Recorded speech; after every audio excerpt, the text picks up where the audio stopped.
Okay, welcome to our City Council meeting today on May 26, 2026 at 4:30 here in the Lehi City Council chambers. We have a full council today. Councilmember Newell, Councilmember Harrison, Councilmember Stallings, Councilmember Freeman, and Councilmember Lockhart. Reminder that this is a work session, so there won't be public comment during this section. But we welcome all of you who have joined with us today, and we're excited to hear from you.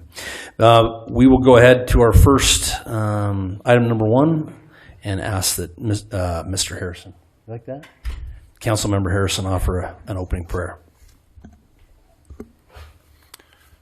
Our dear Father in heaven, we are grateful to gather together as a council and with staff and with our residents to discuss the items of the day and how we can best serve the community and be responsible in our roles.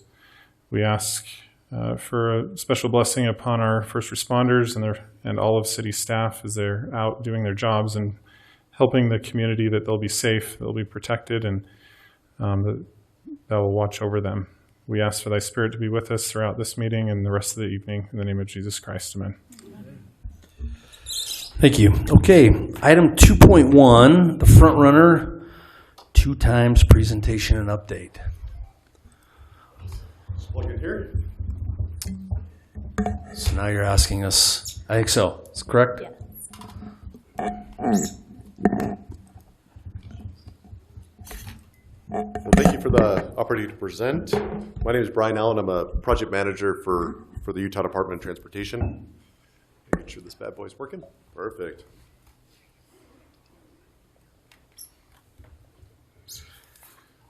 So today I want to be talking about FrontRunner 2X. How long do you, it's about 10 minutes? Okay. 10 minutes sound good? Don't want to? Yeah. Okay, sounds great. So feel free to ask questions as we go through the presentation. We're going to start just an overview of what the FrontRunner 2X project is. Then we have a little more detail about the segment that affects your city, called the North of American Fork segment, and then also the North of Lehi. With me today, I have subject matter experts in noise, right-of-way, all the disciplines that takes to deliver a project of this size. So I want to make sure we can answer all your questions tonight. So this project is a partnership between UDOT and UTA. The project is primarily state funded. A couple years ago, the state legislature passed a law where if there's a state funded project in transportation, they would like the UDOT to lead it. So as we all know, sometimes it gets a little confusing with different government agencies. So actually I work for UDOT. However, we work very closely with UTA. So I don't mind if you call me UTA or UDOT. We're really one team working to really enhance FrontRunner to deliver a better transit service. So this is a video right here. It's on YouTube. Let's see, this is a real test of boldness to see if a video will play in a city council meeting, right, or working session. We'll see if this works.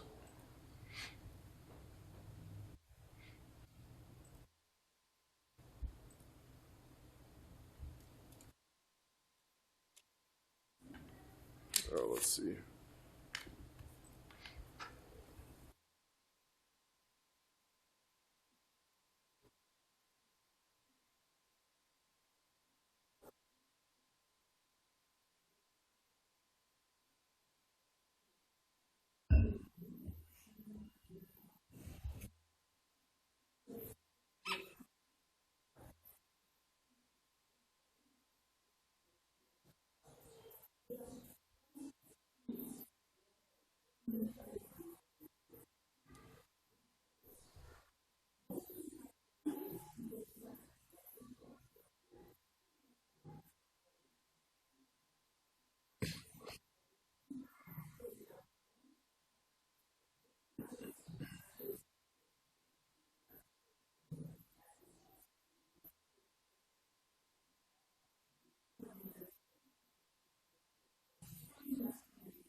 So I love that video because I think it does a really good job of simply explaining, why double track and why frequency really drives ridership.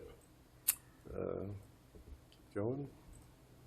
So we're actually in what's called a core capacity program through FTA. FTA is the Federal Transit Administration. One of the reasons why we qualify for federal funding is because of front-runner ridership is so high, actually. So they look at ridership in the peak hour, peak direction, which actually occurs in the southern portion of the alignment between Salt Lake and Draper and Murray.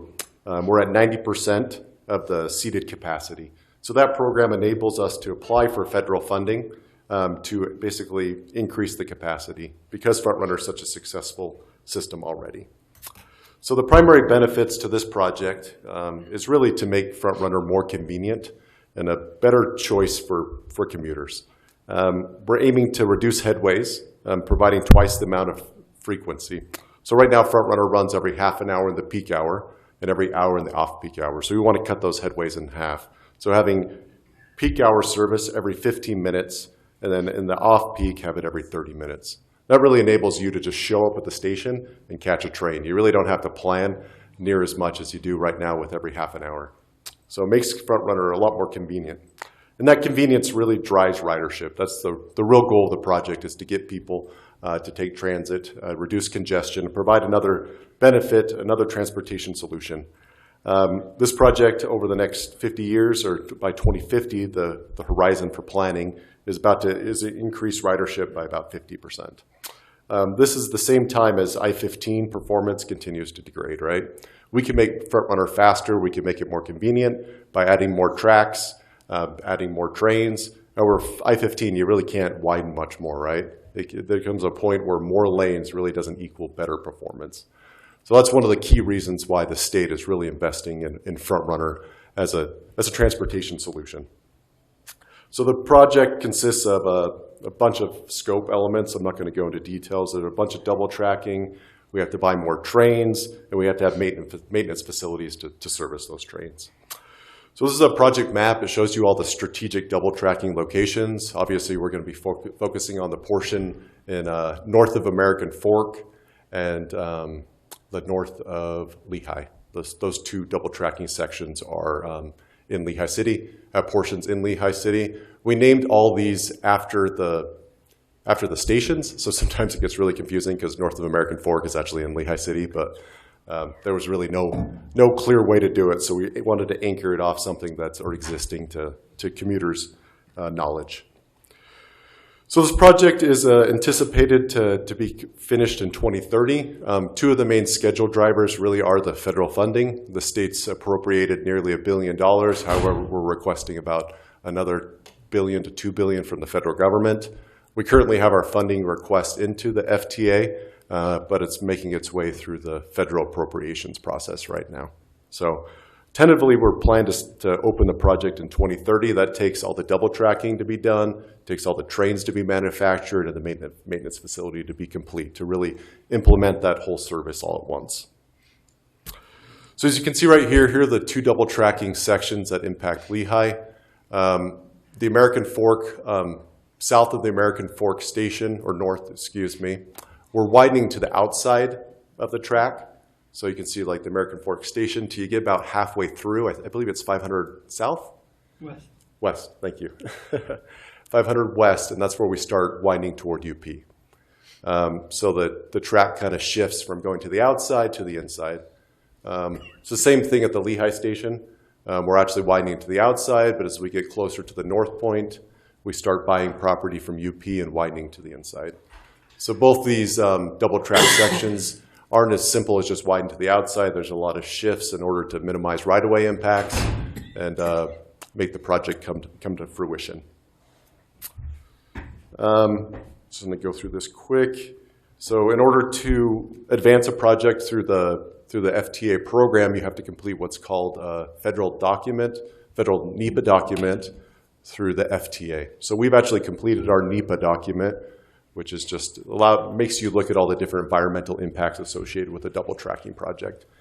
We completed what's called a categorical exclusion. That's actually posted on our website. If you go to FrontRunner 2X, you can read about all the different environmental impacts that will be associated with the project and how we're mitigating those. We also completed a planning and environmental linkage document that looks at the impacts associated with the doubling of the frequency, right? Because now we have more grade crossings, especially in Lehi. There's a lot of grade crossings in the Lehi double tracking section, or the North American Fork double tracking section. And that has more activations, it has more delays. And we go through and look at all those impacts and any mitigations we have to do in order to implement the project. The biggest questions we get from the environmental process typically have to do with noise and right-of-way. So we pulled out a couple slides to really emphasize the noise and right-of-way impacts associated with this project and how we're mitigating them. Something that's a little unique to trains that you don't see in highways is vibration. That's also something that we look at. However, typically the FrontRunner trains are a lot lighter and have a lot less vibration impacts, especially with the corridor that has a lot of UP trains in it already. We just look at the incremental increase based on the frequency that we're adding. So, and I'm going fast because I only have 10 minutes, so if you have any questions, okay, good. Sounds like everyone's on the same page. With this noise study, we actually didn't find any noise impacts associated with the second track we're adding, the double track. So as we add another track, as I mentioned, some of it gets closer to the houses, so we look to see if that's going to cause noise impacts or vibration impacts. And then we looked at the increase in frequency. So we found that there was 2 potential impacts from the increase in frequency. Those are pointed out in this slide. We actually did in-house testing according to the FTA policy to determine what mitigation, if any, was needed. One property didn't need it, and the other one we're going to actually move forward and offer a window replacement if the property owner chooses to accept that. However, there is no other noise mitigation that's required, so we're not building any noise walls or anything in this double tracking section. So there are other double tracking sections where we did have to mitigate it. So. How many, are these the only 2 properties that you looked at that were concerning, or are there other ones too? These are the only 2 that we identified in the North of American Fork double tracking section that had impacts that we had to mitigate. So there's other double tracking sections that had impacts that we had to mitigate. But Mr. Mayor, is that okay? Yeah. If once it's installed and you get complaints from residents, are you willing to go out and also double check to make sure you didn't miss anything, right? If there's no, we don't. You don't? Okay, so just in your initial review. But if residents complain afterwards that they've seen impact, you don't review it again? No, it's very similar to what we do with highways. We look at the existing noise levels and we model what the future noise level is going to be. And there's a big manual, FTA noise policy manual that we look at. Looks at what's considered a negative impact and how we mitigate that if we find it. So we went through and did our initial modeling. We found really no impacts associated with the new double track, except for these impacts here associated with the new frequency. And that's when we took the next step. We kind of do initial screening. Is there a problem? Based off, there could be noise out there right now, right? You're living next to a railroad track, so it is noisy. We look at the noise. You got to remember, it's the noise above what we're adding. And then we basically go to the next step. If there is an impact, how do we mitigate that impact? Yeah, and if your modeling didn't capture, but the residents find that something did happen, you essentially just say tough luck. We like to think we do a very good job in our noise assessment and modeling. But yeah, that's essentially it. That's how the process works. Yes. Thank you. So, yeah. We also look at vibration. So you can see right here, there's a double tracking section that actually has what's called ballast mats. It just basically stops vibration going out from the tracks. So you can see these red dots. These would have impacts if we didn't actually add vibration mats. So we're proposing to add vibration mats next to the existing vibration mats to stop any vibration impacts. So once we're done with this project, we don't anticipate any noise impacts and vibration impacts above the thresholds set forth in the FTA's policy guidance. Any question about noise? I do have a couple slides in here about the quiet zone and construction noise. Those are a little bit different than... Yeah, I had some residents bring up concerns to me about during construction, how the trains are required to sound their horn in a construction zone. I think we can get to that when the other construction slides, so I just want to make sure that we heard you guys, and we're going to address that and talk about that. Another item of importance is the right-of-way process, something that residents frequently reach out to city councils and their city staff. We have about one relocation in this section. There's someone that built a new house that was really close to the double tracking. That house will be demolished, and that resident will have a relocation there. Besides that, we have a lot of backyards that we're purchasing. Portions of and obtaining temporary construction easements in order to facilitate the construction of the double tracking. So that's something that's important to disclose, and if you guys get any questions at the city, feel free to direct them toward the Frontrunner 2X public involvement hotline. So, I want to just point out a couple notable items in the city that we're moving forward with in construction. As I mentioned, full-blown construction won't start till we actually receive our grant from FTA. However, we are taking some early action items and want to point out some items of coordination with the city. First is just the Spring Creek construction near Pioneer Crossing, I believe. We have to relocate a sewer line there, and if that impacts the canal, we've had the opportunity to work with city staff, engineering staff. They've approved the plans as with the local sewer district. That's something that will start soon. The rodeo ground was actually renting property from UTA. So we're going to acquire that right away, or kind of take back that right away in order to add our double tracking. However, we're working with the rodeo ground to ensure that the improvements leave them in a spot where they can operate successfully. We understand that's a staple of Lehi City, and we've been coordinating with them frequently. Want to point out at 700 South, we've taken a lot of efforts to coordinate with the city to make sure that the whatever double tracking we add is forward compatible with any bike lanes or improvements. I think Brad can speak to that if there's any questions there. And just another item of work that we're going to be doing this fall is some 500 West irrigation. So just wanted to bring that to the city's attention. We're also relocating some power lines, working with Lehi Provo. Lehi Power, in order to relocate some power lines. That should be under work soon. If not, I don't know if it's under construction already. Any questions about that? That kind of covers the north of American Fork double tracking section. Okay, this one's a little more straightforward because it doesn't go through so many urban environments. This is just extending the double tracking north of Lehi. Because there's not any residents in this area, there's no noise impacts. There are minor right-of-way impacts. We're purchasing property from UP. We're also purchasing from some property from Thanksgiving Point. In order to build some of the track, we need to put some walls in there, and those require easements in order to install.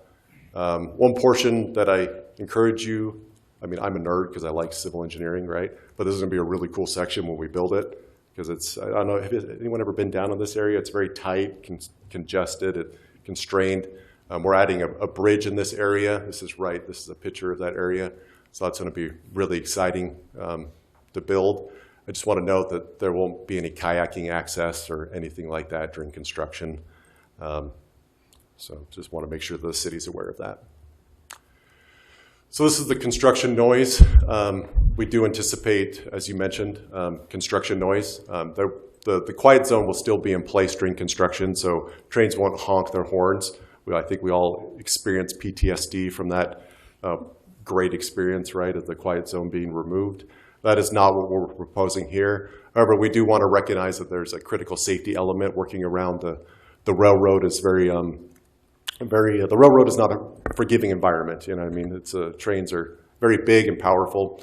So current practice, according to UTA operations and standard practice in the industry, if there is crews in the area, to notify them with a horn. So there will be noise during construction. We don't anticipate a lot of construction at night, but there may be some noise. Let me see if Corey's here. Yep, just a little bit. Okay. Like you said, not a ton. Everything we're trying to focus on is day, weekends, where we need out, kind of that kind of stuff. But mostly from Monday to Friday. Yeah, some grade crossing work. There's a lot of grade crossings. We're replacing a box culvert that's called Dry Creek. It's right next to 500 West. Wastage. Thank you. See, I'm just, yeah, I got to work on the names. That will be replaced. I could see some of that work being done at night because we have to coordinate with Union Pacific. Mayor, may I ask a quick question? Yep. So just to clarify, you're not going to do construction at night, so would the trains still need to blow their horns even if you're not? They doing will, yeah. If construction there's zone? workers in the zone, in the area, the potential foul zone, they typically sound their horns in order to notify the workers. When the workers are there, but when they're not there, when you're not No, doing then they active? then they don't have to sound their horn. Okay. So yeah. That's why I wanted to me, the most frustrating would be night. Yeah. You know, it's hard to sleep with the trains. So there'll be limited night work, but there will be a lot of construction during the day. And there'll be crews throughout the segment. So they might be multiple instances where the train, you know, has to sound their horn. So. And they're usually not as big. It's usually just a beep beep and then go. It's not like when they do approach like a crossing where it's the long drawn out. It's more of just a beep beep and then move on. So hopefully better. Thank you. And we'll work with our public involvement and obviously notify residents before construction starts and notify the city also. Quiet zones, we're working with the city. I'd like to thank the city obviously you guys are the keeper of the quiet zone in the southern portion. Working with everyone to make sure that stays compliant and the necessary documentation is in place. So when the quiet zone is being inspected, that we're partnering with FRA and the appropriate regulatory bodies so that those can stay in place during construction and after construction. So that's something we've been really looking at because we're impacting a lot of the grade crossings, which obviously impact the scoring and how the quiet zone is implemented. So this just summarizes kind of all the work that we've been doing to date. Want to thank everyone for the opportunity to present. Really believe in this project, that FrontRunner is a huge transportation solution, that this project will really make a big positive impact in the transportation system as a whole. So I want to thank the city for their support. And if you guys have any questions or concerns, encourage you to reach out and communicate with us. So, Any final questions? Just curious, when do you anticipate that we would have double track all the way through? That we would no longer have these segments? Is there? That's the eventual goal. Yeah. To really have the whole thing double tracked, and even add more track in the future if you want 3 tracks, because you could have trains bypass each other and go fast. So is there any projections on kind of when that would need to happen? It's really dependent on funding, and there's no really dedicated funding source. They did this last session. They created what's called the Commuter Rail Fund, but it only has about $50 million per year. And this project's, just the double tracking alone, we're adding about 23 miles and making it about 50% double track, and that's about $1.2 billion to add all that double tracking. So it's pretty far out, and we're trying to do the easy parts first. They did the easy parts when they first built it. Now we're kind of come back doing the second easy parts. So the parts that are left are the ones where, there's a bridge column in the middle of the way and things like that. Gotcha. Okay. So. Any other questions? Yep. Thank you. Thank you.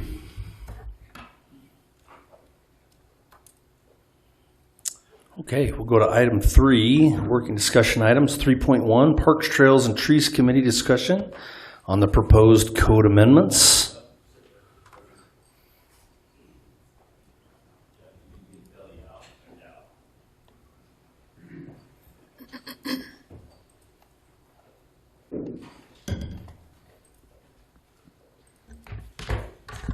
Good afternoon. My name is Scott Thane. I'm acting right now as the chairperson of the Parks and Trails Committee, Parks, Trails, and Trees Committee, excuse me.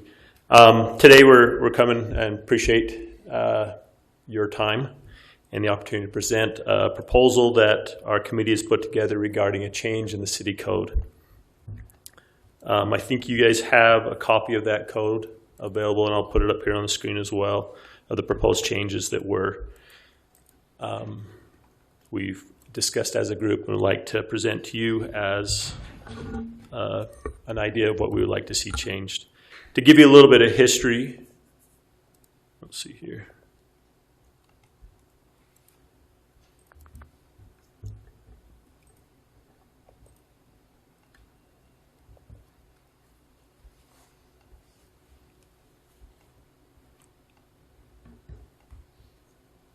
There we go. To give you a little bit of history regarding the Park, Trails, and Trees Committee, it's been in operation for about 2 decades.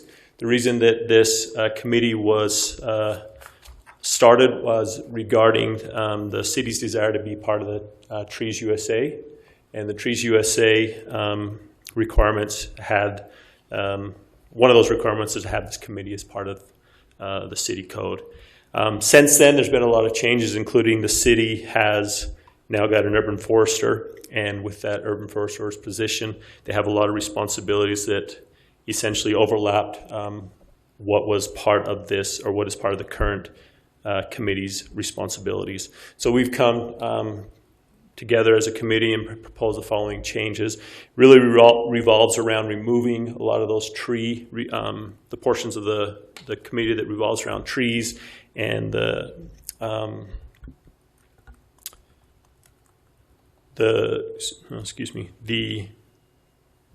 standards that were set forth and how the trees and the streetscape, the landscaping within the city would be defined. And so when with this proposal, there's the main change is to remove the tree component of it, and then the second component revolves around the park tax. As part of our committee, as our committees come together to discuss potential ways to further use a park tax, and also to help that park tax help the public have more say in how that park tax is being used. We've taken some advisement and some feedback from previous city council, and also from the arts component of the parks tax, where they have a scoring system, I guess you would say, to be able to identify potential uses of the park tax.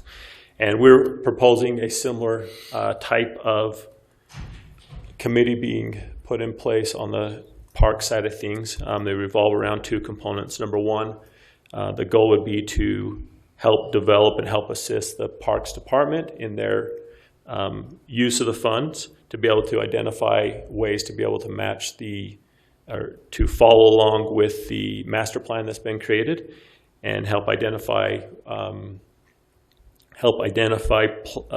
projects that we present to the city for recommendation.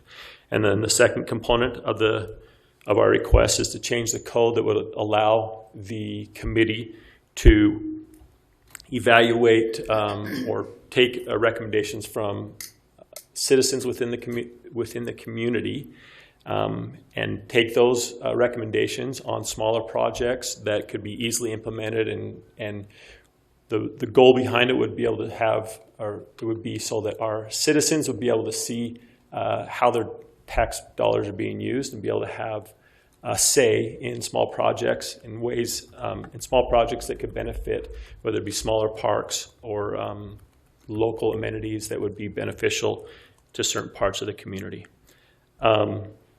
As a committee, we've discussed this for a few months. We've taken this to the Parks Department as well, and submitted this to the city attorney for review.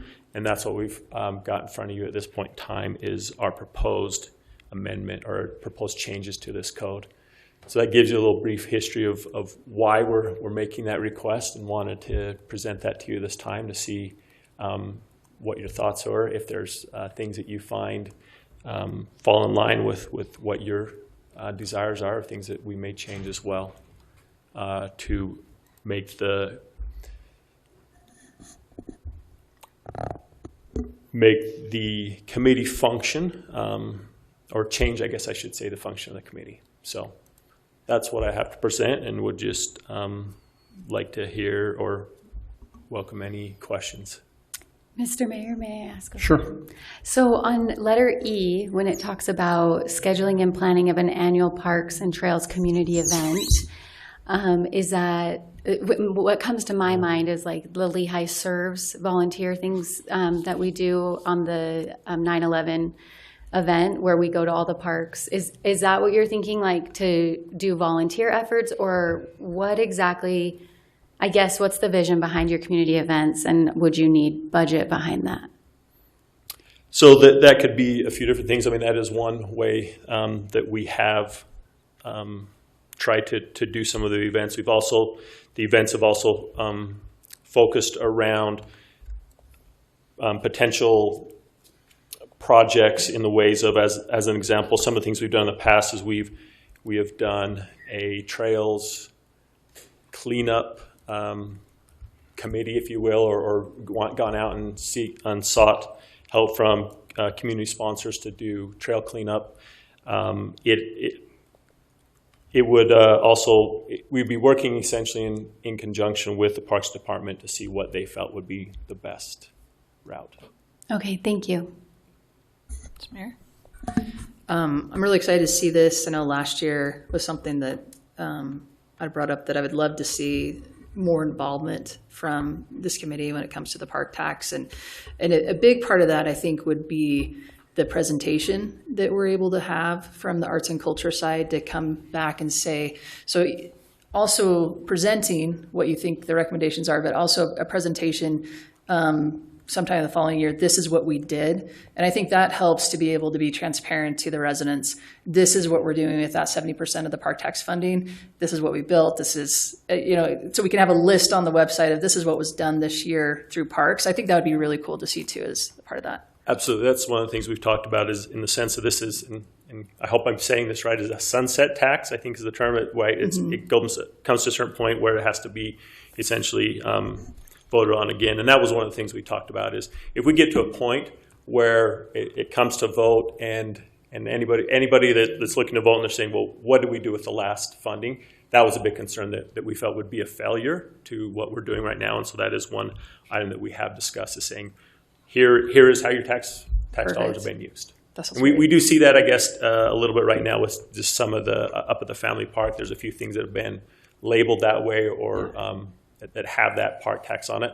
But there is not, at this point that I'm aware of, an all-inclusive list. Mr. Mayor, if it's okay, I'd love to hear Steve's thoughts on this as well. Sure. And just how they would work together. So I'll be honest, I'm part of the holdup on this. The park tax thing has kind of always been the council's purview. And that's something that does scare me just a little bit about this. I mean, of course, this is a recommendation board. These guys can recommend things. They're not a voting board. But what this is going to do is take some of that authority, I guess give some of the perceived authority to them. And so that's really one of my bigger concerns with this. I think it's a great idea, and like Scott says, if we don't start labeling the things that we've done, this sunset tax is never going to come back again. We took a large portion of it right at the beginning and put it towards a single project. I don't think that that's a bad approach, but how do we make sure that it's citywide and labeled that way? As far as taking the tree, everything out of it, that doesn't hurt our department in any case at all. I mean, we've already got that covered in other directions. So, and I guess the other part of it is one of my biggest frustrations with the park tax or the committee itself is what are we giving them to do? Is it just another review committee of a project that we're going to build over the next 2 years, and so they're going to see it once or twice and go, okay, thanks, what else do you have? I mean, not that we're not always busy and always have things going on, but frankly, it turns into a reporting committee. We go in and we tell them, hey, yeah, so this month we've done XYZ PDQ. how can we help you? Well, I don't know.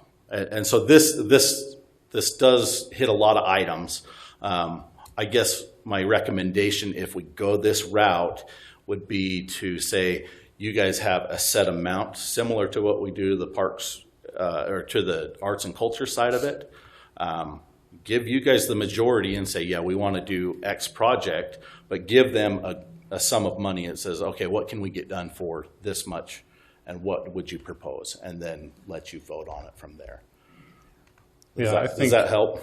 No, I'm glad you said that, because I shared some of the same concerns regarding the park tax in particular, because I think there's a lot of different ways we can go as a council. Like you said, we can either build it up for a larger project, we can prioritize it on smaller projects to save the regular budget money, and I think you've done a good job in this year's tentative and interim budget to identify where we could use those funds. I hesitate just adding budget to another committee, if that. And I know you're saying the allocation would be similar to the arts and culture, but that's just one concern I have there. I guess my biggest thing is I want to make sure that you guys understand that I don't want to give them a committee for them to not have any authority and come in, you know what I mean? Because we want you to be able to decide. I mean, you were the ones voted in. So this is what the issue is if we go out and give it to another committee to say, hey, by the way, how are you going to spend the money? That's a hard sell to me. So I think it's a good thought. We're just going to have to be careful on either the amount that we're able to say, okay, each year we're going to allocate X amount for this committee to be able to do, or some way of creating it. Yeah.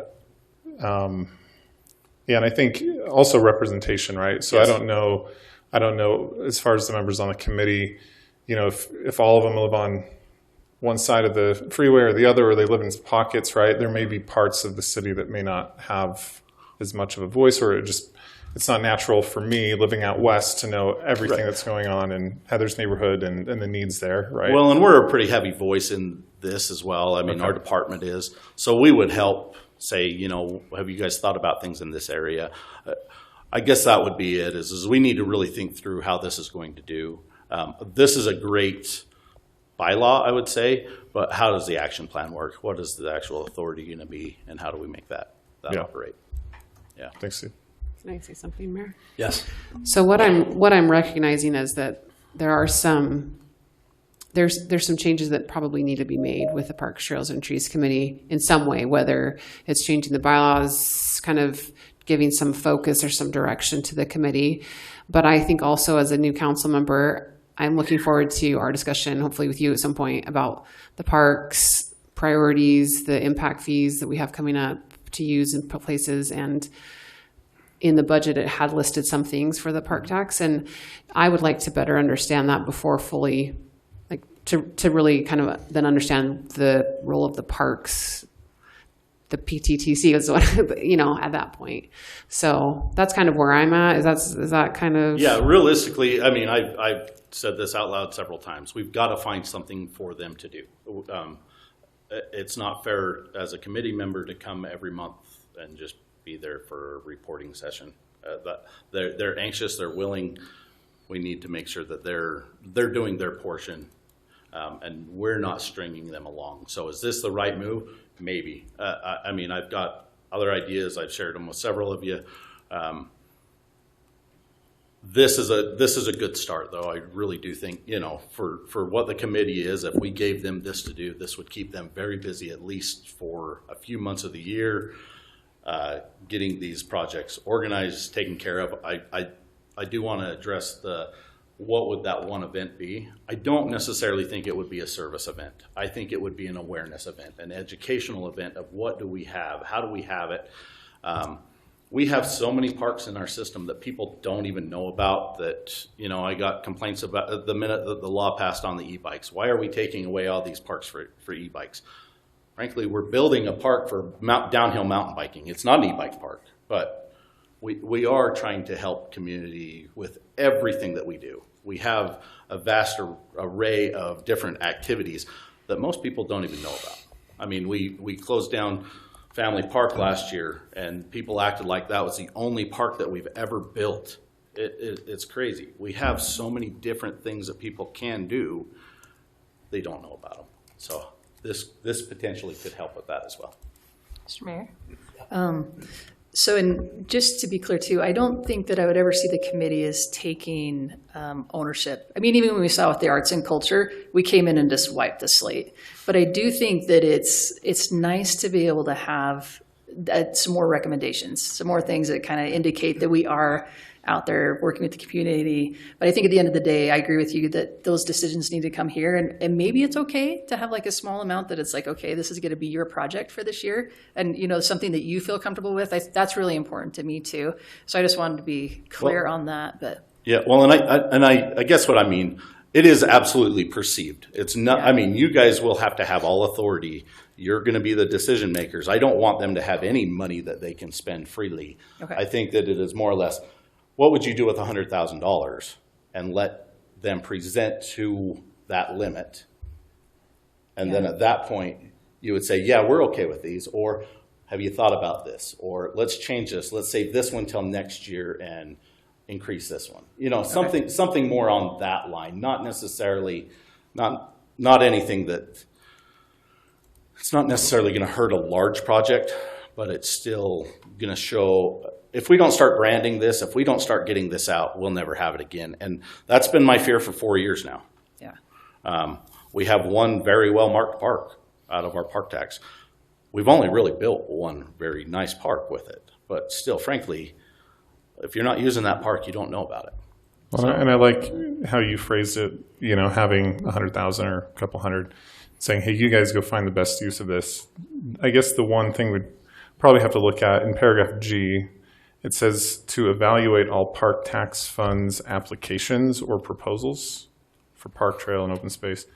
There's no real applications, right? That's at this point, that's all you guys' decision. So it's more just like suggesting ideas or recommendations on how to use a portion of. Yeah, please, Scott, help me out on that one. If I can speak to that, there are two components that we've identified of potentially how to use or how we would like to be involved in that process. There's one component, and maybe to clarify, it's not this is what the members of the committee want because we live in this area. The idea would be that citizens could come to the group, just like the park, the art side of it. They could come and just whoever. I know on the art side, it's groups or certain. Nonprofits, whatever, that come to the group to present ideas. We're saying as a citizen, we had $150,000, $200,000. We'd love to be able to say, a citizen come up and say, hey, we use this park, and I'm just making something up. We would love to have soccer goals in here because there are practices that happen every single month, or there's a little trail around here, and we want to have some park benches that someone could sit down and enjoy while their kids are playing. And so our recommendation is to have a approval process where citizens could come in. There's a small amount of money that we'd set aside and say, okay, here are all the different people that came in. Here's all their ideas. It's going to cost roughly X. We've come in and we've scored them. Do they meet the needs? Are they all spread out through the city? What already is out there? Does it supplement maybe another project that's going on?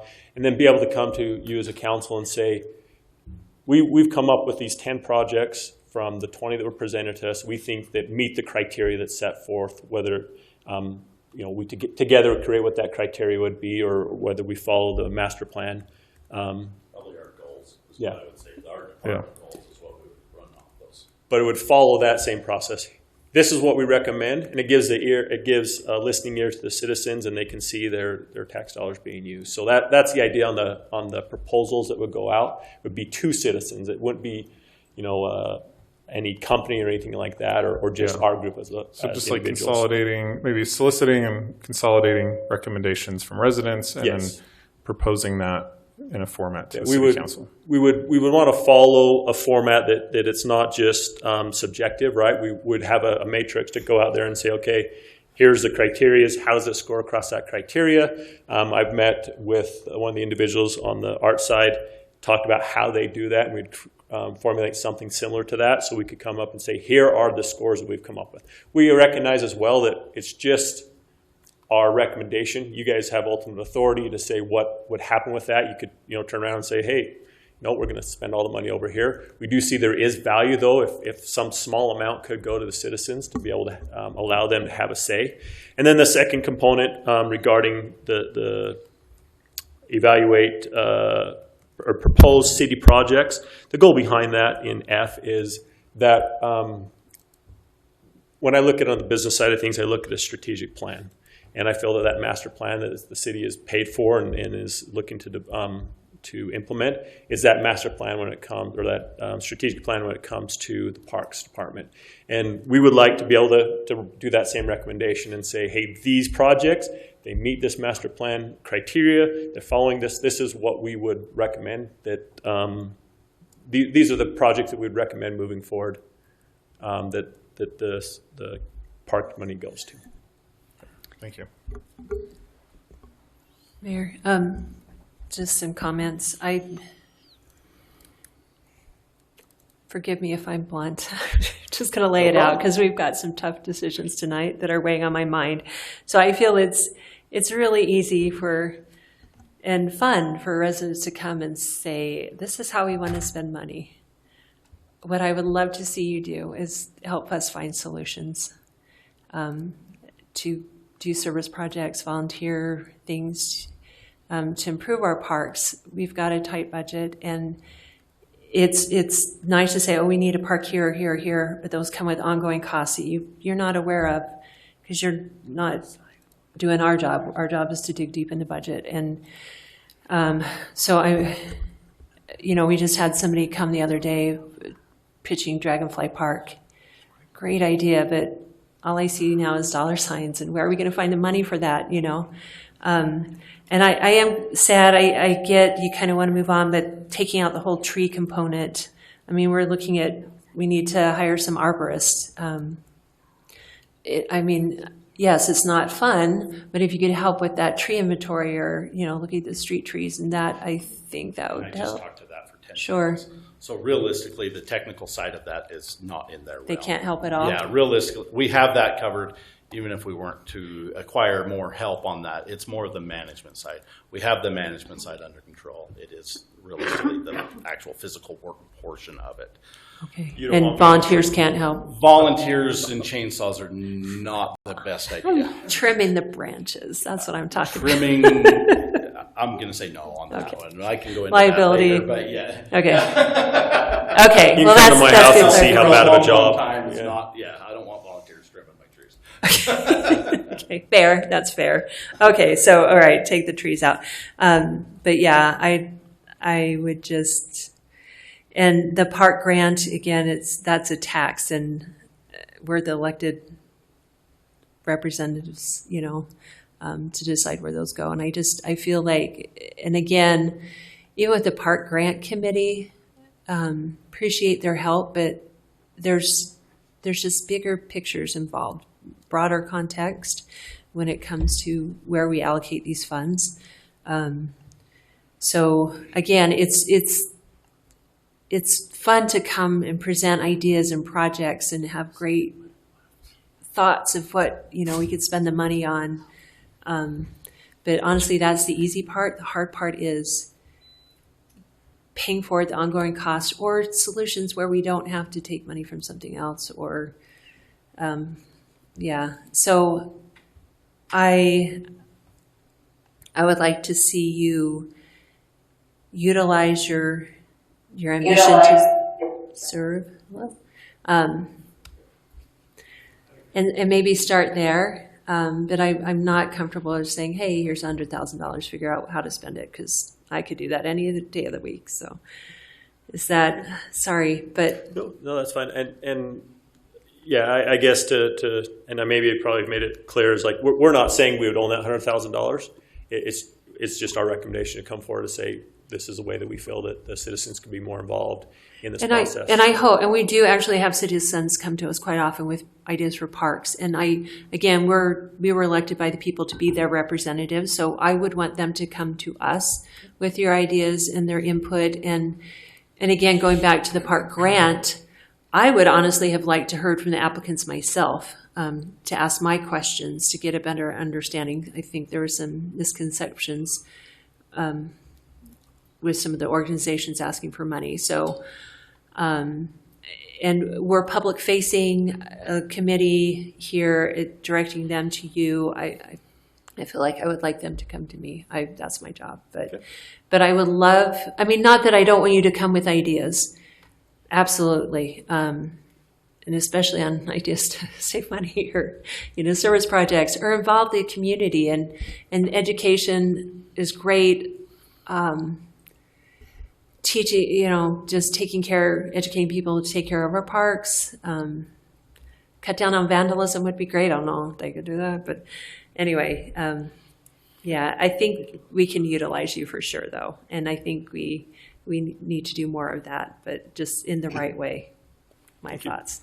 Thanks, Mr. Mayor, are you? That's fine. You can go. Okay. I just wanted to build upon the comments made. I do feel like we're going a little bit backwards, and so I just want to make sure, I'm going to repeat back to make sure I understand what you're asking, and then if I'm wrong, please correct me. I'm not fully grasping why you would have $100,000 or $200,000 to recommend. I would like you to, if the process the way we do for the 30% for arts and culture, I would like you to look at the 70% in a whole and say, based on what we know about the master plan, based on what we know, this is what we think you should do here, like your rubric and of criteria, this is what we believe. It'd be great also for us to get the Parks Department perspective as well. Maybe you guys overlap, maybe you clash at times, but both are good for us to hear.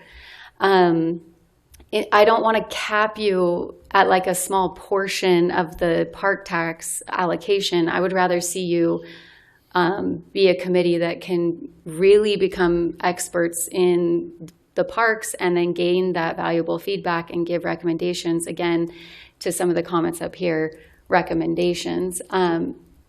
I kind of felt like I was hearing that we would give you like a budget line item that you could then go spend, and that makes me uncomfortable. Yeah. Not as a reflection of lack of trust, but more of a transparency and accountability concern for residents to know that the five of us plus our mayor, does that stuff. So can you help? Are you asking for like a blank line item? No. So let me step back a little bit. To that 70%, our idea was, yes, we'd love to have a recommendation of how that 70% is. We've divided that into two components.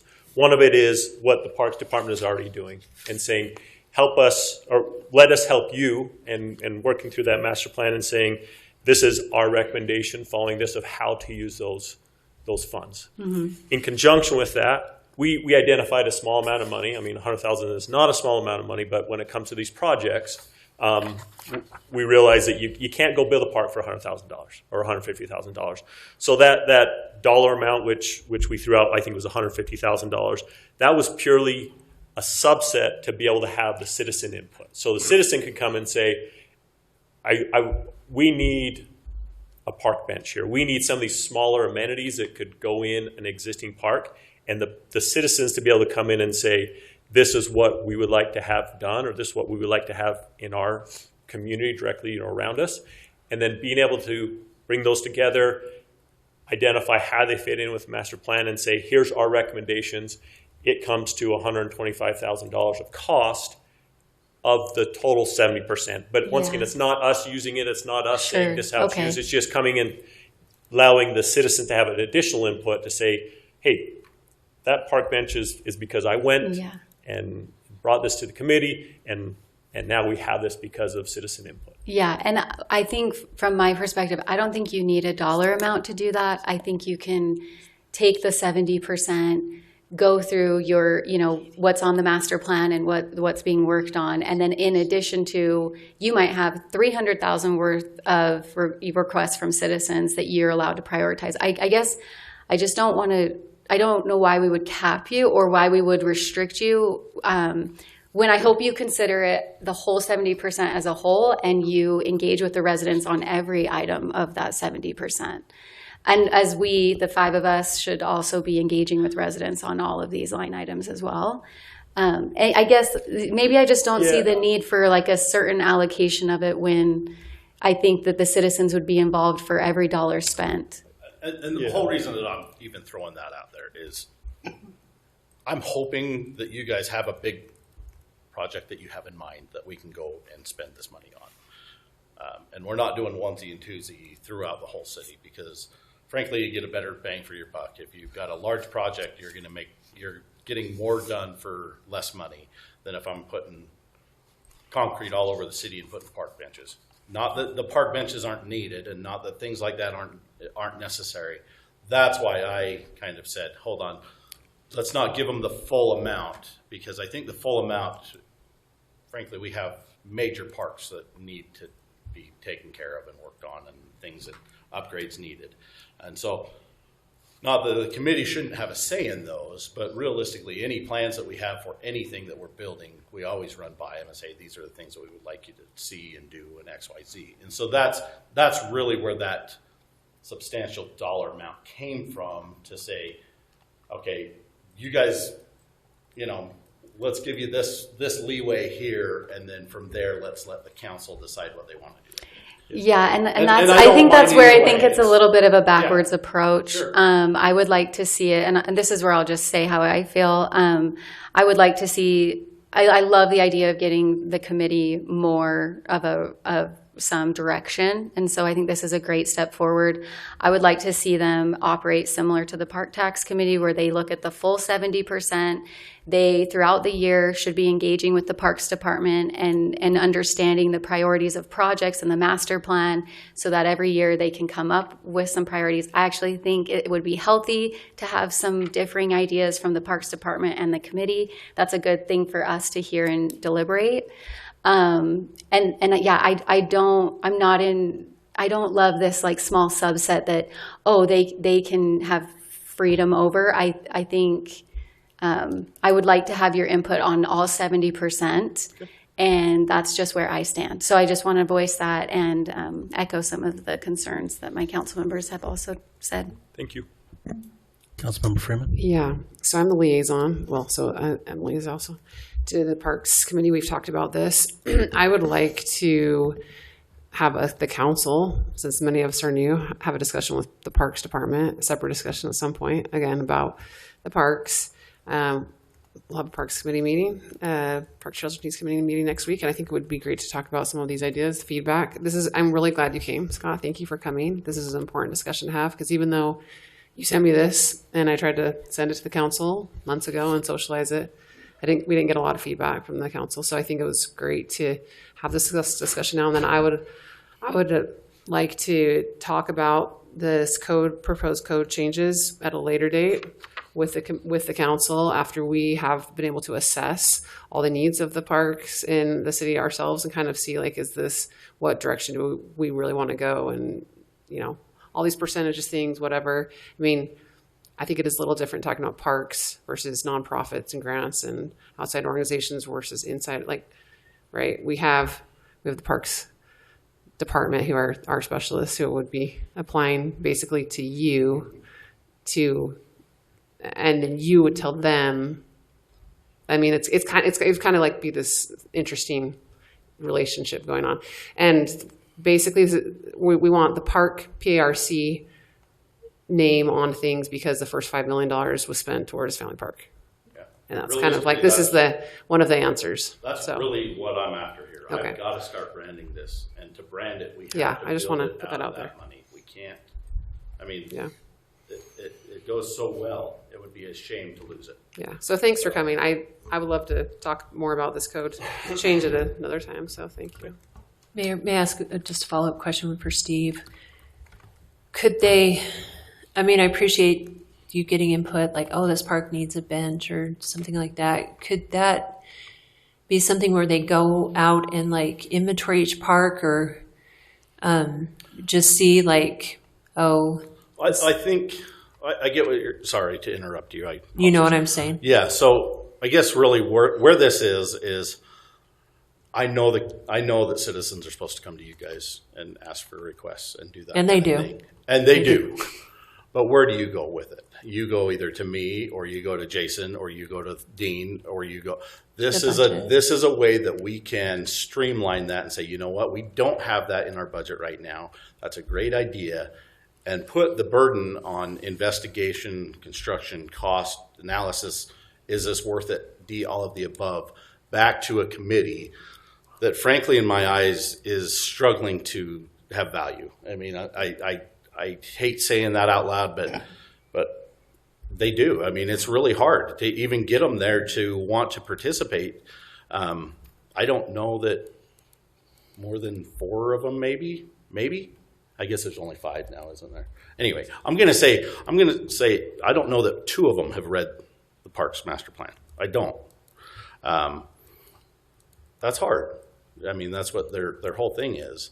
So if we give them something to do that's not necessarily the detailed work that me and my staff have to take care of, because we're the experts in the field. I mean, Trent has more certifications than all but 4 people in the state in his field. It's amazing. But in that same breath, we do like differing opinions. We do want to know what people want, and it's hard for us to know what everybody wants because all we do is put out fires all day long. So this is a benefit to us if this is what we want the committee to do, if that makes sense. Scott, thank you for coming. Thank you for expressing. We appreciate that you volunteer and come and do that. So from me, thank you for the time that you put forth. Appreciate it. Okay, item 3.2, discussion of the electric cost of service and rate design study. Mr. Joel.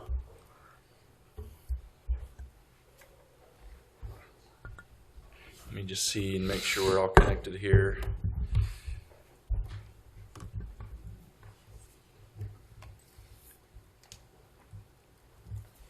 Maybe I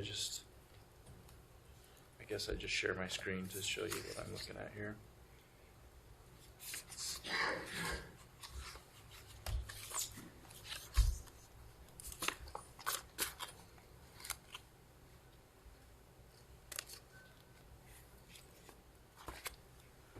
Okay, looks like that works. And then just a sound check. Dave, can you hear me? Dave Berg? Yes. Okay. Can you hear me, Joel? Yep, we got you. Perfect, thank you. All right. Okay. So Dave Berg, as you know, is our consultant that did the cost of service and rate design study. I've got just a couple of quick slides to go through and just kind of update. I've sent this out. First iteration, we made a couple of corrections, but the first iteration went out about a month ago, and then again, roughly a couple weeks ago, our final draft. And from one of our other discussions, there was a request to see how we compare to other cities. So that's what these slides are, and you've been provided these. This was what we presented in February of our current rates, where we sit comparatively to other cities when you compare a small residential home to a medium and a large residential home. And then with the changes in the rate design, this would put us at this level. So on large residential, we bump up a little bit. That should just give you a feel of where we sit with this. And with that, that's really where I want to start with. So yeah, any questions? Mr. Mayor, may I ask a question? Do you know if St. George and Spanish Fork are also doing rate studies this year? I don't know that. Oh, okay. I'm just curious if they're also going to... Oh, Dave does. Oh, I forgot. What's the answer, Dave? Spanish Fork will be doing one this year, yes. Okay. I don't know about St. George, but Spanish Fork definitely will. Okay, so there's a chance that if they adopt an increase, we might still be the lowest for large homes. We don't know, right? Like, I could watch some of their meetings and find out, but yeah. Yeah, we looked at maybe possibly comparing fiscal year 28, 29, but as we do that, we're comparing to old data. We don't have their new data yet, so it's not a really reflective comparison. This is kind of the best we can do right now. Okay, thanks. With their published rates. Yeah. Joel, just on this. Well, one of the things I can maybe share, because I do Spanish Fork's rates, their rate design is a little bit different residential. They have a much higher customer charge, which then to a certain extent results in a bit of a lower energy charge.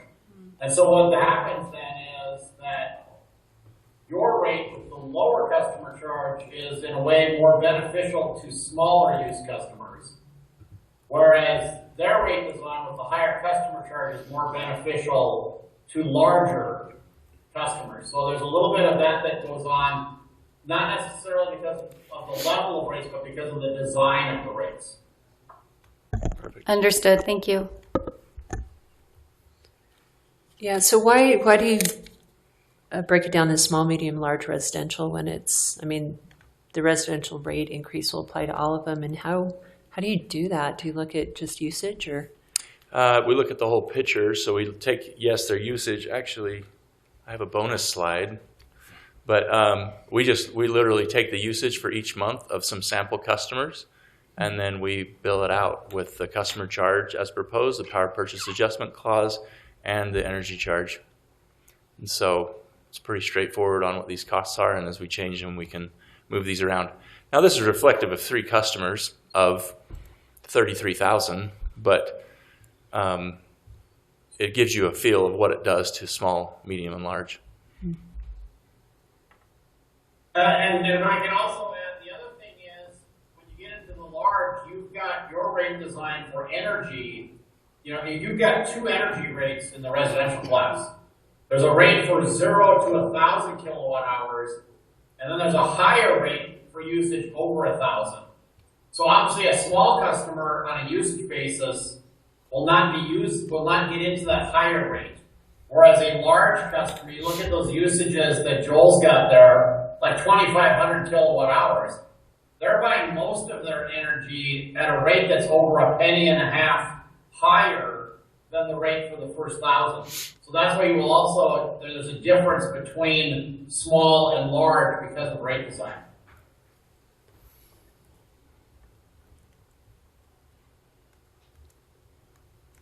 Okay, help me understand this. You're proposing a rate increase, but are you assuming I mean, the total on the proposed, yeah, they're all negative, so their bills will go down with their rate increase? Yeah, so there's 2 components to the rate. There's a power purchase adjustment, and then there's like covering our operations. The increase comes on the operations side of that. Now, there's still the PPAC. So, for example, if we look back, we've done very well this last year, and because of that power purchase adjustment, it will actually reduce that amount. So the net increase is actually a decrease. And I know that's confusing, but let me just illustrate it. We budgeted $75 a megawatt hour to purchase our wholesale power cost. We came in at 71. Market's been favorable. We made some good decisions. We've got a great team.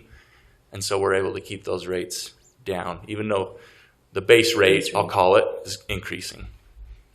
So as long as we can maintain something like that, that PPAC will protect us moving forward. Does this include the customer charge? Yes, this example here that we're looking at, yes. It's added in, okay. Thank you. That makes sense now.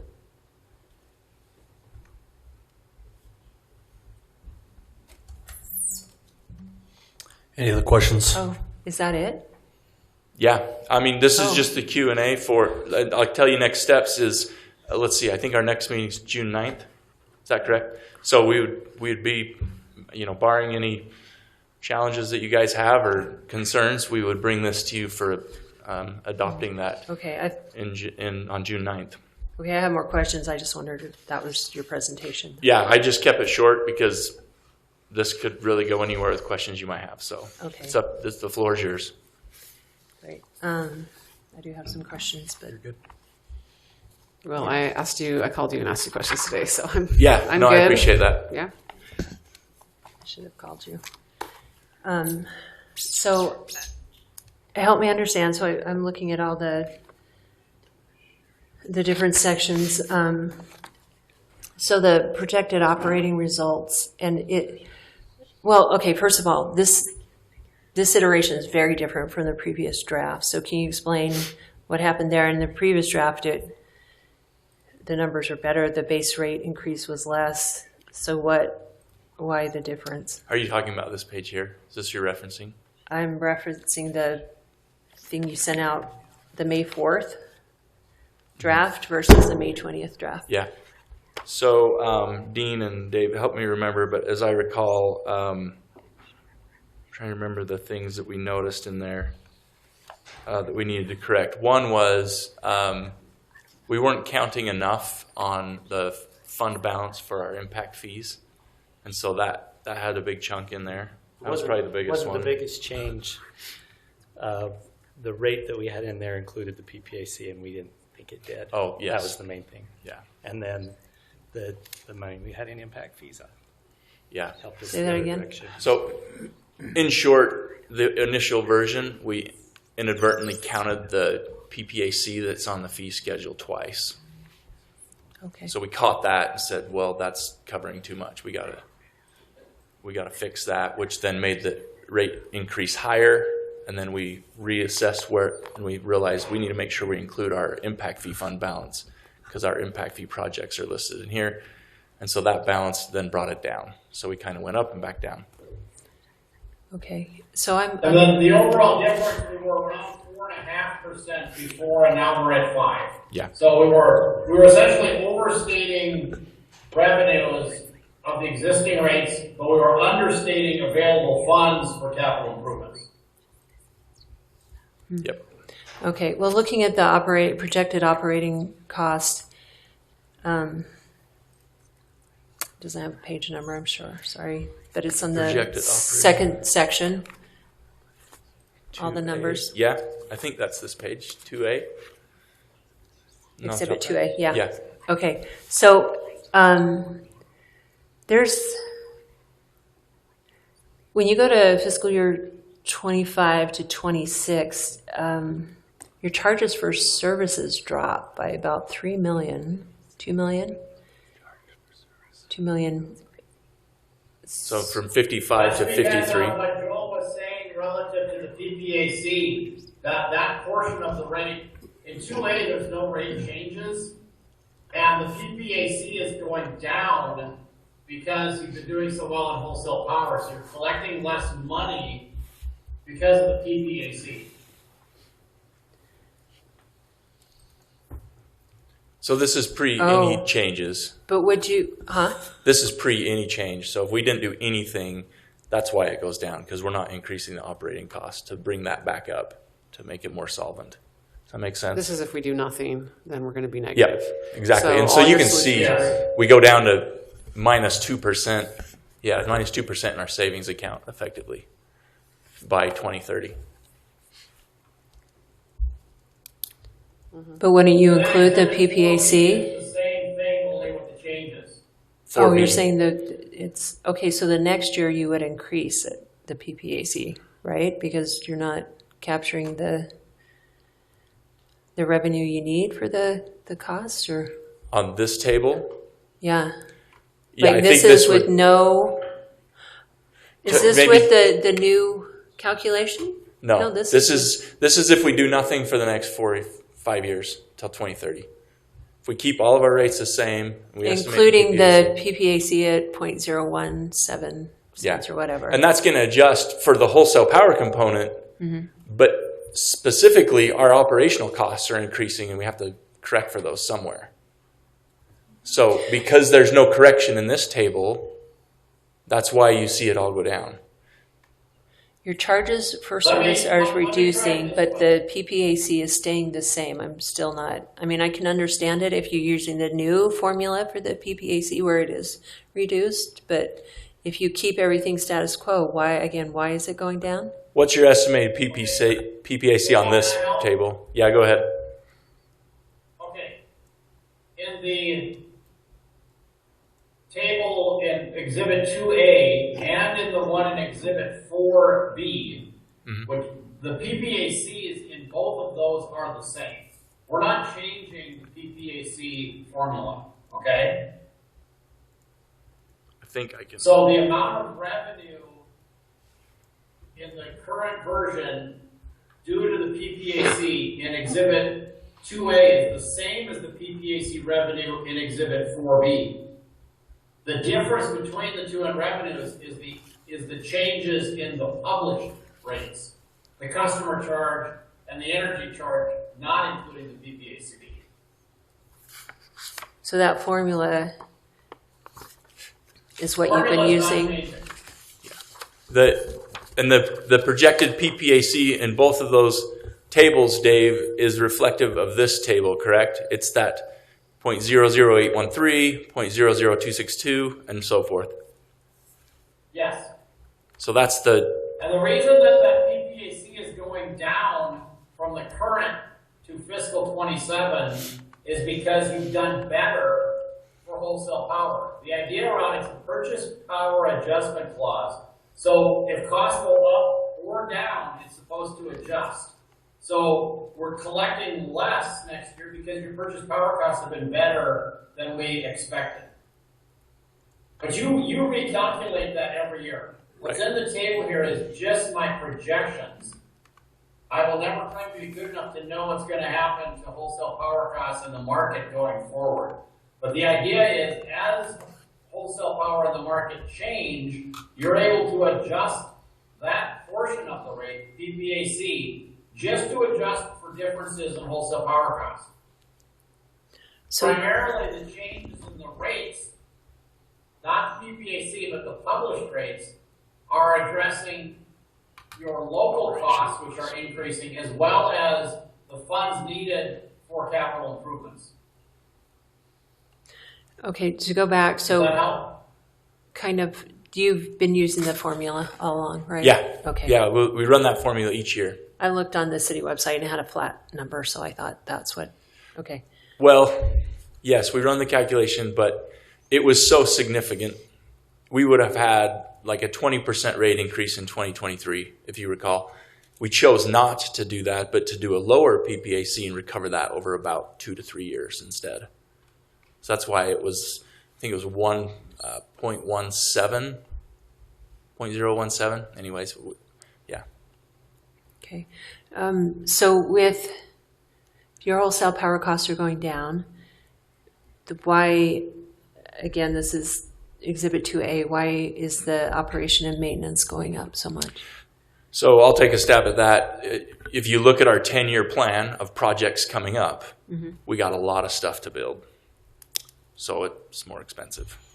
Yeah, it looks like out by 2030 it'll be 10 million. We'll need a lot. Yeah. I won't put a number those on are it. those are Millions of dollars. substations. Yeah. There's 2 of them in there, Sky, and then probably Cold Springs. So it looks to me like the solution is to kind of increase the customer charge, like the base rate, by a small amount every year, and then a small amount of cents per kilowatt. That's kind of the solution, so that we can build up reserves, so we have that money for capital projects that are coming up in the future. Correct. Okay. I think the other thing, when you look at the operating expenses, so for instance, the purchase power costs are in that operating and maintenance line item, which is going up. But what you understand is the average per kilowatt hour is better, but you're selling more because of growth. So the actual overall number still goes up because you're buying so many more units because of growth on the system. Okay, so But you're also selling more energy as well. When you look at, if you look at the charges for services from 27 to 28, it goes up by $3.5 million. A little of that in 2A, a little of that is PPAC, but most of that is because of more sales. So you got to be careful when you look at the increases. That customer charge, unless I'm missing something. They have one, but it's $29 per month. Yeah. That's going to be, let's go here. Oops. In Exhibit 4A.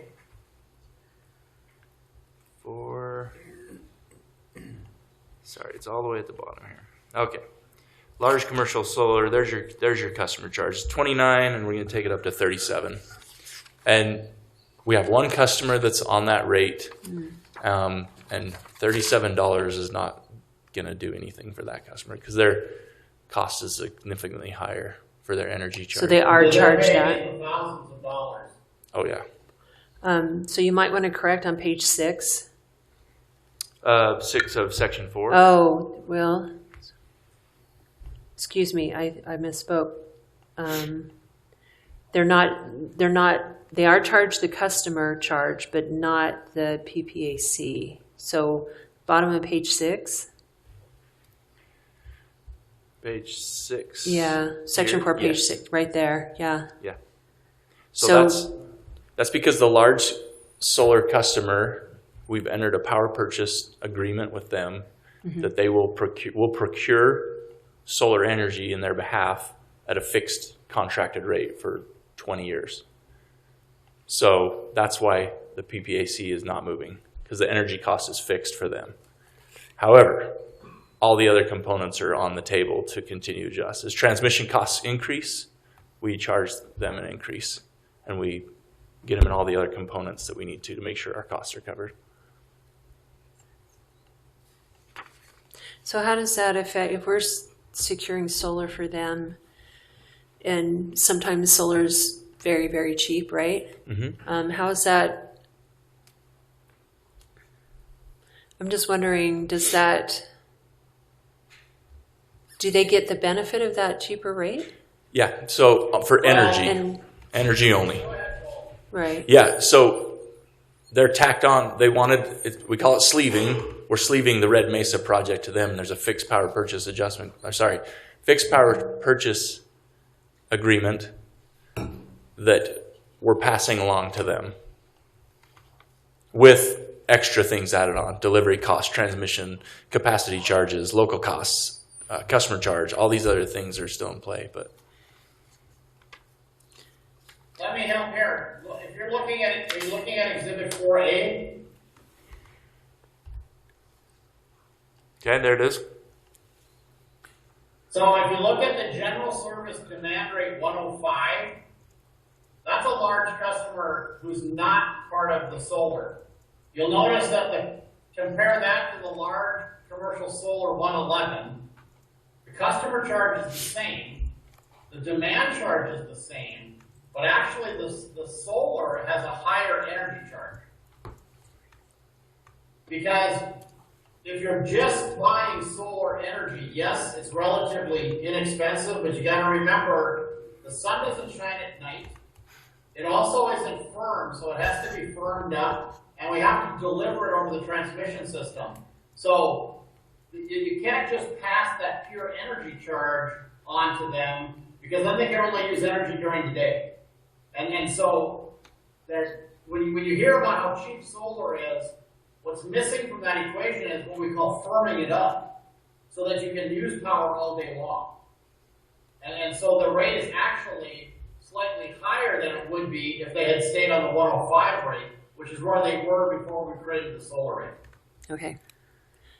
That makes sense. I just don't want them to get all the cheap power and charge everybody else more. So thank you.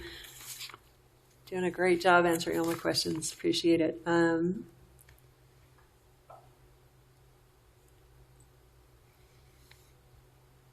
on one sec. Anybody else can ask questions while I read over my notes if you want.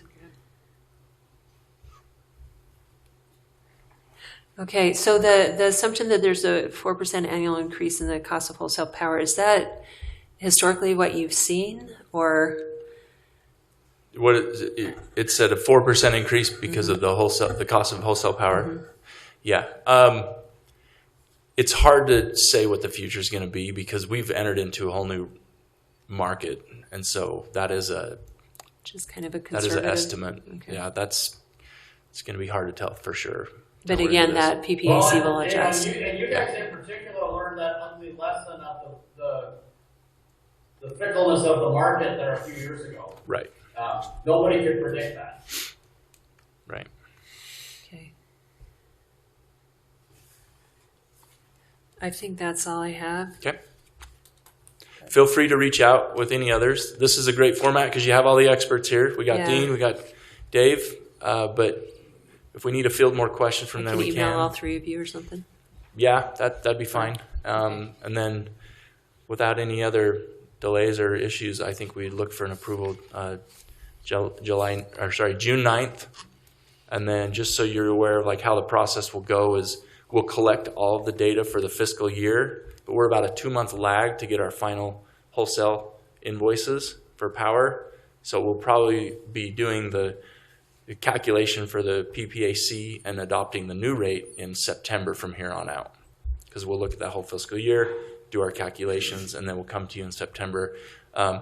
this is an adoption of this is that this is how it's calculated, but we still will bring it forward and let you know what the number is. We won't just run forward with it. Even though you've granted us authority to do it, we'll still bring it to you. Great. Okay. Thank you, Joe. Thank you, guys. Okay, item 3.3, life safety signage ordinance discussion. There he is. Here he comes.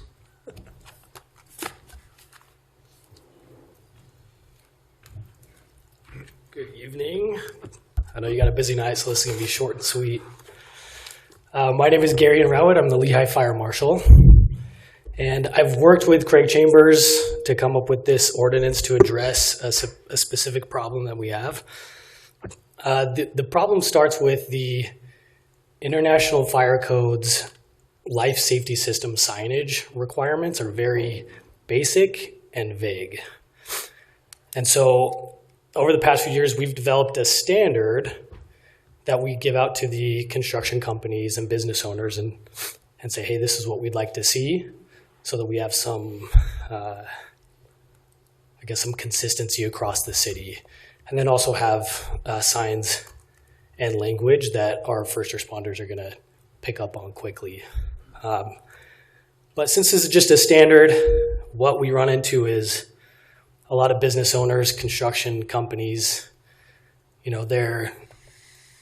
this item comes up at the last minute and they're rushing to get their certificate of occupancy. And so they go and get the signage that they can get at a moment's notice. And it often doesn't reflect that standard that we have. And since it is a standard and not an ordinance, I don't have a way to enforce it, hence this ordinance. So it tackles FACP, which is Fire Alarm Control Panel. And then we've got FDC, and in the standard, this sign is actually smaller. We've reduced it to 4 inches, so it's not so big. And that is fire department connection. That's where our trucks actually tie into the building's fire sprinkler system. And then lastly, the fire riser room. And that is the room that houses the building's fire sprinkler systems. So this only applies to buildings that have life safety systems. As you wander the city, you'll see examples that I'm referring to where you'll have different sign colors, different sign language, and you'll even see it on this building as you exit where it's just a red vinyl sticker that may only last 5 years, max. So this ordinance would set an enforceable standard to create consistency across the board, and then also provide signage that is one, reflective, and then also made of a durable material that'll last for years. So, any questions? So this would be, any sign that isn't in compliance with this would need to be replaced. Is that what I understand? This would be moving forward. Okay.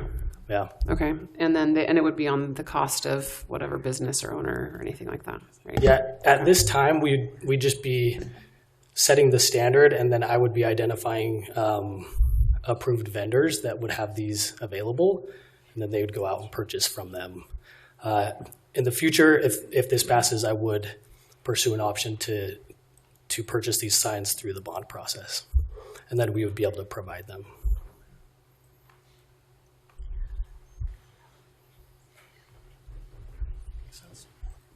No other questions? Great. Okay. Thank you very much. Thank you. Have a good rest of your evening. Okay, item 3.4, neighborhood exchange structures ordinance discussion, Parks and Facilities Department. Mr. Trent. Hello, I'm Trent Dyer from the Parks Department. Hopefully you've had a chance just to read over the summary of kind of why we're proposing this.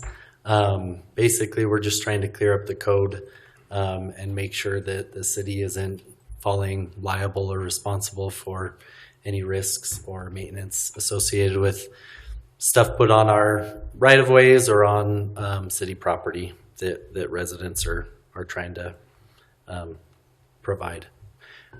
we support these and we like them and we think they're great for our community, whether it's a little free library or a fresh egg stand or some other thing. We just want to make sure that they're on private property and that we're backing that up with our city code. So happy to answer any questions that you may have or hear any concerns with what's proposed in here. Yeah, just a quick question. And I get it. I mean, we all love the little library, yeah. Mm-hmm. But it's understandable why we have to kind of keep them on private property. So how, do you have any ideas about how to educate people on this? Because I hate to see somebody put one in their park strip thinking that's their private property and then being told to take it down or something. Sure. We and to be quite transparent, we have some of these existing that we've talked with residents and allowed in the past, and that's something that we'll have to go and address. And whoever put these here initially may not be involved with it anymore. It may just be kind of a running on its own. And so part of our engagement process is to reach out to the community in these areas and just educate them on this process and hopefully find somebody who's willing to take stewardship of that and potentially move it into their yard. I think moving forward with future, typically we've had requests come in if it's been on our city property. I think the right-of-way would definitely be a challenge just to address that kind of on an as-needed basis with our code enforcement, or if we catch it and see it early enough, just educating them and probably having something that we can hand to them and say, hey, this is our ordinance. Give them an opportunity to address it and, hopefully move it behind the sidewalk. Yeah, so maybe staff with what's the Facebook thing? Lehi City Chat, whatever. Maybe put something out, friendly, just kind, saying, hey, these are great, but just be aware, you need to set them back, and that be okay. Again, I just feel bad if somebody puts one up and then they're told, no, you can't, then we're the bad guys, and anyway, just catch it before they do that would be great if we can. But we'll still be the bad guys, but I know. I know. Mr. Mayor, may I? Yep. So I saw that Gary from engineering talked about lemonade, and in that the section of the code where you specifically refer to temporary lemonade stands, is that because of the law in that they call the lemonade, like the lemonade stand law, or why did you choose to write? It's on page 39. That was added in response to his comment. So this was updated after the DRC, and I believe we added that in so that it wouldn't necessarily restrict kids from setting up a stand and, code enforcement coming after kids. Okay. And maybe that needs to be written differently. Like, or clarified what if it's better. Kool-Aid and not lemonade? Yeah. Like, they'll be fine, right? Right. Yeah. Or if they're doing Tang. Back in my day, we did Tang. But yeah, I wonder if that DRC comment of changing it to temporary food or something might be beneficial, just because lemonade is so specific. And I know we have that law, but I didn't know if that's what you guys were trying to go after or something else. Yeah, I think originally it said, and Gary's not in here to correct me, but I believe it just said, this does not include lemonade stands, and they updated it. Planning department uses such as temporary lemonade stands, but we're happy to update this anyway. That makes that a little more clear and feedback, unless there's general. Unless there's a specific reason to say lemonade, I would think maybe being a little bit more general. But that's my one piece of feedback. Great work, thank you. So basically, it does not include temporary stands. That's what you want to say, right? Yeah. Basically, okay. This does not include temporary stands such as lemonade, hot chocolate, cookies. No, I'm just kidding. My neighbor did Italian sodas. That is high class there. So, but this causes a follow-up question for me. We've got people in my neighborhood that have fruit stand. I mean, these are adults that are. It's kind of a commercial thing there. So, I mean, is that considered a temporary use, and is that permitted, or? That's a good question. Probably not, not. permitted. Something that came up after we started working on this and went to DRC is we found a spot that they were selling like garden beds, in the park strip. They had them all out on display. It was a great little, business, but it, again, presents problems for the city that we're just trying to address. And so maybe we need to update that verbiage for temporary, because that could be, it's only temporary for 2 years, or who's determining what temporary means. So I think that's good input. Are you familiar with state code? Because there is that. Not specifically regarding the lemonade laws. It might be good to look at, and because I know there is that where kids are allowed to do these stands, right? But then we want to probably keep people from kind of using it more as a full-on commercial business where they're selling stuff. I don't know, so maybe look at that. Yeah, one thought I have is, and I brought this up with Kim, I don't know if in the city you've seen, but there's people who sell flowers randomly on corners or food or whatever. And I've had some citizens who are concerned. And I don't know, this is not within my realm. So I would think the police, code enforcement would have input on that planning as to how to address that. And like, if these are grown adults with businesses, do they need a business license? Like, what's the, versus we're talking about minors selling a thing for maybe an hour they last or something. So anyways, I understand what you're saying about the neighborhood exchange structure. I just wonder about the temporary uses and all of that and how that works. So it's just something to think about. Any other questions or comments for Trent? Great. I think we got a run. Yeah. Thank you. Thank you. Okay, item 3.5, discussion of budget amendments for current fiscal year 25 to 26. Mr. Dean. Yeah, we have a budget amendment on the agenda for the next council meeting, first whatever date that is in June coming up. So I put this out just so we can talk about it if you have any questions. I'll just kind of go through them line by line. I think they're mostly straightforward, but we can ask questions as we go.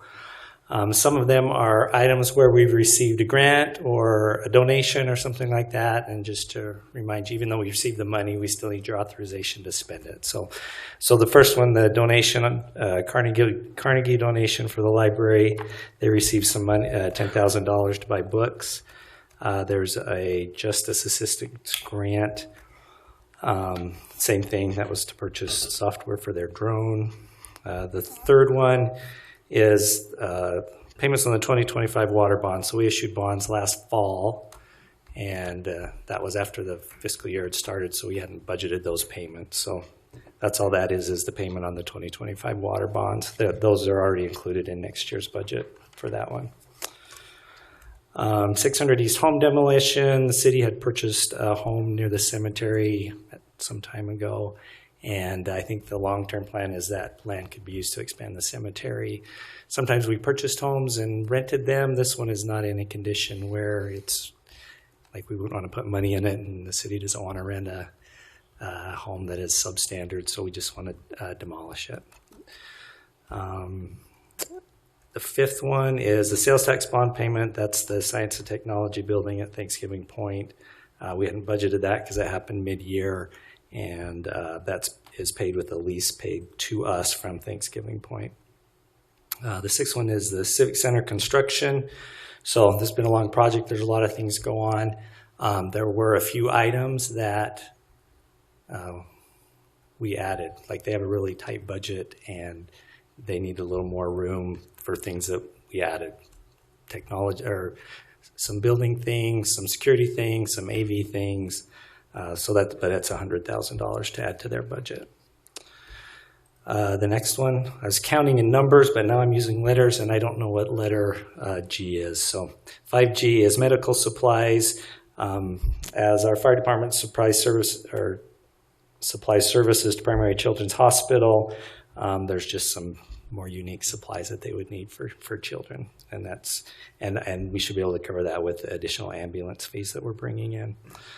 The next one is the fiber bond payment. So we issued this one. I probably should have had in the original budget. I think I missed it, but payment on those bonds. We have capital interest money that was borrowed to do that, so it's not additional money or drawing anything else. It's using the fund that's already there to pay that. The next one is the outdoor pool repair. We talked about that a little bit ago. We are concerned we may not be able to open the outdoor pool, but it sounds like we have a fix for at least this year that is not too expensive, and that's to do that.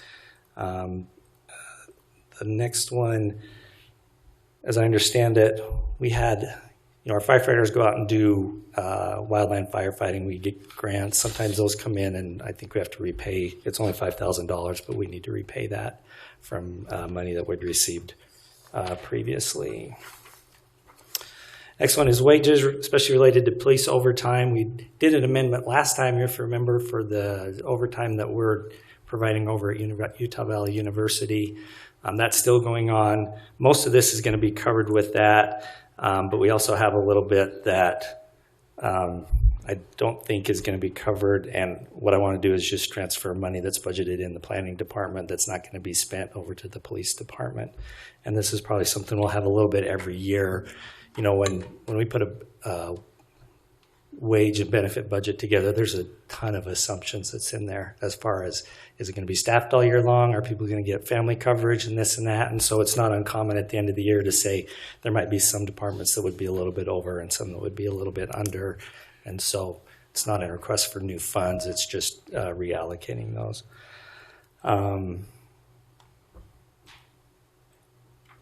Park tax. This is just that. So the actual money we got from the park tax was a little more than we'd put in the original budget. So we gave out more in grants than we had in the original budget. That's all this one is. And there was one more grant that I was supposed to add something. Allison, do you remember? I'm sorry. There was a police grant that we needed to add. This came in at the last minute. Do you remember? Oh, yes. That is for the ICAC grant. So the Internet Crimes Against Children. So that's one more grant. That it's not on this one because I didn't have it in time, but it'll be on the final one. But again, that's just a grant from the state. Yeah. Authorizing us It's to like spend it. $15,000. Yeah, it's not huge. That's it. Any questions? Mr. Mayor, I wanted to just, I had sent an email. Dean, thank you for your quick response and providing that information about item 5F, where the additional items for the Civic Center construction, and based on the conversations I've had with facilities and that information provided, it seems about $20,000 was spent to accommodate a request by the council for office space. I recognize that, Mr. Mayor, you have some spending authority that we've granted to you, but I would just ask from a process perspective that anything spent that affects the council at requests of council members come before us as a vote before that money is spent. I would have loved the opportunity to voice opposition to that prior to those dollars being spent. It's unprecedented for council to have office space, and I am very concerned about separation of powers. And so I'm just simply one of 5 here, and that's great and how it's meant to be, but my request is that dollars spent at request of council, even if they're below the threshold, that they're brought to a vote before the council before those things happen. Thank you. Any other comments, questions? I do have a question, and I'm not sure who to ask this of, but did any particular council member ask that money to be spent? I'm going to say something. Is it okay if I say? Oh, you can go, Jason. You go first, and I'll say. There was a request for workspace here in City Hall. As we talked about it, we tried to find the most cost-effective way to make that happen that still allowed for that request to be made. So did they ask for $20,000 should be spent? No, but there was a request for... There's a request for workspace. Workspace. But we do have a lot of empty offices and pods too. We do, but those offices are meant for growth, and again, we did have concerns about separation of power and keeping the different branches of government separate. So that's why we chose to take the approach that we did. Well, and I think just from my perspective, I don't know of anybody up here that asked for any money to be spent. I also would have, if it were up to the council, I would have opposed any money spent on it. My understanding, I don't know where the number comes from, 20,000, because I think there were 2 cubicles put in a hallway. And my understanding is the cubicles are things we already had. So the cubicles, we purchased them for the info center. They were the wrong size. We could not return them for full value, so we repurposed them. So we thought it was a good solution to put them to use there. And I guess where's the 20,000 number coming from? I can shed some light on that as I ask facilities, Mr. Mayor, if that's okay. Sure. The $15,000 spent on security, and Steve, I guess you're here if you want to come in, but the $15,000 spent on the security door was a direct cost associated to the request to separate the powers. And then there was also roughly about $3,000 of additional desks, the topping required. So when you take 15 plus 3, plus you have to take the cost of the walls, that's where I get roughly about 20 grand. So realistically, where it was is, yes, so we could not return them, but we had to buy new in addition. So that's where that funding came from, is we had to repurpose those. So we had to buy the new, we accredited that towards where they got put. The door itself, the locking system, all of that was, like it was said, is about 15,000. Yeah, and again, the door and the extra wall, right, to separate. Yeah, just that small wall and a single door. That wasn't at the request of the council, correct, Jason? Like that was a decision that I made. Okay. Because again, I feel strongly that we need to have a separation between the executive and the legislative branch. So it depends on how you want to slice it. If not for the request, then we would not have put the door in. But we did put the door in to try to appease everyone as cost effectively as we could. Yeah, I guess sorry, Heather, but I guess just my point with that is if there was any money going to be allocated or spent whatsoever, I would have definitely opposed that. I recognize and respect the separation of powers, but and I appreciate kind of this informal, like, hey, where can some of us put our budget books and some papers and somewhere to sit to meet with staff. That you went above and beyond, of course, and I appreciate that effort. But again, I would not support $1 being spent on the council beyond just what's already in the budget. I totally see how this ended up where it did, where council's asking for a request and admin and staff feel that that's, I get it, that there needs to be a separation. When I saw the door, I totally had heartburn over it too, because I don't think the council needs to have designated office space. Perhaps we could have, people had too many books to carry. They could have a locker or something, but I do think there's enough rooms within here that we could reserve them as needed. And my biggest concern is making sure that this is repurposed in the future. I don't think that this is going to be something that future councils need. I know other councils in the valley have been making jokes about it. So when we've had councils in the past who even have less digital assets than we have, they have not needed office space. So my biggest thing is, like, in the future, do you think this is possible now that we have a door and security there, that this can be repurposed? Because I thought it could be something where, the team up there could expand. Is this something that now is going to be, you feel it's totally locked off, or you do see a point where we could repurpose it? Well, great questions. If I can take them maybe a couple at a time. We do have quite a bit of room in the finance area for that group to expand. So that door, the security door that you're referring to, I have less concern about that being a barrier for them to expand. And frankly, that area was kind of meant to be, I don't know what it was meant to be, frankly. It didn't really have a super practical purpose. It was a seating area, and that didn't serve a whole lot of practical purpose either. So I don't think it's worth taking the door out, spending more money to take it out at a future point. But I don't know that it necessarily impacts us too negatively in the future. But I guess when we're at capacity, when we have like at the old city hall where we had people working in hallways on tabletops, they could I guess it just seems kind of weird to have it isolated like that and to have it be a cubicle space, but maybe those cubicles do get repurposed downstairs and it becomes like a second kind of meeting room for council. So that's why I just wanted to make sure that it was something that would serve a purpose in the future too, not just be money spent for right now for this purpose. Okay, I'm going to say something. So I walked through the city hall with Jason in December, and I will take full responsibility for noticing all the extra offices and desks. And I found out that the info center cubicles weren't up to what they wanted, and it was too late to return them.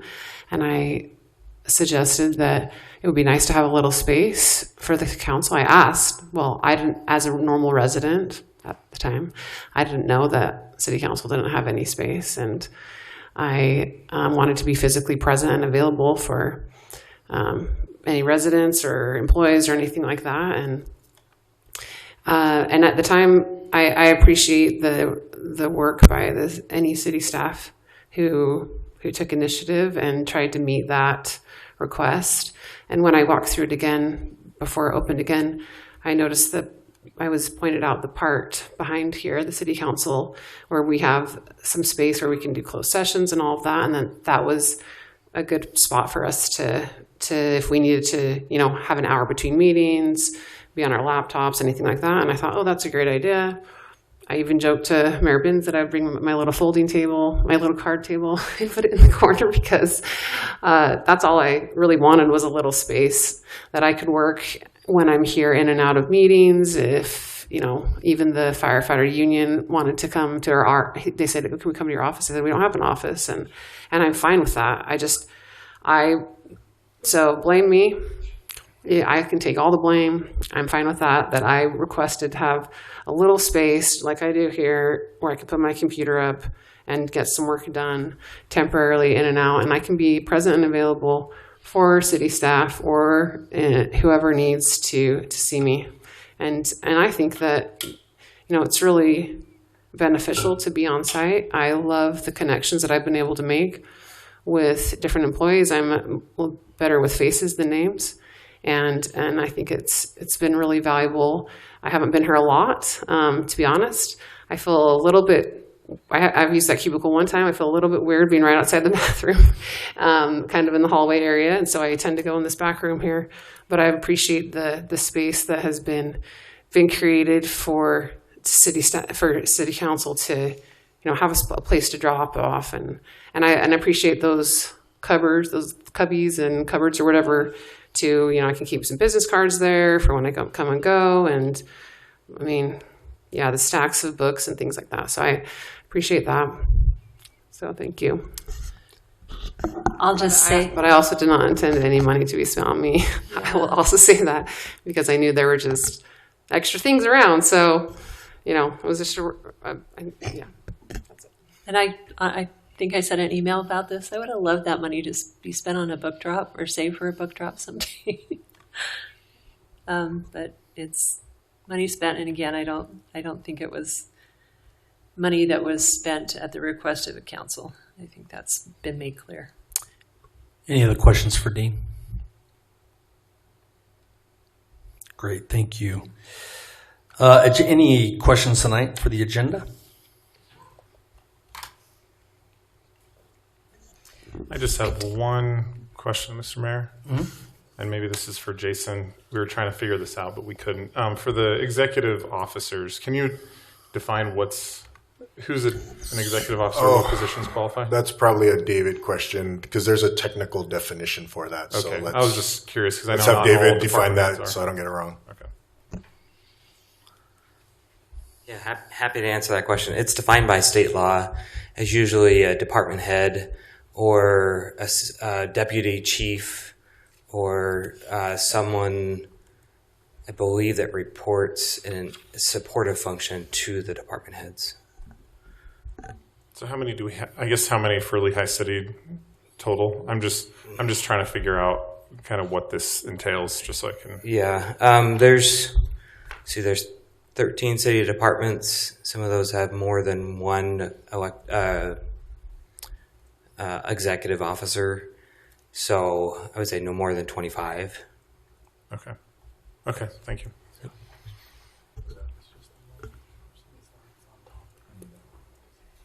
I have a question.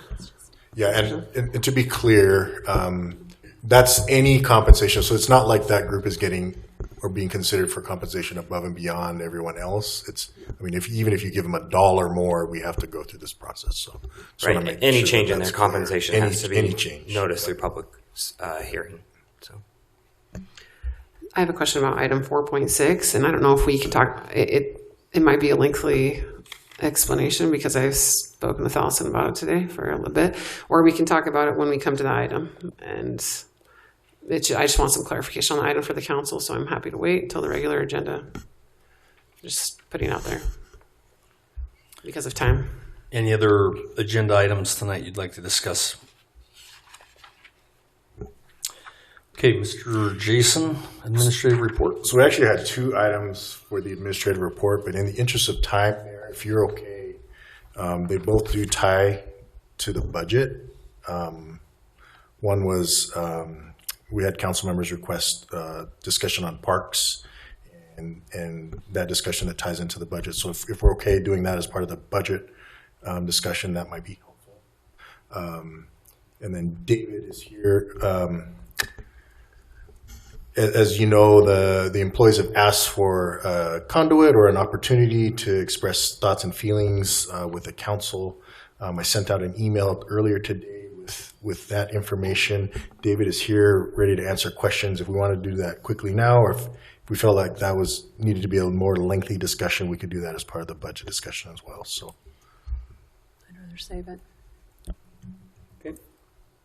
Anything else, Jason? Just those 2 items? Those are the 2 items that I had, but again, we can do those later or now or whenever you'd like, but I know we're short on time. Okay, we can talk about those during the budget discussion. Item 6, council reports. Mr. Mayor, if I may start, Mm-hmm. is that okay with you? Yep. There's quite a bit that in the past 2 weeks that I've been able to participate in, but one that is very relevant to the council that I need to put on your radar is I went to the Lehi Serves kickoff event. And thank you, Mr. Mayor, for saying that you'd be willing to help out on that.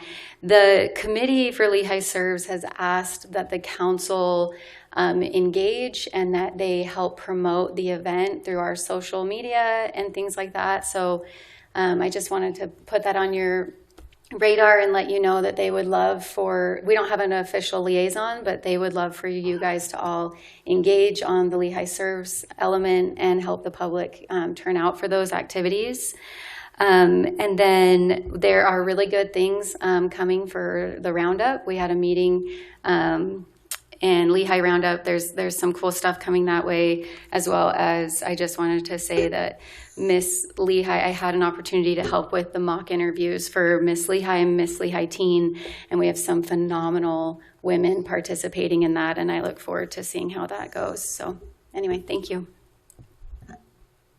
Other reports?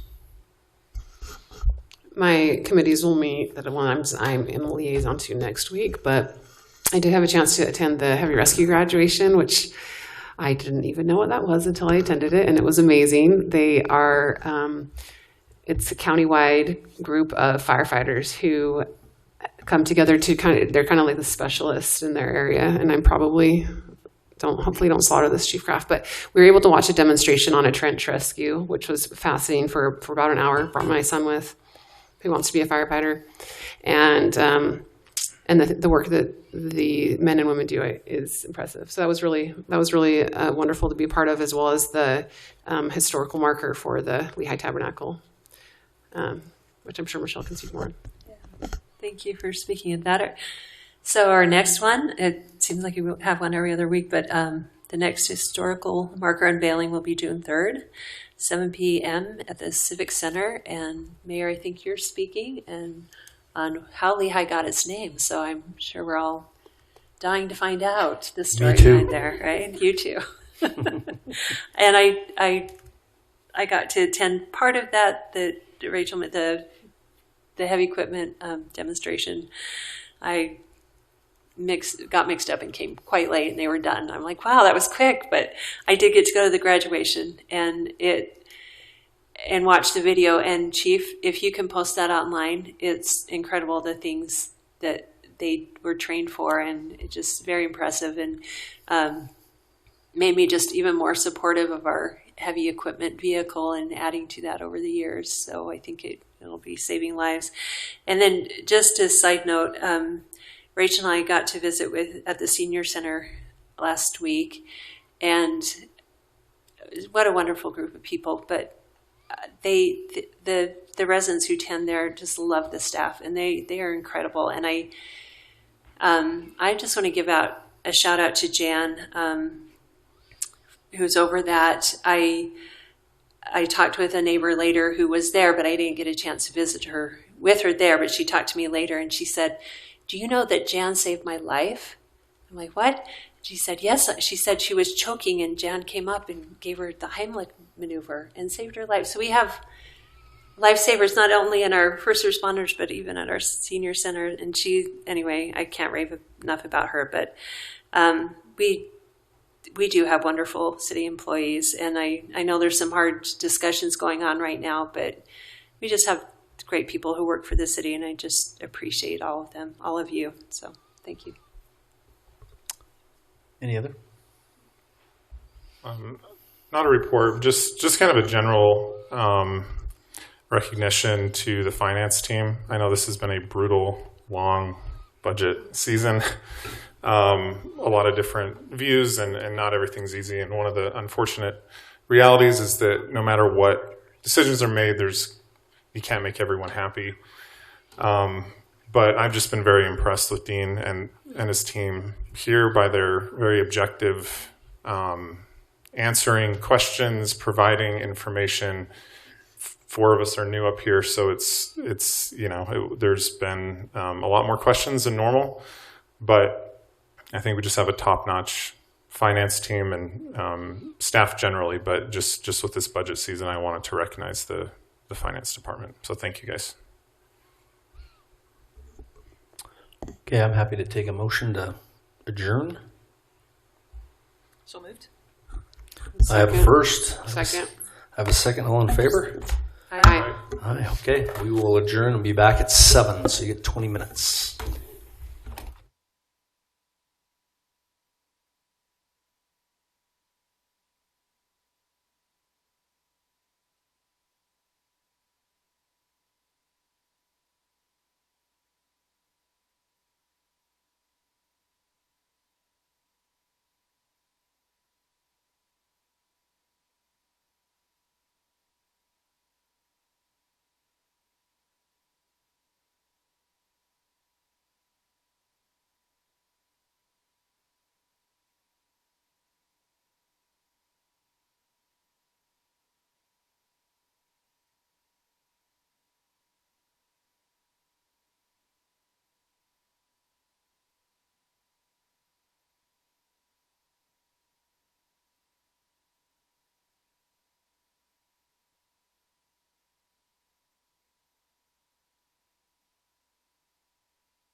the podium, or can I just speak from here? Wherever you're comfortable. Okay, how about if I just start from here? So this agenda item is for the design contract for the Pony Express Parkway design. Again, it's 2 projects. The first project being the roadway design for Pony Express Parkway, and the other is a project that we teamed with Utah County to extend the Utah Lake Trail. This project was competitively bid. We selected engineering firms from off the UDOT website. Those are engineers who have been vetted through their system. So that's the selection process we used. We submitted a recommendation for 6 different engineers to propose on the project. We ultimately ended up receiving 3 proposals. And those proposals were evaluated by Lehi staff, members from Lehi staff, Mountain Island Associations of Governments, American Fork City, and Utah County, and Wilson and Company was chosen as the company that we wanted to have design this project. So we received a proposal from them, and that's the proposal and the agreement that's on the agenda tonight. Are there any questions for Mr. Kennison?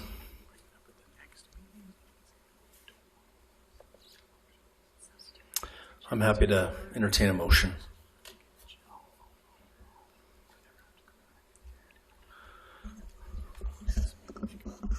Any questions? Okay. Good job. This is really well done and comprehensive to be able to read through. I move that we pass Resolution 2026-36, approving an agreement with Wilson and Company for engineering services for the Pony Express Parkway and Utah Lake Trail. And is there anything to include there? I think there's a whole Appendix A or Exhibit A that's going to be included. I don't need to include any other DRC comments, right? Okay. So I have a first from Councilmember Freeman. Do I have a second? Second. I have a second from Councilmember Lockhart. Any questions on that motion? Councilmember Newell, we'll start with you. Yes. Councilmember Harrison? Yes. Councilmember Stallings? Yes. Councilmember Lockhart? Freeman? Yes. And Councilmember Lockhart? This is the first time you haven't skipped me, but you skipped someone else. I just want everyone to feel good. Yeah, I'm a yes. Great, thank you. Okay, item 4.2, consideration of Resolution 26-37, approving an agreement with Wilmed Construction, Inc. for the construction of Lakeview Park.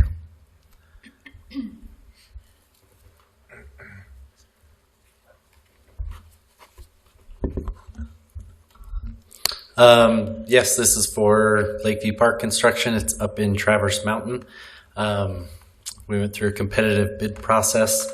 This is a company we've not worked with previously. They were the lowest qualified contractor, and we reached out to a number of their references and had positive feedback, and so we felt comfortable going with them. And we've already actually worked with them and adjusted the amount that they initially bid and reduced it by about $130,000 to just help with overall costs of the park, but still maintain the integrity of the design.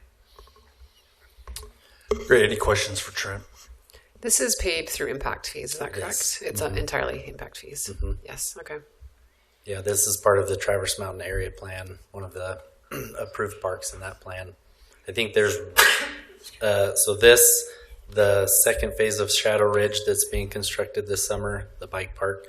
And then beyond that, there's one other park in that East Canyon, or the West Canyon, that would be the final park in Traverse Mountain as part of that area plan. Good job saving money. Way to go. Any other questions for Trent? I'm happy to entertain a motion. Mr. Mayor, I move that we approve Resolution 2026-37, an agreement with Wilmung Construction, Inc. for the construction of Lakeview Park. I have a first from Councilmember Harrison. Do I have a second? Second. Second from Councilmember Stallings. Any questions? Councilmember Harrison, we'll start with you. Yes. Councilmember Stallings. Yes. Councilmember Freeman. Yes. Councilmember Lockhart. Yes. Councilmember Newell. Yes. Great, thank you.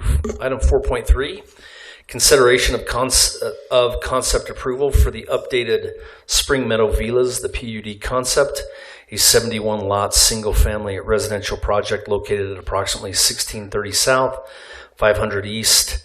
The petitioner is Windy City Development.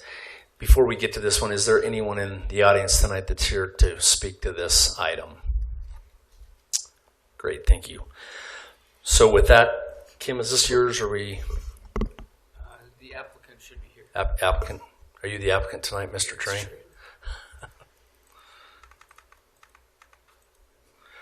Before Mr. Train starts, I will actually take him. This was tabled.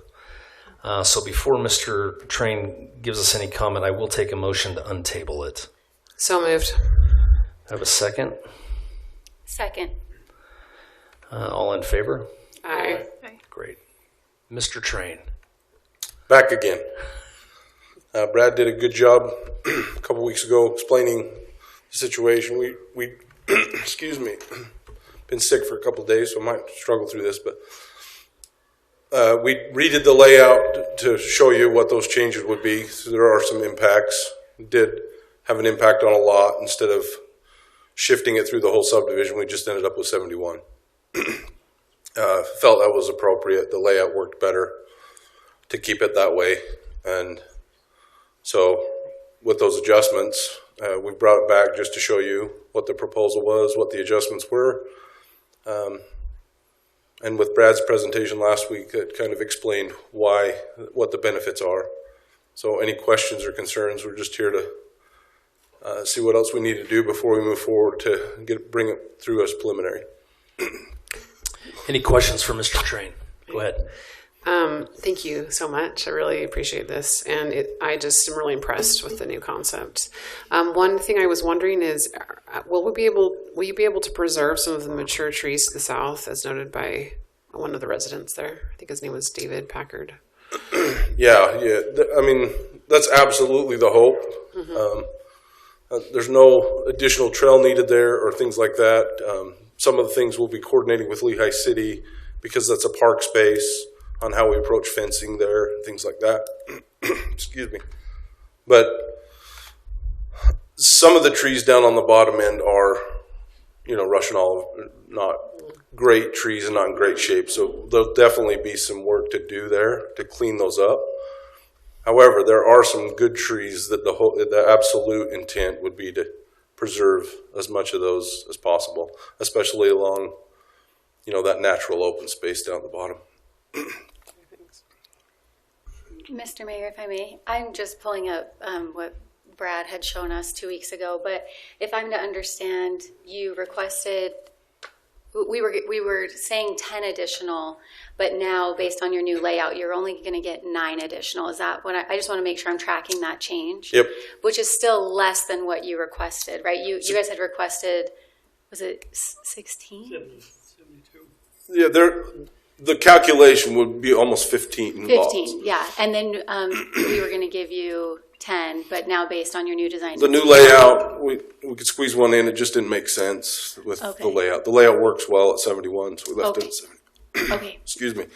We left it at 71. Yeah, that makes sense. I just wanted some clarity on that density. Yeah. Thank you.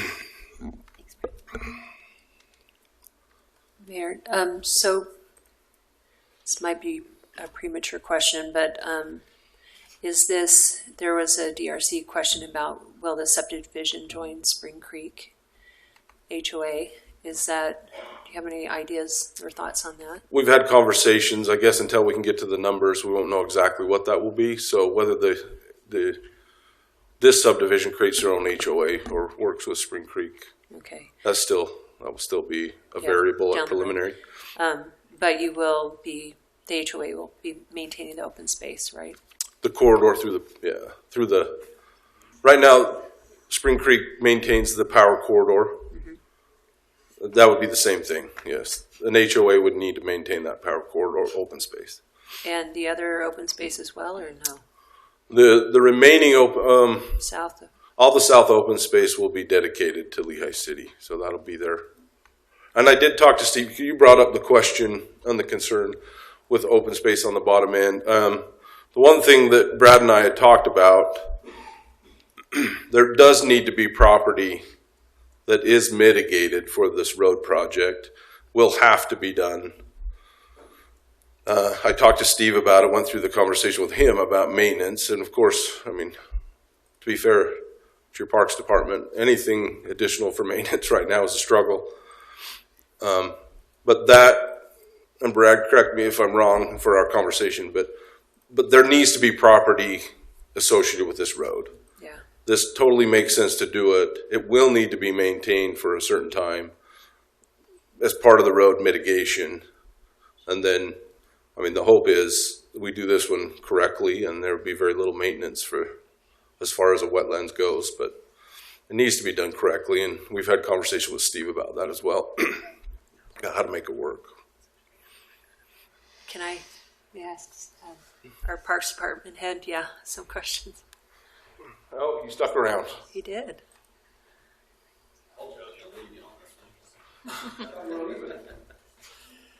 So realistically, I've had, like you said, I've had the conversation with Brad and Tony at this point, and we do have to have wetland down there. If we're going to build a road, we're going to have to mitigate it.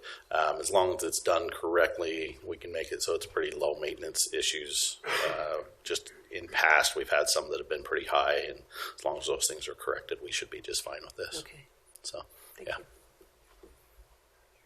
That's all I have. Thank you. Any other questions on this one? Brad, go ahead.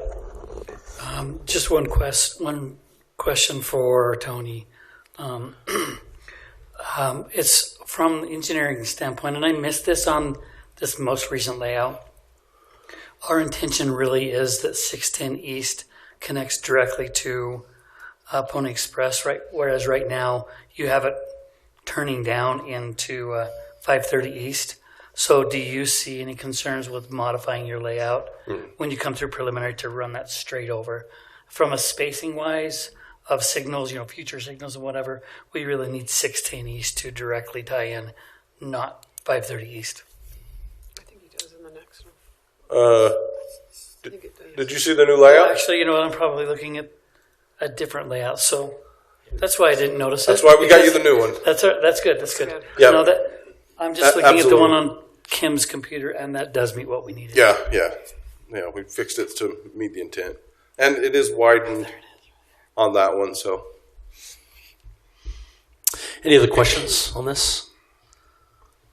Just to clarify, you're okay with it? Okay.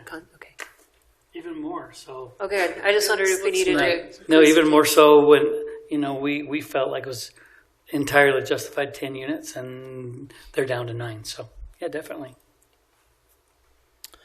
I am happy to entertain a motion. Mr. Mayor, I move to approve. Approve this concept for the updated Spring Meadow Villas PUD concept, a 71 lot single family residential project located at approximately 1630 South, 500 East. With the findings that the proposed concept does conform to the goals and policies of the general DRC comments. So I have a second. Questions?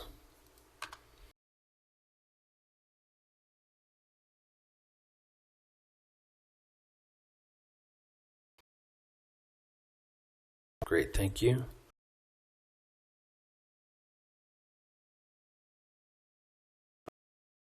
Heritage Meadows.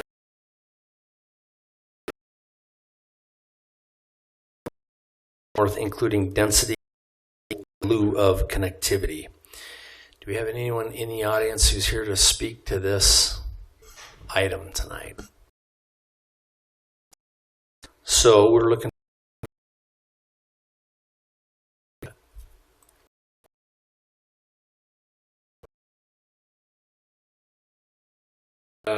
Yeah, we're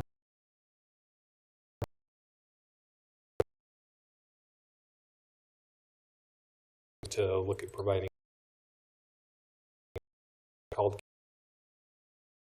ditch. So we've been with staff on that over the past couple months to figure that out, and we've come up with a design for the bridge. It'll be very similar to the one that was built in the subdivision to the west, and there will be some open space and a pedestrian trail connection from the subdivision to access that bridge. So it provides connectivity from this new subdivision across the bridge onto the pedestrian trail that runs along the ditch and connects other neighborhoods as well. So figured that out, and then we've worked on kind of a trade, I guess you would call it, for a couple lots of density in lieu. So that's all I have, but I'm happy to answer any questions that you have. Great. Any questions that we have tonight? I don't have questions. I just am thankful that you responded to the residents and to their petition.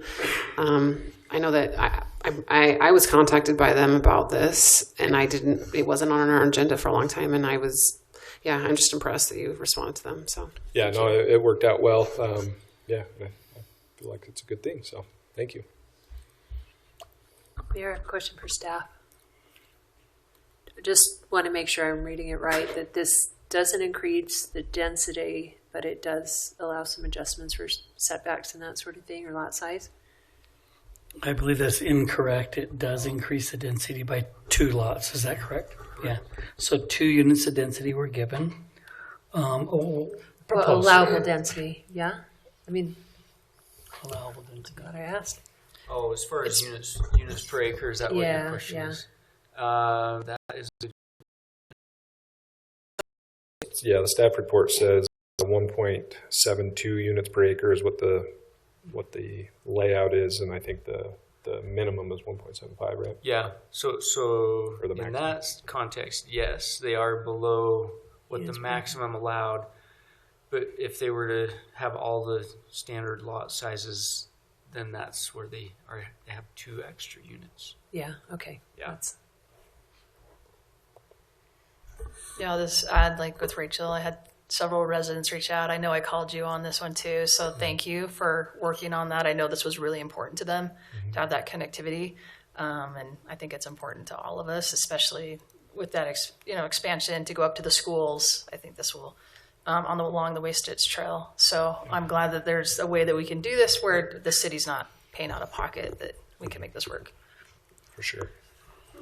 Thank you. Any other questions for the petitioner? No, I think if I may ask another question of staff. Sure. Councilmember Stallings, I'm just trying to make sure I understand, because I think that answer to her question is a little confusing to me, because it sounds like the maximum, if they were to maximize all their lot sizes, they're under, but they are getting a density bump. Can you help me? I just didn't follow that. Yep. So in the R122 zone that this project is located in, it has a maximum density of 1.75 units per acre. And that number really doesn't come into play unless we're doing a PUD or a PRD or some kind of a special subdivision. So you have the density cap of 1.75. They're at 1.72. But then there's also a minimum lot size of 22,000 square feet. And so a lot of times it just depends on the shape of the property. This has some unique shapes and the curves in the roads. So when you get a situation like that, it's very hard to actually achieve the 1.75 units per acre. So when they laid it out and tried to meet all the 22,000 square foot lots, they came out with 13. And so then that's when we said, hey, if you're willing to take 2 additional lots, and that seemed to equate to the cost of the bridge. And yeah. So does that make more sense now? It does, okay. Yeah. And I really appreciate that additional, just thank you. I know that question had been asked, but for me, I just needed to hear it maybe a little bit differently.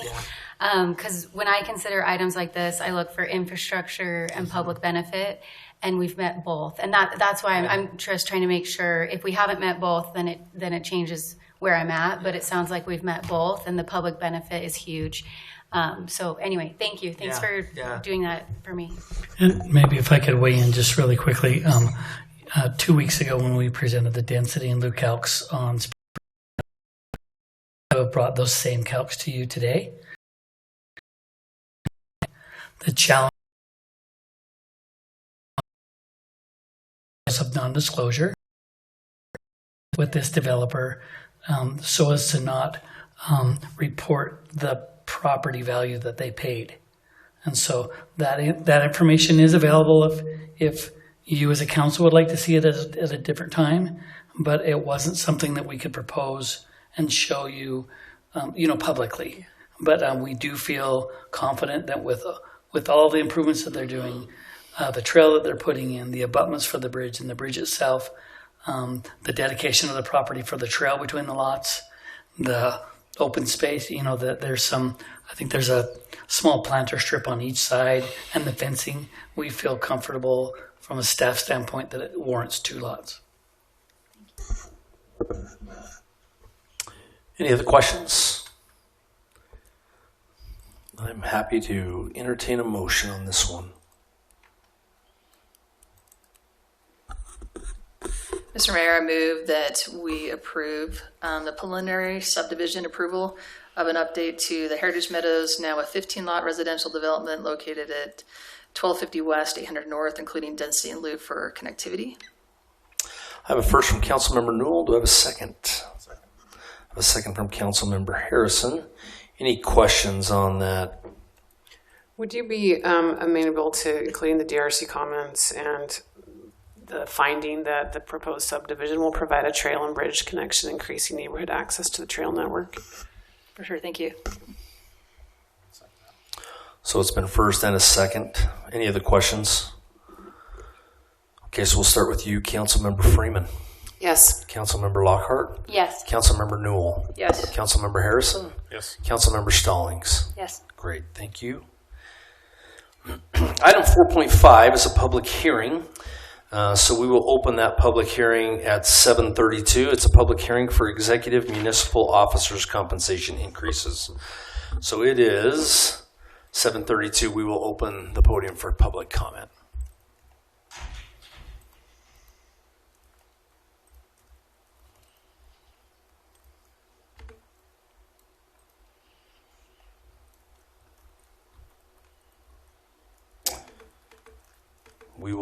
I will close that at 7:32, and we will then now go to item 4.6.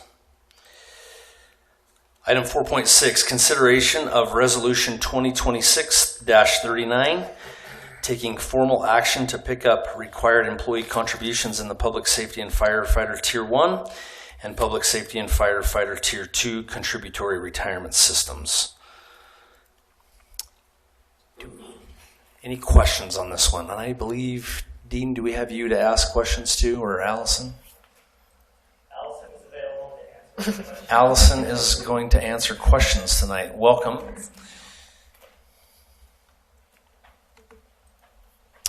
Any questions for Allison? Hi, Allison. I was wondering if you could explain this and that.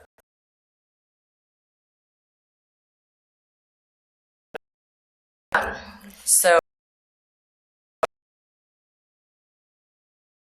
we're all as part of that system, if you're in a particular hybrid system, if the percentage goes over a certain amount on the employer side, it becomes an employee pickup. The employees have to pay that. The state legislature allows that the cities can pick up the public safety and firefighters employee portion, but not the regular employees. So last year, the city chose to pick up 4.73, which is the employee portion. Federal law says that we can't, once we elect that, we can't go lower than that unless the percentage that the state sets goes lower than that. So this year it's moving up to 5.98, which is an increase of 1.2%. That 1.25% would come out of employees' checks if you guys didn't approve the pickup. So last year, they decided to fund 4.73%, and this year we can't fund less than that, but we have 1.25%.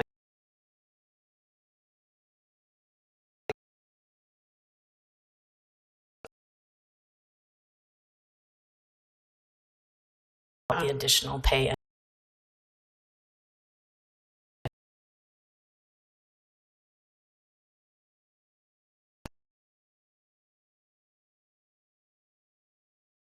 %.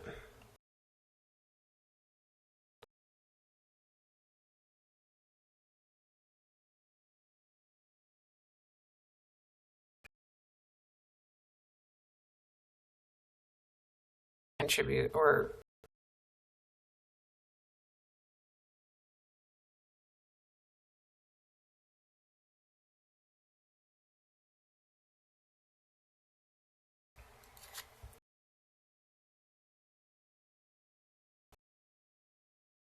thanks.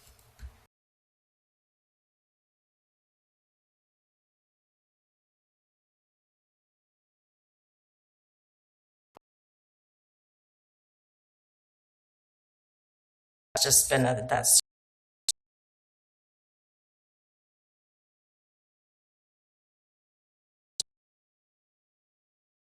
to do it by law.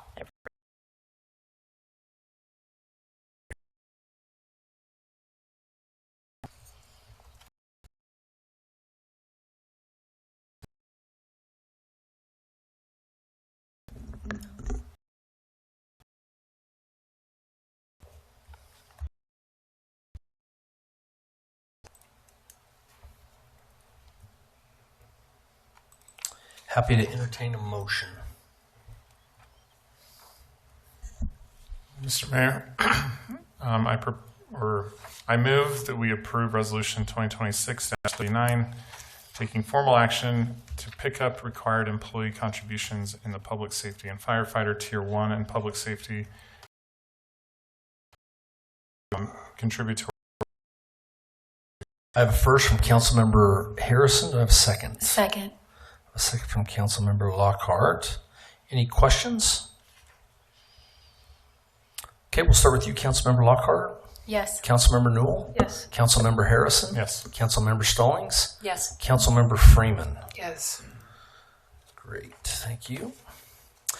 Item 4.7, consideration of Resolution 2026-38, adopting the budget and consolidated fee schedule for the City of Lehi for fiscal year 2026 to 2027, July 1st of 26 through June 30th of 2027. I will ask, is there anyone in the audience that came to speak to this item? Great, thank you. So, council, I'll bring that back to us. Any questions that you have or discussion? Mr. Mayor, were we going to do the administrative reports that we skipped? Yeah, so Jace, you want to? Is that okay? Yep, you want to lead on that? Let's start with the parks presentation. So I think Steve has something that he'd like to present, and then we can start in on discussion after that.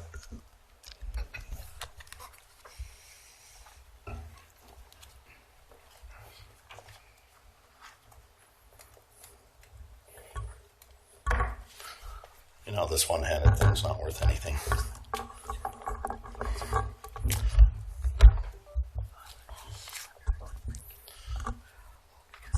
All right, so I was asked to kind of go over what we've proposed for the park tax capital projects and our impact fee. So those are two different areas. So I kind of broke it out into such. So for the playground replacements, we'll dive into them. This is just all of the requests right here that we have for the park tax and capital. Playground replacement, softball resurfacing, sports park safety netting around the playground, Holbrook Park pickleball lights, Main Street Christmas lights, Jordan Willow's area action plan, and then Willow Park renovation. So the big one that I want you to understand is our playgrounds. So we have 35 grounds within the city, and all of them, the majority of them were put in 99, 2000.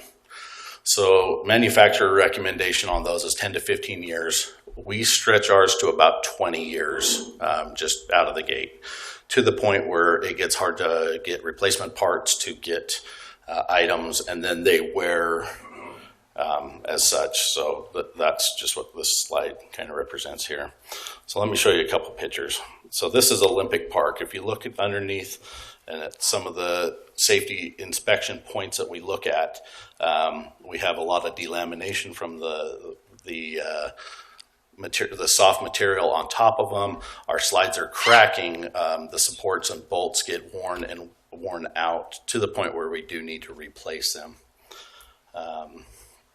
Chapel Valley Park, this one's very similar. This is the big fish park down on the south end of town, if you guys are aware of it. It's actually to the point right now on this yellow piece that kind of looks like a spine.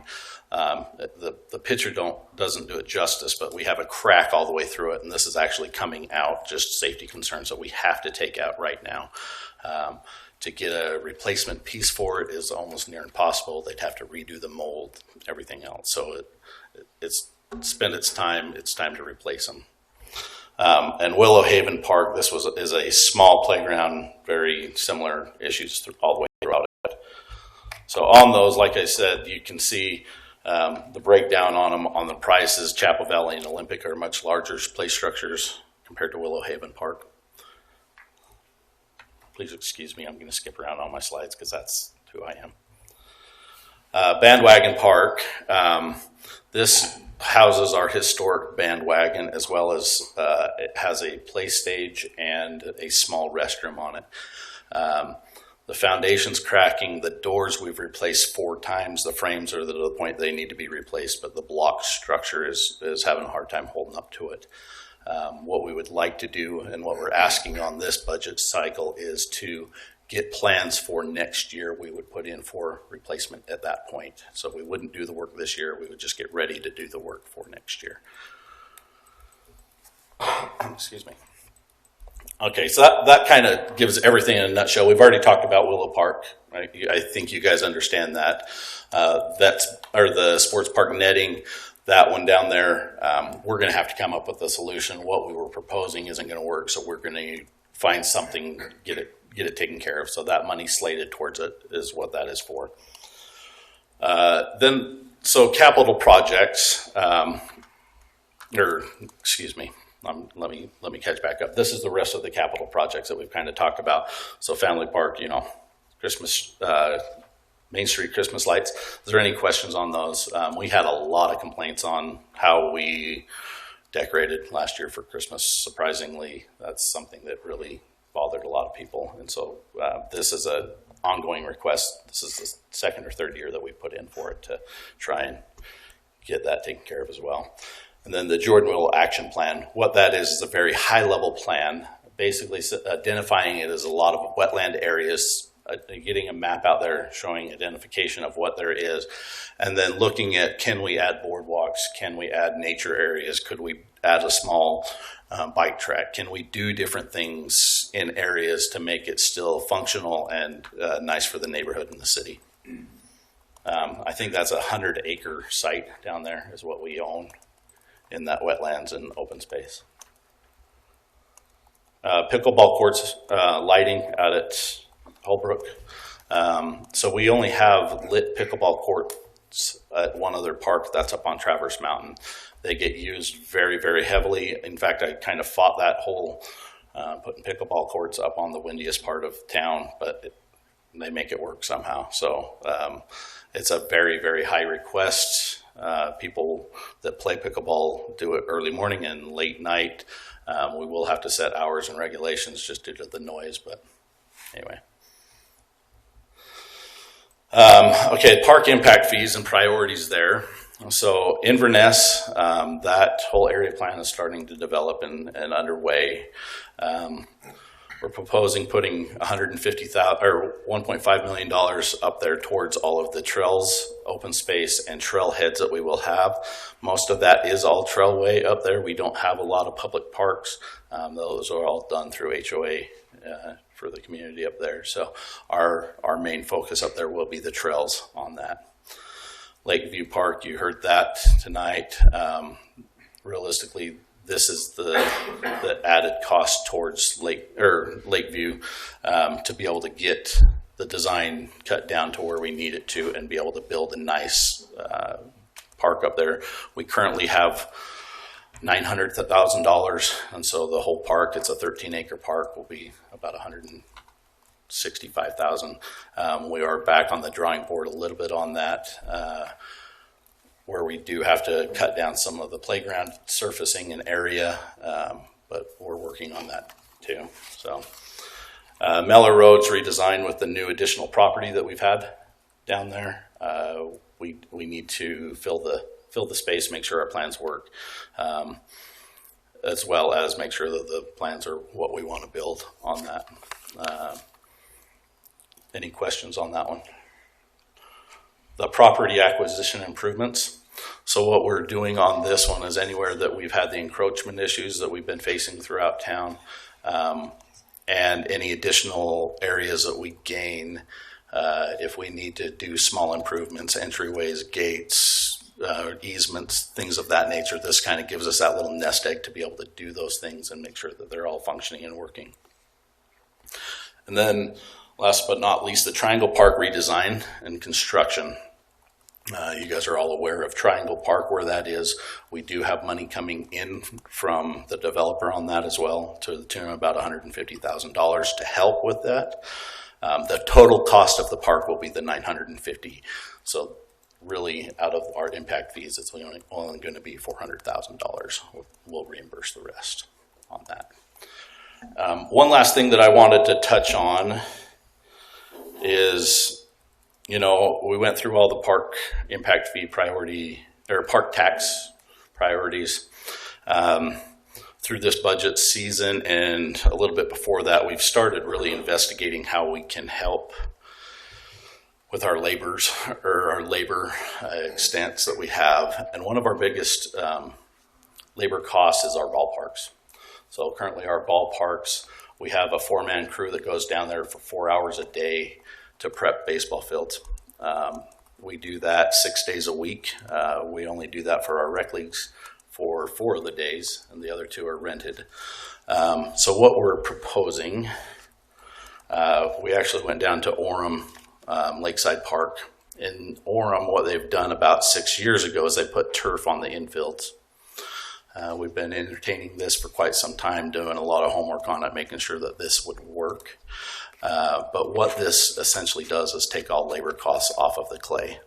So we're going from 4 hours of a 4-man crew a day down to 1 hour of a maybe 2-person crew, cleaning restrooms, picking up garbage. We don't have to paint lines at this point. We paint the outfields. We wouldn't paint the infields. We wouldn't have to field prep. We wouldn't have to drag them, water them, do all of that.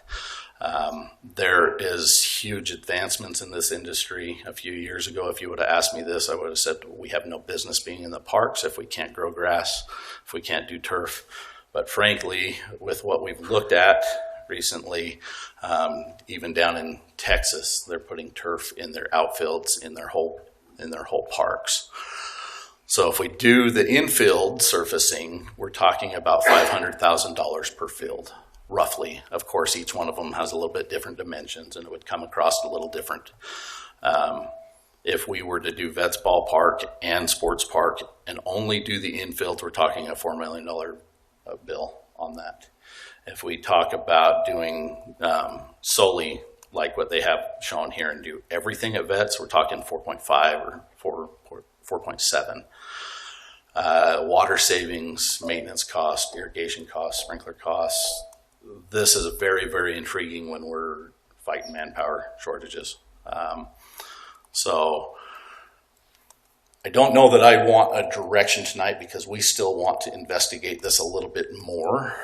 But what I would propose is start looking into this for our park tax monies, other than the other things that we've talked about on branding and making sure that we spread the wealth a little bit throughout the city, because this could be a huge potential saving for our department, especially manpower wise.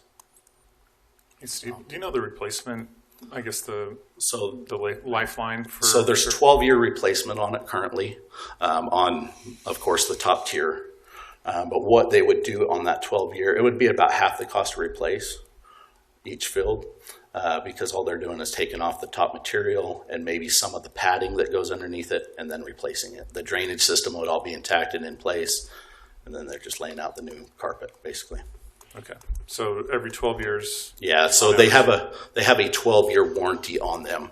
And so, just like everything else, the minute your fridge goes out of warranty, it's going to go out. You know, they've made it so that that's the case. I've talked to the school district; they have these in a lot of their different field surfaces, and that's what they said is make sure that you're aware that the minute that your warranty's out, you're probably going to be replacing it just due to the fact of wear.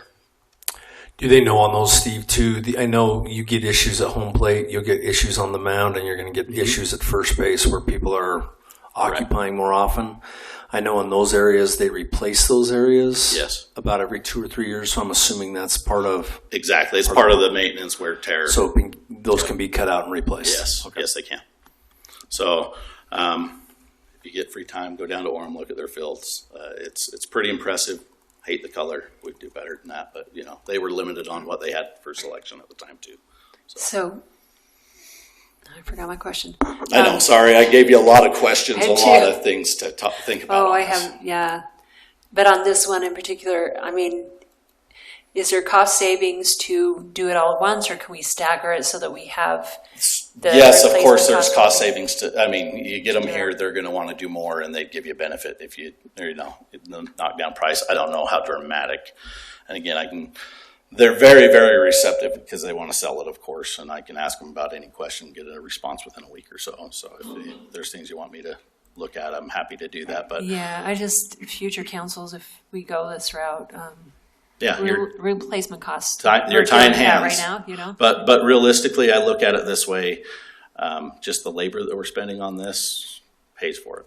So how do you have that calculation about how much? I'm not ready to give you all that information yet. That'll come closer when we do the full on what do we got coming up discussion. So yeah.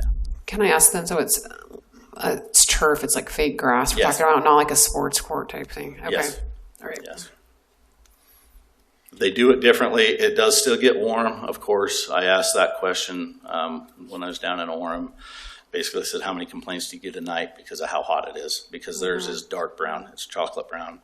And they said, realistically, after we put it in, we don't have a lot of questions. We don't have a lot of it because it's a unique thing. It's nice, and it's kind of an upgrade. It's not playing in your neighborhood park anymore.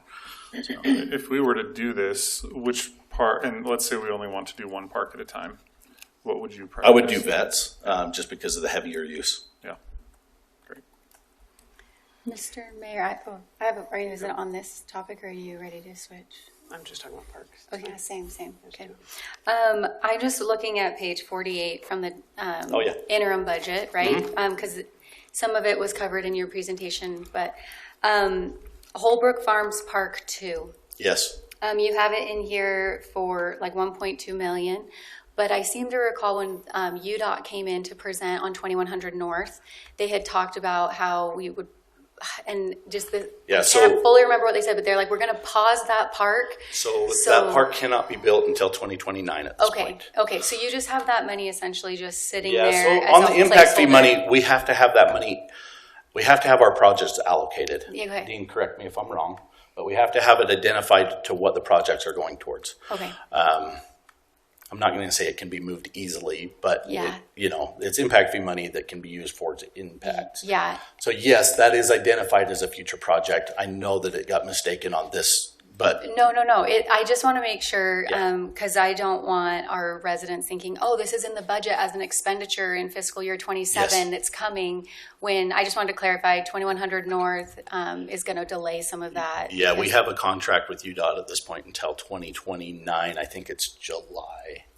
Okay. So is it fair to say that the projects you proposed in the presentation today, Are the those ones are the that ones we're that looking at. will happen, but maybe what's on page 48 isn't Correct. some of those could be placeholders. Yes, Okay. and to be very transparent, like the mountain bike park that Trent presented on tonight, that is still ongoing. That's from last year's budget. We do still have those projects that we're still moving on. Usually it takes 2 years to build a park between planning and actual construction, unless it's a large park, and then it's closer to 3. No, the clarity's great. I know I'm getting questions, and I just want to make sure that I give the right answer. Absolutely, So, absolutely. Thank you. Steve, I just wanted to clarify for the Inverness Trailhead, that's for design only? No, that is for design and construction for the whole site. So all of that money will not go out this year. So the 1.5, I'm guessing we're probably closer to $500,000. I know that they've got 2 trailheads itching to go right now. Trails don't come easy. You have to get a specialized builder in here. If you just let anybody with a grader in there, you're going to have issues. So we're pretty picky. It just said design, it didn't say construction, so I kind of had. Yeah. No, it's all of it. Good. So okay. that will be what we spend on the trails and everything up in Inverness. Okay, and as far as the Holbrook pickleball lighting. Yes. How late do they play in the summer? I mean, the sun's up. Well, they'll play until you tell them not to. I mean, that's the thing is we'll put timers on it that go off. Our park curfew is 11. So we'll put timers on it that go off automatically at 11 o'clock, and then they don't open back up until 6:30 in the morning. Okay. So. And on that same topic, and maybe Emily would know more being a resident out there, and you as well, Steve. I know that I've heard in other cities with the lighting and the noise with pickleball, sometimes, you put lighting in and then you have a whole new slew of complaints coming in. So what do you think the balance is? I mean, if it's so popular that...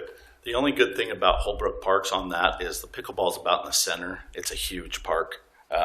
There will be noise traveling. I guarantee there will be noise traveling. If we get the complaints, we may have to look at putting up more trees around it or doing something to help buffer the sound. But I think the benefits outweigh the negative on it by far. Yeah, and there's that big mound, like that big sledding hill. Yeah. I'm not sure how effective that is, but it's a good call out that there is going to be some sound. I would say though, having talked to residents out there just last week, they seem to be looking forward to it. Yeah. Thank you. Maybe if I could too. Sorry to interrupt. Oh no. But I'm a pickleballer. I love to play. We play a lot at Patriot Park, and the way they seem to be able to get around this is they just turn the lights off. Yeah. The lights just automatically go off at a specific time, and so you naturally just stop playing. Yeah. Because you can't see. Well, so and frankly, we got a little different situation. We do have homes all the way around ours. The south I am a little worried about, but we have some structures there to help take in some of the sound too. And I think, thanks to Councilmember Freeman's points during the noise ordinance revisions, right? Like the city isn't absolved. Yeah, absolutely. So I don't know what the time would be. I know the ordinance says 10 p.m. to 7 a.m. And we can, like I said, we can set it if it starts becoming an issue, we can set it for when we need to. We can put automatic locking gates on it if we had to. There's plenty of ways around it. It's not. Great. To be fair, unless it's us out there playing pickleball, making the noise, I don't know. That's true. Yeah. I don't know. Or I don't know, we can charge everything, right? It's the owners, it's the person making the noise, You're the owner. Yeah, I don't know. I do have a question also about the campsite renovations at Willow Park. Yeah. Is that just the sewage line upgrades? Or is that, it's all lumped into the same thing. So it's the sewage line that goes into the restroom, and then it's making all of the camping stalls ADA accessible. So it'll put new picnic tables and replacing the wood table ones that we have that have a wheelchair access. It's putting actual camp ring or fire pit rings in the designated areas instead of rocks and old pieces of metal that we've found to be able to make this work.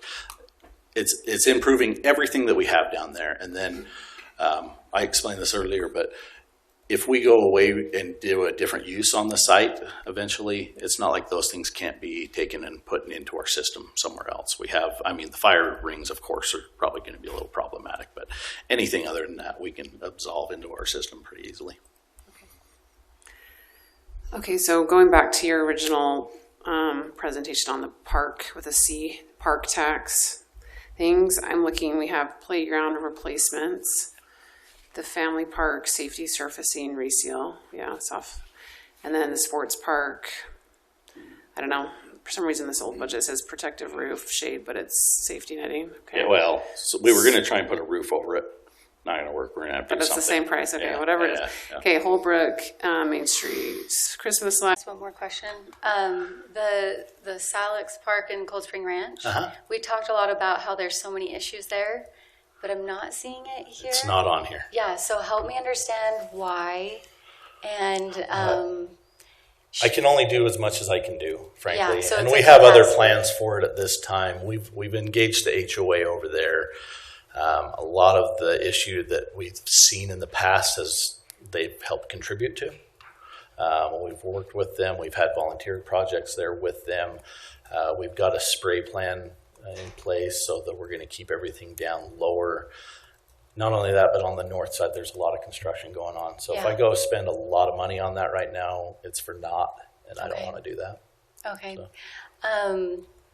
The residents out there, I know they've struggled with mice and the grass and all of that, but you're still going to be... There are always going to be mice out there. Yeah. They built right next to a field, next to a power line, and there's construction all the way around them. But it's on Lehi, right? With that land under the power corridor was dedicated to Lehi, so we're going to continue to mow it down. And yeah, it's the power line corridor. It's the same thing we talked about when Tony was in here, just on the other end of town. We have this all the way through town. And unfortunately, until the construction slows down a little bit, the mice are going to just stay there because they get disturbed out of their homes and move to anywhere that's warm. Okay, so you would look at putting that into the budget once the construction north is Realistically, finished? we're probably 2 years before you'll see anything on that. Okay, thank you. Yep.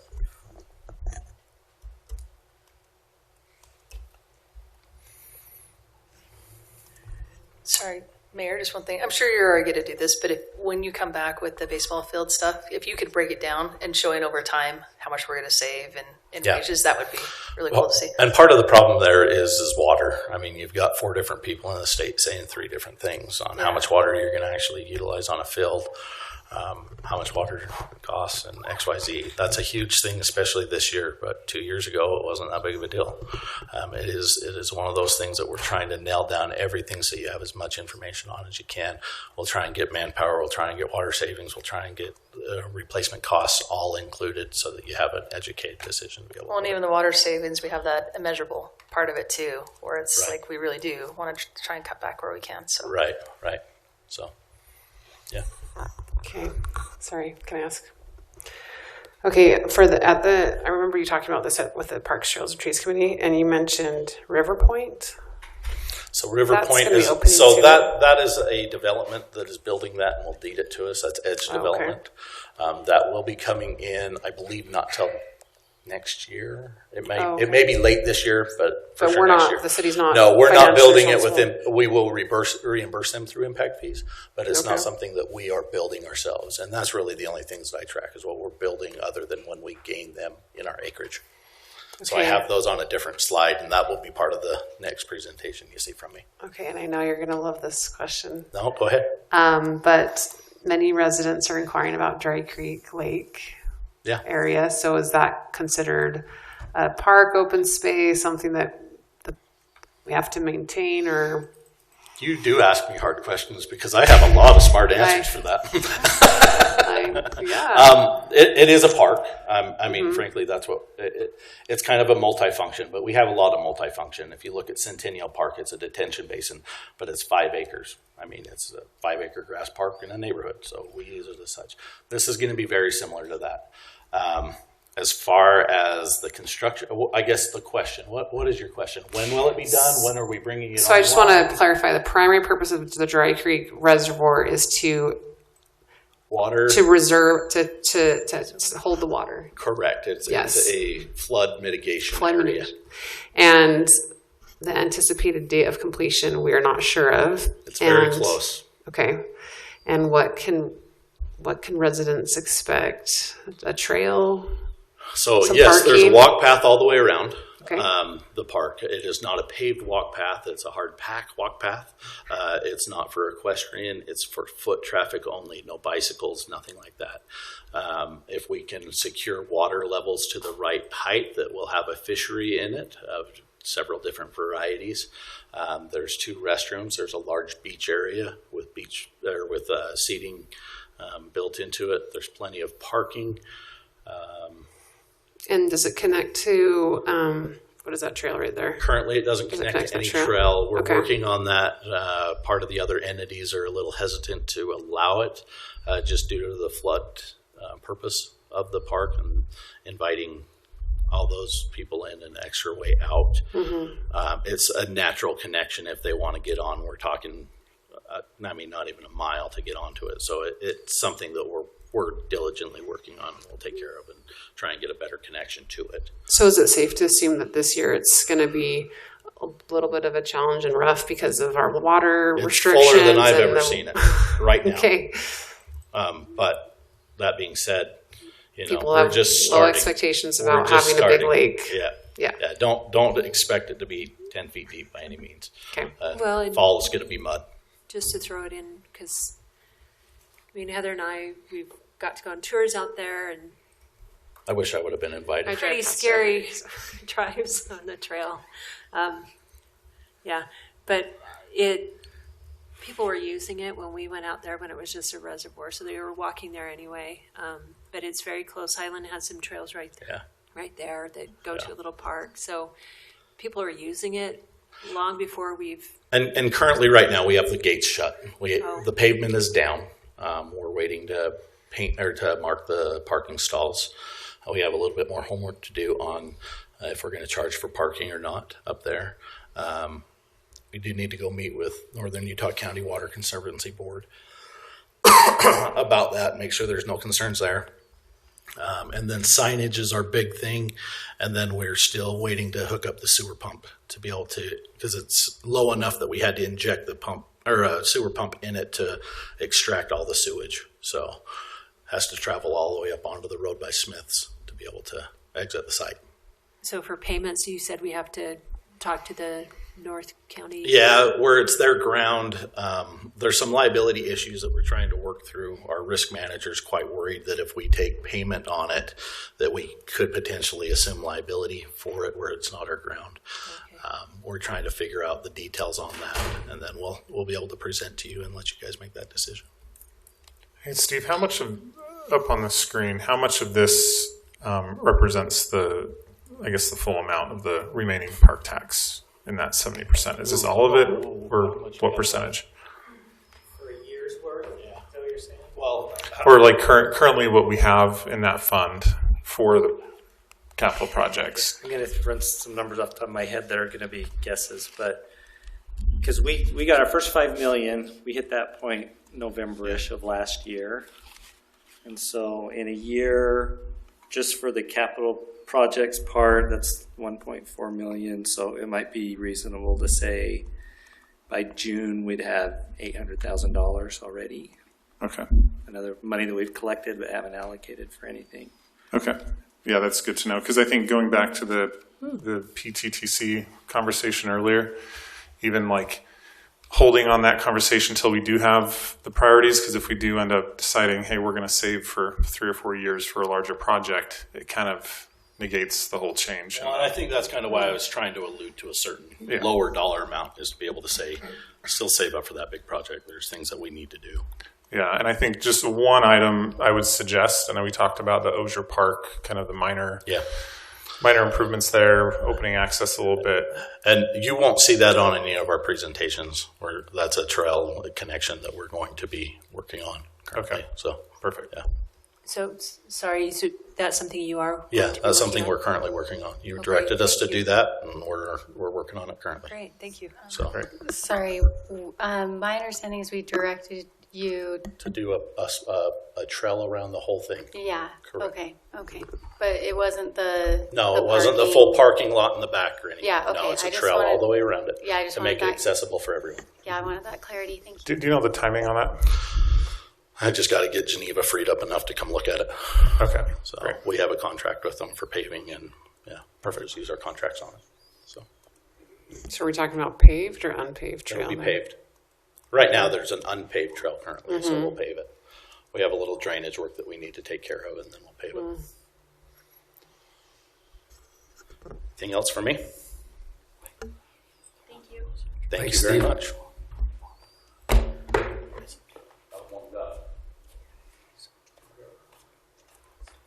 Jason, so there's item 1, item 2. Yeah, the other item we had, I think David's gone. Oh, there he is. David's still here. I don't know if the council had any questions for David specific to the survey results I sent out earlier. If not, then that's fine too. Is it possible to get a recap? I was in a meeting Sure. with Public Works when Dave, that do you email mind? went out, so I've looked through it, but I'd appreciate a recap if that's possible. Yeah, happy to provide that. So, week ago, we sent out a survey to employees to collect their feedback on the proposed budget, the mayor's proposed budget, and wanted to understand how that budget would impact their daily responsibilities, their departments, what they do on a daily basis. And so we got 101 responses back to that of varying degrees. There were some open-ended questions. There were some familiarity questions. How familiar are they with the budget? What we got back was a wide variety of responses. A majority of employees that commented on the proposed budget were in favor. There were also some comments that said it didn't go far enough. And so it's been kind of expected of what we've been hearing anecdotally, but we wanted to give employees a chance to respond formally. And that's on the mayor's budget or the interim budget? We instructed them to comment on the mayor's budget. However, I think some employees commented on the interim budget as well. Okay. And were the responses different on the budget, which budget they were commenting on? Yes. Yeah, they favored the mayor's proposed budget because there were additional funding for employees, for staffing, for other things. Yep.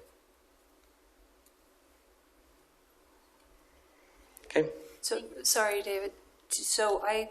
Do we get the individual responses ourselves or just your summary? I just gave you an executive summary. At this point, Jason has the additional responses, but from employees, we felt like Jason and the mayor could address specific responses and you guys could have the executive summary. And just to be clear, most of them supported the mayor's original budget with the tax increase? Yes. Okay. And even though it didn't fund the full request of the fire department wages? There were comments from fire department members that wanted additional funding, but overall employees supported the mayor's budget because there was overall more money with the property tax increase. Because it was their understanding that the mayor's budget, which included the property tax increase, would make more money available for police and fire as well. Some, yeah. Okay, thank you. Jason, anything else? That's all I had at this point, Mayor. Great. So let's bring 4.7 back here. Consideration of Resolution 2026-38 adopting the budget and consolidated fee schedule for the city of Lehi for fiscal year 2026 to 2027, July 1st of 2026 to June 30th of 2027. Questions or comments on that?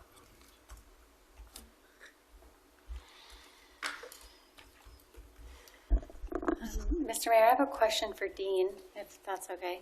Yep. Something that stuck out to me in the letter, that was, the redlined version of the letter, that gave me some concern, and I just wanted to hear more about it, was the revenue projections. So on the guiding financial principles page, the red lines at the bottom, where it's been crossed out, projects will be conservative in order to reduce the chance of revenue shortfalls. That's been removed and replaced with economic data from both national and state sources will be used, including the annual economic report to the governor. So are we not being conservative with our projections? I think we're less conservative with our projections. I think I mentioned our property tax has lagged just a little bit and how it's come in even this year. The projection we made for property tax was probably less conservative than we've been in some years. I really wanted to I thought it would be good to change, because we talked a little bit about, I think we're a little less conservative in budgeting expenditures. That's probably the bigger impact than revenues, because that's what we really changed in how we're budgeting employee benefits and pay. So for our revenue projections for this year, they're probably a little less conservative than we've been. But Than in I still years feel past. good. I'm not too concerned about hitting our revenue projections for next year. Okay, But I okay. do think they're maybe a little less conservative. And the impact of having a less conservative projection is that next year there's just less? Yeah, so the wages is the good example, right? And I kind of mentioned this earlier. When we budget wages, we've always just said every position is going to be filled every day of the year. And if someone comes in during the year, they're going to choose family health insurance, just like to be the most conservative, right? And so typically we have some money in there that's not spent every year just because we do it that way. The same would hold true with revenue projections. If you're a little conservative and it's been growing 5% for several years, so I budget 4.5% or 4%, chances are you're going to have surpluses at the end of the year, right? And that's, I hear different things on that. Sometimes it's like, well, why do you have a surplus? But part of it is because of that. There's a lot of things that happen in a year. We're doing our projections now. In fact, a lot of these were developed in January and February for July to June of the next year, and you don't really know what's going to happen. You want to be careful. So less conservative projections is probably going to lead to smaller surpluses, right? Maybe even a chance that we wouldn't have a surplus. Which the biggest impact is that every year we've done some projects and just say, hey, we're going to use fund balance to do those. Because we don't really have a budget in our general fund that says, let's set aside a certain amount of money for capital projects. And these wouldn't be like big building things we'd bond for, but it could be things like a park project or buying a piece of property to do something or all kinds of different things, right? And so a lot of times we've been able to say, we don't have to take those out of our general operating budget because we can use last year's surplus to do it. So if we have less surplus, we have less of those funds to do some of those projects. Yeah, we're kicking the can down the road. Yeah, it's just, as a finance person, I always like to be conservative because it gives you more options. Yeah, I appreciate your perspective. Thank you. Yeah. So, Dean, in regards to that, though, I mean, when you say surplus, are you saying over the 35% or no, I'm just saying 30%? At the end of the year, did we bring in more money than we spent? Yeah. Because we talk a lot about budgeting and there's lots of estimates that go in there. We're really trying to prepare a budget that allows us to keep within state law and have money for when we need it. But when it comes down to it, our actual results is just we brought in X amount of dollars and we spent out X amount of dollars. So that's the surplus, revenues minus expenditures. And we've had some decent surpluses in the past. Maybe those, if we're a little less conservative, those are probably going to be smaller in the future. Right. So it's a choice. Are we going to put our money more towards ongoing expenses or more towards the capital? So it's money you're going to spend one way or another. But I know that we've talked about this. I know Chris Condi he kind of made it a point that, we're charging this tax, we're taxing our residents and we need to use that money for the benefit. We need to actually spend it instead of just, at one point we were keeping the max 35% in our reserves. And his point is we have that money and we're taxing the people for it. We need to spend it for their benefit. So, I would not say it's kicking the can down the road. I'm just making choices of how we're going to spend the money. We definitely are struggling with our ongoing costs. But of course it means less in capital reserves or for those kind of projects. But help me, maybe I heard you wrong, but right now we don't set aside money for, it's just kind of whatever is left over goes into there's not a line item in our general fund budget that just says capital expenditures. Usually those smaller capital expenditures we use fund balance to pay for them. And that's probably not even the best way to say it. We use money that we've surplused in a previous year. It's like that's our savings account. Let's use that money to do it instead of using ongoing money to do it. But extra, but not, we maintain that rainy day fund, right? The 30%. Right, that's it. That's different. That's protected. That's kind different, of, yeah. I think we do a pretty good job of setting aside those funds for specific things, but there's there's money. Because if we have money on top of that part, that's what I would transfer to That's capital what- projects. And so this year, and most years, we'll say, well, instead of transfer it to capital projects, let's just use it for some of these smaller capital projects. I think I didn't say that very good. When I say transfer it to capital projects, transfer it to our physically separate capital projects fund to be used for things in the future. I have a question about the firefighter pay increase. I think the original ask was $640,000, and now it's budgeted $750,000. Is that? Am I understanding that correctly? The original request was $750,000. Let me find it here. Okay. And I think. Well, I guess what was. Yeah. I guess I'm looking on. I think the original request was $750,000, and that came from David's survey. Nope, you're right. It was $640,000. I take it back. And we funded $390,000 and didn't fund $250,000. That's in the original budget. But in the interim budget, I see $750,000. Yeah, it went up to $7. We put it at $750,000 because the new request was $820,000. So this doesn't even do the whole $820,000.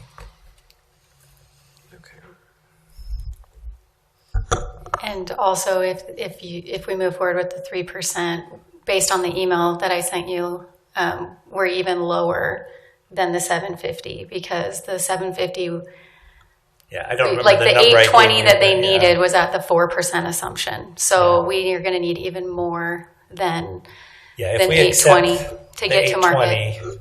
They would to get to market. They would need the 820 plus the 4%. So if we do 3%, then that's a little shaved off the 4%. I can't remember the number, but.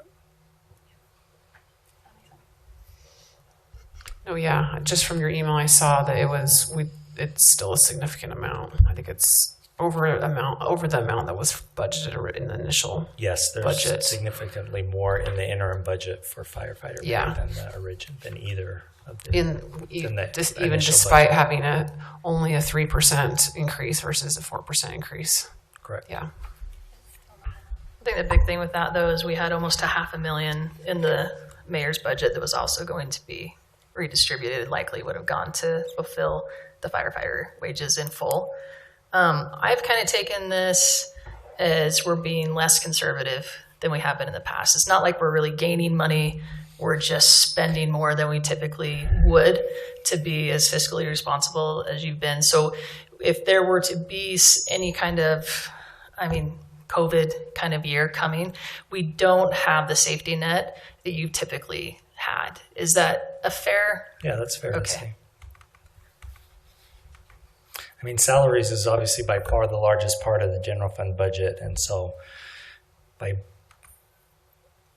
this isn't like breaking new ground. Other cities do this, other places do this. We've just budgeted those a little bit less conservatively, and it's not necessarily spending less money, but we're budgeting less conservatively, which helps you put it to other places in the budget. Okay, I'm just gonna say what I think. I've talked to you about this, and I don't know. My position, I think it was the first year on the council, I did vote for a tax increase, and some of that money went to fire and some of it went to police. And that went against everything I wanted to do. But I was new and I didn't know the budget very well, and I totally support fire and police, and I know that's where we're competing with other cities, and we have a labor shortage, so we need to do a lot to keep our officers and our firefighters. We don't want to lose them, especially I think the chief has pointed out that they spent a lot of time training them, and again, going to that graduation ceremony was helpful to see the training they do. But I also don't like tax increases. I appreciate that an email went out to the city employees getting their feedback, but we didn't extend that extra courtesy to our residents. Probably logistically, it would be hard to do. But I did go out and talk to residents myself, and I know there's concern, especially those that are on fixed incomes. And we can say this is just a small bit each year, but looking at the percentage increases of above the certified tax rate. It is increasing every time. So the first time in fiscal year 23, it was 3.38%. And then FY25 is 6.25%. Now it's 9.78%. So those small little amounts, they add up and they're increasing over time. And I just don't feel like this is a sustainable way to have a tax increase every other year. I just don't think it's fair to our residents. And I dug deep in past budgets and this budget to see what's going on here. And I know there's claims made that it's due to inflation. But I've looked at CPI increases over the years and COLAs, and it's not due to inflation. Our tax revenue, we collect more than just property taxes. We collect sales tax, we collect franchise tax, other taxes, other sources of revenue, and just the taxes alone. And even the property tax is above what we collect, the revenue we collect is above the inflation rate. There's only a few outliers, 2021 and 22, but even in those cases, our tax revenue exceeded the inflation rate. So we can't say it's just due to inflation. I think it, and I don't mean this to criticize, I'm just saying this is the reality we have to deal with. I think it has to do with past decisions. We've grown a lot and we've got a lot of revenue from that new growth, and it's been spent. And we have this beautiful building, but we're also at the number somewhere. I'm going to say $1.6 million each year just to pay the interest and the principal on the building. That would have covered our tax increase this year. Past councils have taken on obligations, like I mentioned, the Willow Park. That was a county park, and we decided that it should be the Lehi residents that pay to upkeep that, and so now we get to pay for that. There were other obligations that were taken on, for good or ill, I don't know, but it's the reality. We have the Legacy Center, again, it's like $2.6 million a year for the Legacy Center and the recreation programs that we're subsidizing from the general fund. I think going forward, I love that we have a study budgeted in here that we can look at that and maybe bring those costs down, at least some, to free up some money for our staff and our employees and other needs of the city. So I don't see this, it's not an easy fix, and I'm, like many of you, I'm so done with it and just want it to be over one way or another. But I see that in the future that there's some things we can do to rein in some of those costs, some of those expenditures, and it's not necessarily cutting services. I mean, the choice has been presented. We either have to raise taxes or cut services. I don't agree with that. I see that there's ways we can reduce costs. I think moving the contributions to our nonprofits, the park grant was a great way to find some money, to free up some money in the general fund. I like what the mayor said in the past about finding efficiencies. I think we can do that. So I don't want to increase taxes. I think we need to break that cycle. We will have to do that every other year. And again, it's just growing and growing. And I don't think that's, I just don't like that direction. I also don't like this broad 1% cut to employee wages across the board. I think, I know Councilmember Harrison presented at least 12 different options of things to look at as far as wage reform or wage structure goes. And my understanding, I never asked that would be the approach that we took, but that's what's presented in the interim budget. So I think if we want to look at wage reform, and I do, I think we should look at it more strategically and not just across the board cuts. I think there's our lower paid employees where that cut's going to be big for them, will be impactful. I would prefer looking at more a tiered approach where the top wage earners in the city don't get that guaranteed 4% increase.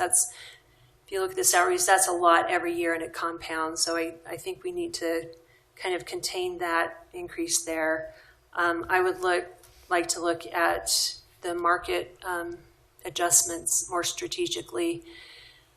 Where are we losing employees? From my understanding is police, fire, and streets. So maybe those should be the priorities.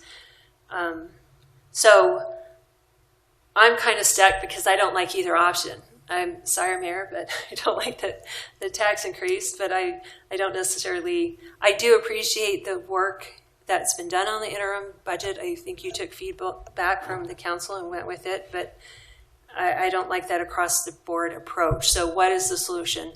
I thought I had a good one until I talked to the chief just before the meeting, and I wasn't able to find a solution in the 20 minutes in our break, but my original thought was to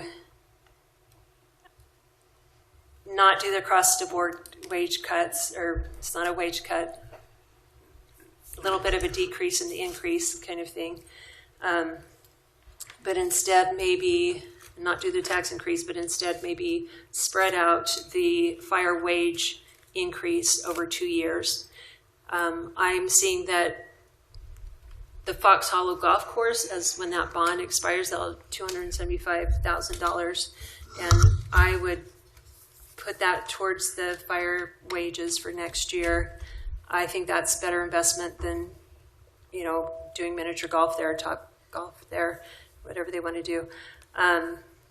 So we have that from a starting point, and then to get up to the original request of $640,000, we just need another $40,000 to get there. But I'm also hearing from the chief that you guys need that money now. You've waited. Last year, some promises were made, and you're just getting more and more behind. So my preference would be, as much as we all want this done sooner, probably today, to just be done with it, maybe take the extra 2 weeks just to table this item and try even more to see what we can do. And if not, then that hard decision will have to be made. If it's a tax increase or a wage, looking at the wages, or maybe something in between, a little bit of both. But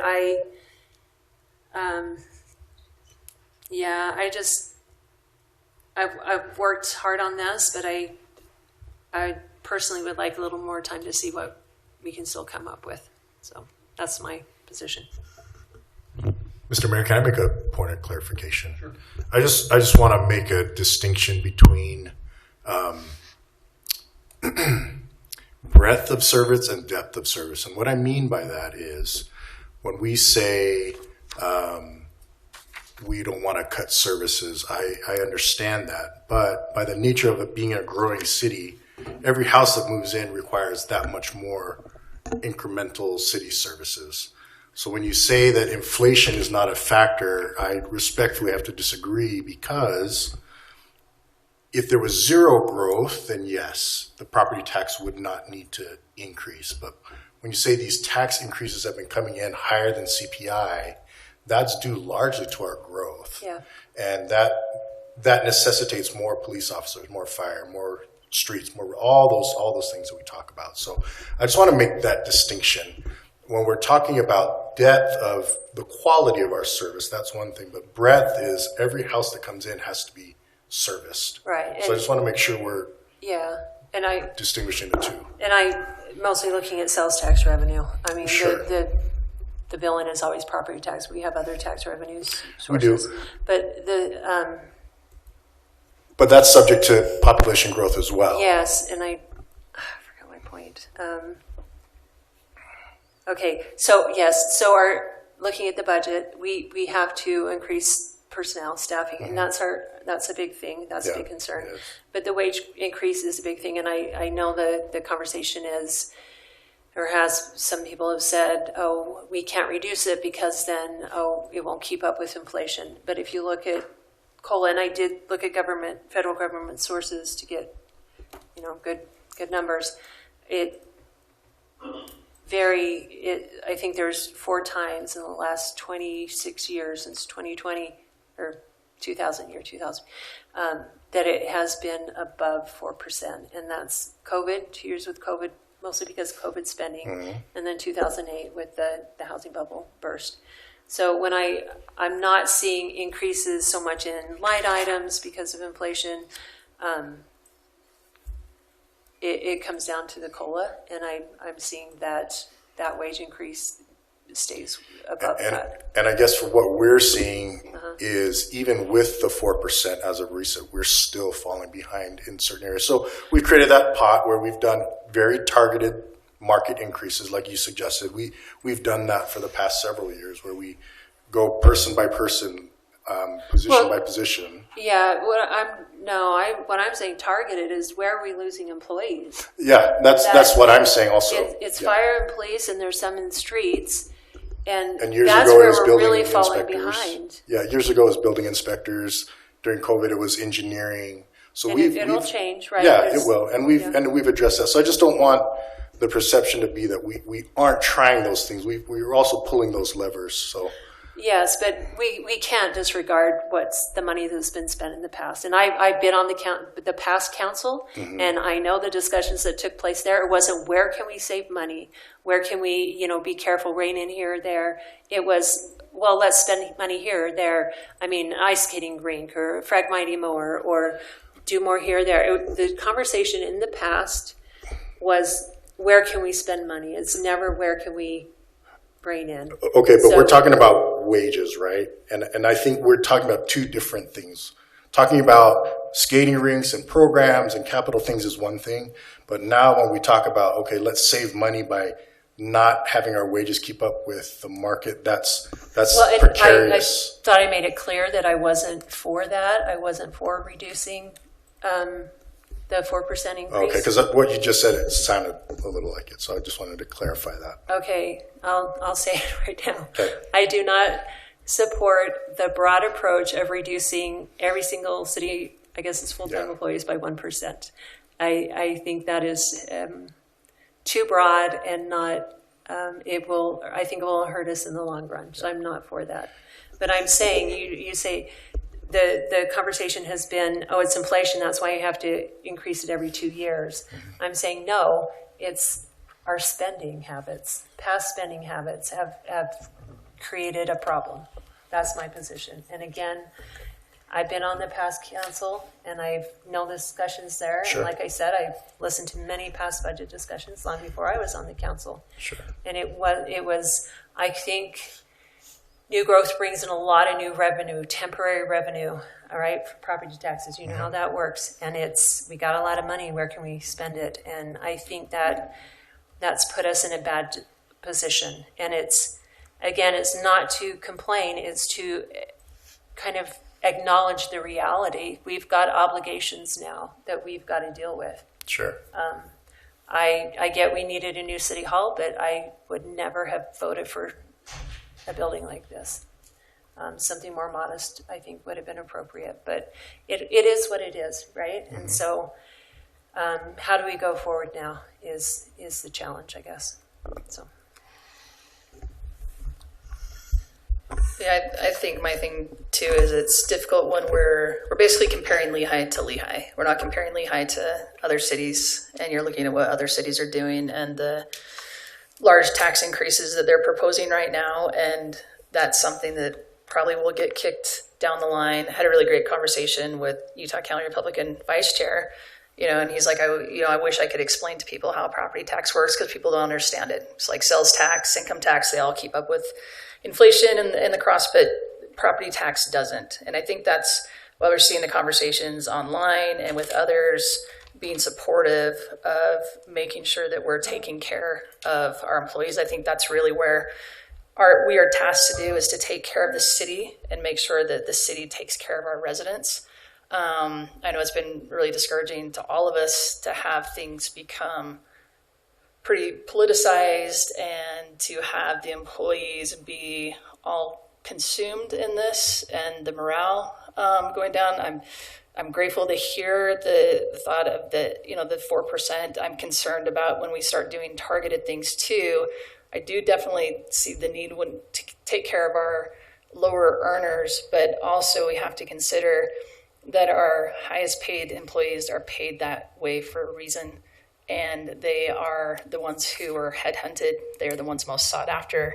They're the most expensive and time consuming to replace. So it all comes into a head. And this is where I have the most difficult time with this budget, is that there was a mayor's budget presented that showed the employees 4%. And to take that off now, the optics are terrible. To go and start using what was earmarked for employee wages that was never part of the tax increase portion of the mayor's budget and say we're going to take any portion of that to be able to pay for new positions. I'm really concerned that we are affecting our employees and their output and their morale, their willingness to feel that they're appreciated and still want to be a part of the city. So I appreciate that that's been brought up. I think that's something we need to be really mindful of and careful of, and just let our employees know that just how much we appreciate them. And I don't think that any of them have ever been through a budget cycle like this before, where it feels like, usually they just focus on their work and let us know that, that we're going to focus on ours. And they've been part of a lot of conversations. A lot of them have spoken with me, and I hate that feeling that I'm not doing my job of taking care of them so they can take care of our residents. And so I would really love to table this and figure out a way to be able to make all of this work together to make sure that we prioritize that. I also struggle with the fire wages, because this was supposed to be the other half of the fire wages catch up. We already did the first half as part of the tax increase. So it's hard, because I just want more money to be able to meet all the needs. I think Lehi has done a pretty good job just based on where we fall in how much we charge in overall property tax compared to other cities. And I think that's really where we need to look at this and make sure that we are on the mark that way. I do think it's great that this budget has been completely scrutinized in every possible way. Lots of line item things have been cut. I think the departments have done a really great job. I think it's absolutely incredible that we gave direction to the mayor and financial staff to say, hey, we don't want to do a tax increase, figure it out. And what you came back with was just like, we would have never pulled that out. And so I think we have an incredible team that's working for us and doing everything they can to make sure that our residents pay the least amount they can to get the best service they possibly can. So I just want to thank you for all the work that's gone into this. Can I just ask a follow-up question, Heather? Yeah. So my understanding, correct me if I'm wrong, but all 5 of us said no to a tax increase. Is that no? Thank you for saying that. Well, okay, that's what I'm saying, right? So all 5 of us said no to the tax increase, but you also gave a great kind of defense of increasing the tax. So I'm just wondering. Yeah, let me explain. Like, that. there has to be some savings in order to do it. So it's more of a debate on how we save. So I'm just curious how we would save that money if we didn't look at that extra annual increase on bonuses or whatever. My thing, the tax increase indicated new positions. To me, that's what comes with the tax increase. So we don't then take from our current employees to pay for what a tax increase would have covered. So in my mind, then we don't fund all the new positions that were proposed. We do have almost $500,000 of that park tax. We have some other cuts we've made to be able to fund a portion of it, but we don't. I really struggle with the idea of using what was proposed for employee wages to fund what was proposed for a tax increase. That's where I came in. So then so I guess my understanding is that you are, to make up for that, you would just not include what the mayor stated as the tax increase justification, right? So it'd be the new employees that would not. So it'd use a portion of things that have been saved for the park tax money to go towards funding new positions, but I wouldn't take it out of the current employees to pay for new positions. I think we've seen that too when it comes to like the police department. Instead of taking new police officers, they're going to use that money to increase pay. That's why, like, what's most important to me is we take care of our current employees, and then we can look at the new positions based on the greatest need. I think that would then fall back on the mayor to determine, okay, and the executive team of these are the departments that are lacking the most. But that would be my top priority is funding, taking care of our current employees, and then we look to hire. Well, yeah, and I think that's what's so difficult about not raising taxes, and it should be difficult, right? Is that even under that scenario, we're not getting enough headcount for streets or parks.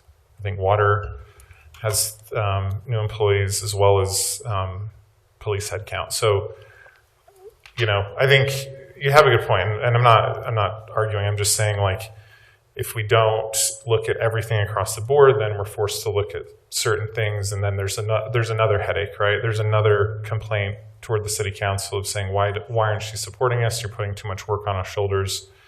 And again, and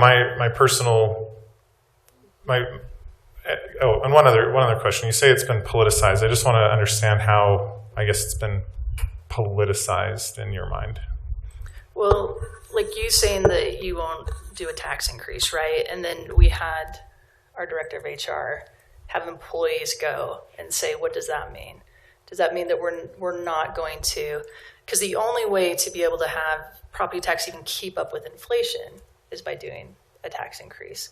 So I think there's a concern there from the employees that if we have a council member making a promise without understanding operational budget or understanding them, and that's just their perspective of not like being able to sit down with you and understand, then there becomes a concern about, is my job safe?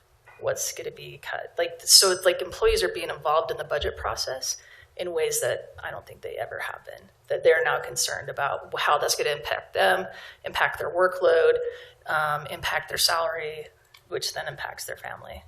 Yeah, and I think, again, the workload is something that would be under your solution, right? The workload issue of, I have more workload on my shoulders because we're not going to fund any of the proposed increase in positions. But I think, I guess politicized, that's a loaded word, right? Like, for me, if it was all just data, right? If it was just purely data driven, then we could set an algorithm.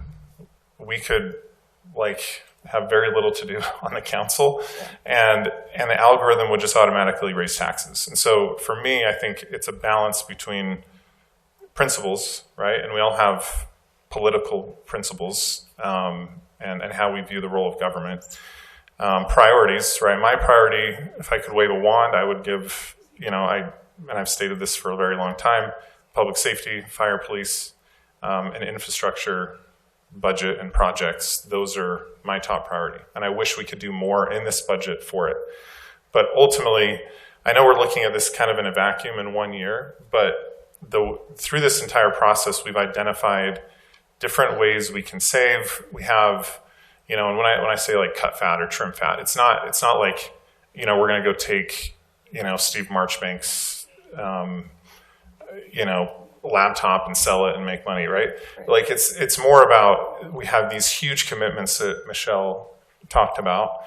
We have a lot of land, we have buildings, we have things that we can look at long term, because my goal is to get us back to 4% or more every year for employees. My other goal is to separate the COLA and merit. And one of the things that I saw in the feedback from employees that I 100% agree with is that a few years ago, the mayor kind of lumped everything together, the merit and COLA. And I can't remember the exact reasons, but I don't think employees like that either, because it confuses the line between what is cost of living and what is like an actual merit bonus. And I hope we can in the coming year distinguish that a little bit better, because I'd much rather say, okay, let's match the inflation rate for COLA, and that's COLA, right? That's something that we don't really touch unless there's a crazy year, if there's like COVID or some disaster. And then we can look at merit through a high-functioning performance system. And in my opinion, the city is the umbrella, and you have many different industries within that umbrella, right? So for performance management, that's a policy decision. I don't think we can do that without a resolution, or if staff wants to take this on. But for public safety, I think Chief Paul knows what he's doing within his industry per se, and he can set those standards of performance.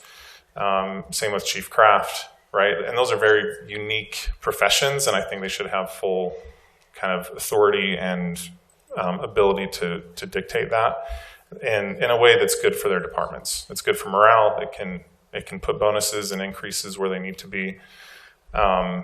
So again, this is like a first step in kind of this new council and how we view tax increases. I hope we can get to a point in the coming years, especially with a lot of RDAs expiring in the next 4 or 5 years. Like, that's going to be a ton of new revenue. We have, the Porsche dealership that just opened up, tons of revenue there. We have other things coming in. So yeah, it has been a painful year. We're not going to make a decision, even if we decide to raise taxes. I've heard from a lot of residents how vehemently opposed they are to it. And that's just their feelings, right? And that's why they elected the people they did, is because we talked about these issues. Sorry, I'm looking right at you, but I'm just kind of talking generally. But anyway, so I think that's where we need to move. I think I'd like to see in the coming year an earlier budget process. Again, the finance team has been incredible, but we just felt that it was so truncated, and I'd like to look at more of a zero-based approach so we can identify where we're currently spending money, instead of just starting at where we are and looking at increases and how many increases we want to approve or not approve. So yeah, I think, again, tax increases should be an absolute last resort. There are, I think, times and periods where we could do it and it would justify it. But again, an absolute last resort in my view. Mr. Mayor, if I may, we've talked a lot about what prior councils have obligated us to, and I just wanted to call back to an email I sent last week where Dean, again, the finance wizard, I don't know how you do it, where you just, within minutes, thank you so much for helping me understand. But he sent an email that all of the council has received, and I'm going to go through these things, and this council likes to say, well, prior councils have obligated us to these things. And when I say what we're obligated to, I hope the residents listen to what we are obligated to, because Station 83, are the residents of Traverse Mountain glad that a council obligated us to that? Are we glad? How about our police station and the resources that it provides to our county and to our city? There's the Thanksgiving Point Science and Technology Building, which is paid by Thanksgiving Point through the city. The Civic Center, which is a point of concern, and then Station 84. I sure know, living out on the northwest side, that I'm glad Station 84 was built and fully staffed. We have a lot of prior obligations that have to be paid for water and PI. And seeing as we're in a drought this year and that water is a critical, it's absolutely essential for life, I'm sure glad prior councils have approved investments in those things. When it comes to our power and the way in which we charge our cell phones and sometimes our vehicles and power our homes, keeping the heat on in the winter and our AC running in the summer, we have made investments as a city into power building and the power generation that helps keep our rates some of the lowest in this county. I'm sure glad a prior council did that for us. And then this one, I actually think could cause some interesting insights. The fiber project. Maybe some residents feel like that was a good thing, maybe not, but a prior council did obligate us to that. That's what we're talking about when we talk about prior debts. Is fire stations and firefighters, police stations and police officers. And yeah, in the spirit of full transparency, this building and the fiber project and a lot of pressure irrigation projects and power projects. Let's be clear about what those obligations are to our residents, because I'm guessing that most, if not all of them, are grateful for at least 85 to 90% of these projects, and they're willing to pay for them. Yeah, Emily, I don't think anybody was saying just to public clarify, safety was a waste. nobody's complaining about those. I never mentioned those. I'm talking about the things, the frivolous things that the prior councils obligated us to. Which are what? I mentioned them. Willow Park was a county, it's a regional park. We have, what, a 100-year lease on that. And those, I mean, Steve just brought that up to us about how much that costs to get it going, okay? That, there's no way we should have taken that on, except it made a campaign slogan to say, hey, look how much park space I've added.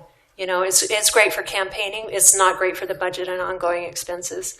Okay, the Legacy Center, again, the debt here. Do we need, this building, the Civic Center, do we need this size of a building with all the empty offices and all the empty spaces and a teeny tiny library kind of tucked in there? Do we need to, the Legacy Center, I have advocated for years, long before I even thought about running to the council, that we need to do a study to improve that. And instead of funneling more and more money into that, we need to find a way to make it better, make it more self-sustaining. And I'm sorry if you're not willing to acknowledge that there's challenges and there's things that we can look at to improve there and reduce the cost there. I think that's what's needed going forward.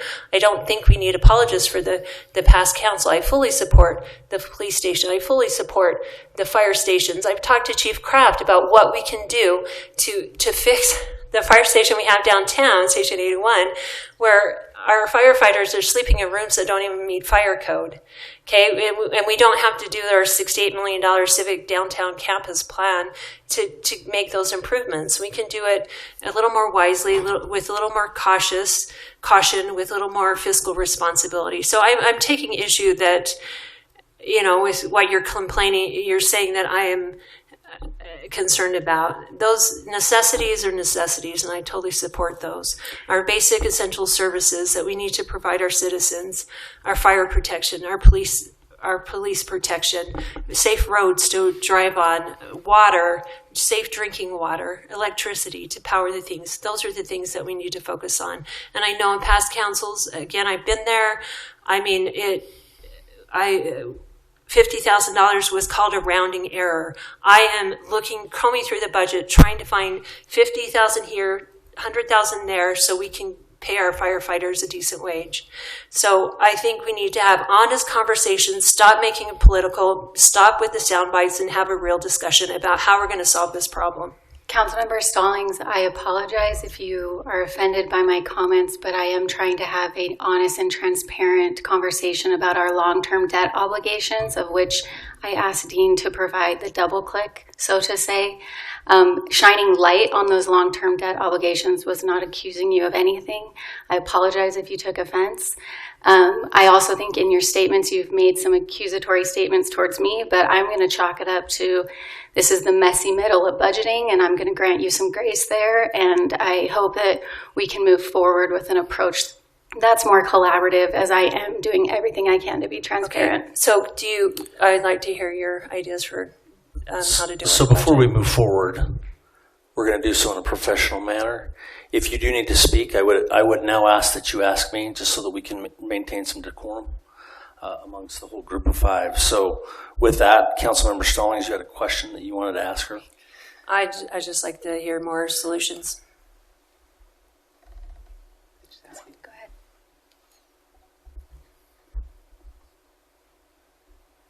ahead. Councilmember Freeman? Hi, Mayor. I'd love to speak at some point. I'm fine if Councilmember Lockhart wants to provide her solutions first, or I can share some of my thoughts. Why don't you give your thoughts, Councilmember Freeman? So I really appreciate the finance treasurer, all the staff. I think they are incredible, and I was really impressed with the interim budget. I think you did a great job. I think that I really appreciate all the staff that's been involved over the last few months and the discussions we had, and I know that it's unprecedented, but I appreciate the flexibility and willingness to speak to us and to have these conversations. I do think that some of the politicizing of the budget is a narrative that is being promoted by by different people. And, you know, I made a reel on the budget. Maybe people would want to interpret that as being politicizing. I was trying to answer some residents' questions. I do think that language and words matter. I think it's important that we do not say we're cutting the fat or trimming fat. Nothing is fat. No department wants to be considered that. No employees want to be considered fat. I think that when you can choose, you should always choose kindness. Kindness can be interpreted as being weakness, but to me, it takes more strength to be like that. So I would counsel us to be careful of our words that we use. I would also say, I would like to clarify that we are not cutting employees' wages. We're not cutting benefits. There is a smaller increase proposed for the next fiscal year, but that would mean still in 6 weeks, employees today would make more than they are today. In 6 weeks, they'd be making more.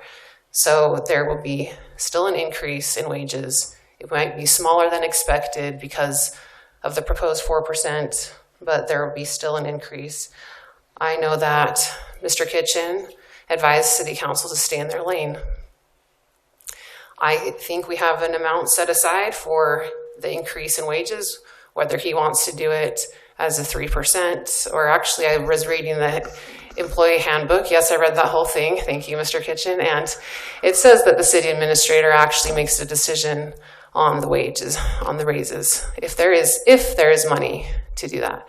So between them, they can decide if they do an across the cut board, in my opinion. If they, it's not a cut, again, words matter. If they want to do a smaller increase, or if they want to do a tiered approach, there's a certain amount of money that is set aside for an increase in employee wages. That's my perspective. I don't think that we're taking it out of current employees. That language, that is a misnomer. I also support funding at least $640,000 for the firefighter pay increase. If we did not do the $750 that is in the interim budget, we would have approximately $110,000 left as ongoing that could possibly go towards 2 part-time mechanics or a part-time office assistant requested by fleet. That would be $82,000 total. In addition, the senior center meals budget was reduced by $15,000 this year by MAG, and I consider that something that cannot be replicated by the private sector and needs to be. I would support funding that as from the city as well. So, and that would still leave us with approximately $13,000 left. Those are my thoughts, and I just want us to just remember we are not cutting. We're not taking this away from current employees. We are doing a smaller increase if we go forward with this budget, and I appreciate all the staff that's engaged in this.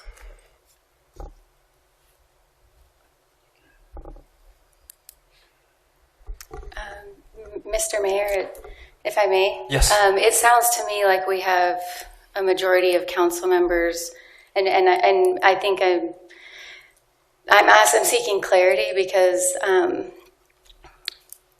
know that Councilmember Newell has made it clear that she would like to see the 4% remain. I have also made that clear, and it sounded like that's what Councilmember Stallings wanted, but I just want to clarify, because if that is the majority, then we're going to need to table this because it sounds to me like we've rejected the mayor's proposed tax increase, but we've also rejected the interim decrease. So where are we going? Where would you like us to go from here? That's a question to you. This can be tabled. We would have to bring it back. I do believe it has to be approved by the end of June. Is that correct? Yeah, we have one more council meeting scheduled. Now, it just has to be approved by June 30th. That's the state law. But correct. So hopefully in June we only have one meeting on the 9th if we need to hold a... Anyway, so yes. Could this be tabled? Yes. Could we go back and look at this? The answer is yes. I know myself and the executive team took this back on recommendation from previous budget meetings that we didn't want to go with the increase. So we took it back and did our best to make sure that there was no increase and that we handled what was important to you. I remember sitting at the table and we asked what was important. We got those important things in there. We felt like we were okay. Sounds like there may be some adjustments that may be needed. And if that's the case, I'm happy to take a motion to table it, and we can take that back based on suggestions. Go ahead, Council. Sorry, Mayor. I Councilmember. think we need probably a majority of the council giving direction going forward because, I mean, yeah, I would like to see a better alternative than across the board 1% reduction in wage increases. But how we go about that probably matters. I mean, there might be some that want to do a tax increase to fund it, or so my thoughts were to keep the, sorry, let me pull it up. What did you call it? Dean, the 99% vacancy, the savings that you found there. Yeah, just the idea that we'd budget 99% of Yeah. full capacity for. And so that would keep us 323,000 towards the fire. But I would like to see some ideas. I mean, Rachel presented some ideas of some kind of shifts. I think that would be helpful. The thing is, I think it just comes down to math. And honestly, sorry, Mayor, can I speak? Yes. Okay, it comes down to math and also past experience. So I would like to hear, from maybe people who've been here longer, obviously, than I have, and who've experienced a tiered approach or, things like that. I mean, I think it's easy for someone to say who makes 60,000, like, why do you need, like, I should have a 4% raise. Why does someone who make 150,000 have, why do you need to have the 4%? I just don't know. I don't think that I fully understand the nuances of that. And if I may speak to that, Mayor, just real quick. Yes. So I think when we're using the word tiered approach, correct me if I'm wrong, we're talking about different levels, lower level employees getting X and higher paid employees getting Y. Is that what we're saying by tiered approach? In the COLA merit. Okay. The conversation. So we've never done that since I've been here, but what we have done is we have looked at the market. We've looked at different positions on a case-by-case basis and said, okay, which positions are falling the most behind in their market? And we've taken money in addition to whatever that COLA merit is and tried to catch those positions up. Now, it's kind of like playing whack-a-mole because we catch one area up and then another one falls behind because, again, the 4% that we've been giving per year just doesn't keep up for very long. And, again, I want to be careful. I understand that our lower paid employees will be impacted more, but I also want to stress that our higher paid employees also have marketable skills that could make them vulnerable to being poached. So again, I love all our employees, as do you. I sincerely believe that. I believe that all of you do care about all of our employees, but we do need to be strategic. We do want to be data driven, and we've strived to do that thus far. So anyway, I don't know if that answers your question, Rachel, but that's... No, it does. And I just think that, like I said, I would trust that you and David Kitchen you have this money that you think what's best of what to do with that increase to wages. Because at the end of the day, in 6 weeks, people will have an increase in wages. I'm not exactly sure what that will look like, if it's COLA, merit, whatever you want to call it. Yeah. But I mean, we are hearing from departments that they need personnel, and I'm concerned that if we don't increase some of these personnel, we're going to have more issues than if we do make sure everyone has 4%. That's great. And then then they're saying, well, we're still maxed out. We still don't have the people that we need. Agreed. So- And I can guarantee you, if we asked our employees, which would you rather have, they would all say both. You know, but if we had to pick, and again, we can verify this through survey if we would like, but employees would overwhelmingly say they would rather have wages than people, because that's what helps support their families. But And Mayor, may I Yes. make a Yeah. comment there? And I get that. And our residents would say they'd rather keep their money than paid in property taxes. You know, they're the we're ones not that's- talking about that, right? We're talking about No, I'm money for talking about wages perspective, versus- that the city employees prefer wage increases. Sure. And we have residents who would prefer, again, to keep money instead of paying taxes. But we have to, I think our job as a council is to look out for the best way to provide those services. And if we're continually increasing everybody's wages and not personnel, they are going to fall behind, and our level of Agreed. service is going to decrease. And Agreed. so I appreciate input, but I don't think we can just, okay, this is what the city employees want, therefore we'll do it. I mean, that's our responsibilities to our residents. But if our wages aren't competitive, we won't have employees at all. Sure, and that's the challenge we're facing. We'll have funded positions, but no one to take them is the risk. Right, and that, again, that's why I want it targeted. Where are we losing employees, not just, any position, you know, whether it's in demand or not, that I don't know, But we've not, I just want to make it clear, we've not done that. We haven't just I know, thrown money at Oh. everyone. The 3-4% a year, Michelle, it barely keeps us afloat as far as the market is concerned. And you may disagree with that, but we've done extensive research that verifies that point. We do not lead the market in any position in the city in Lehi. for every position. Every position. If we don't pay for We do not lead the market. I'm the highest paid employee in Lehi. I don't lead my market. You don't? No. I don't lead my market. What city does? I mean, you're up there. Salt Lake. Salt Lake City. They have a $2 billion budget. Salt Lake. Yeah. St. George. Isn't that crazy? They have a $2.2 billion guessing budget. that's There's full-time managers, West Valley, Provo, West Jordan. We have access to the numbers. I can tell you that we don't lead. There's not one position that leads the market in the state. There's We're assistant not the- city managers that make more money than me, but I choose to work here because I love it here. We're not the biggest fish in the sea. We will never be. Mr. Mayor, can I ask a question? Yes, please. So I think I can kind of foresee at some point, Jason's going to say, give us some direction. Right?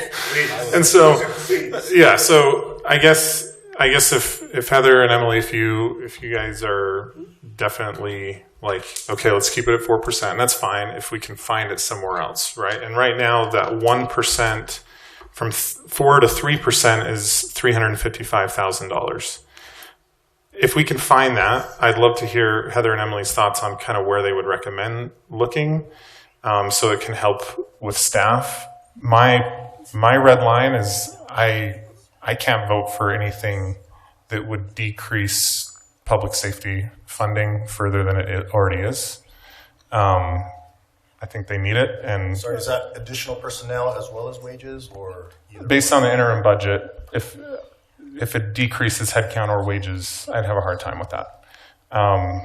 So I just want to hear, I think I've heard from Emily and Heather probably the least amount, and that's probably my fault, but it's I'd like to hear your thoughts, because I've looked through it extensively, and it's, we're running thin, so I just want to hear your thoughts first. Yeah. Oh, go ahead, Heather. No, that's okay.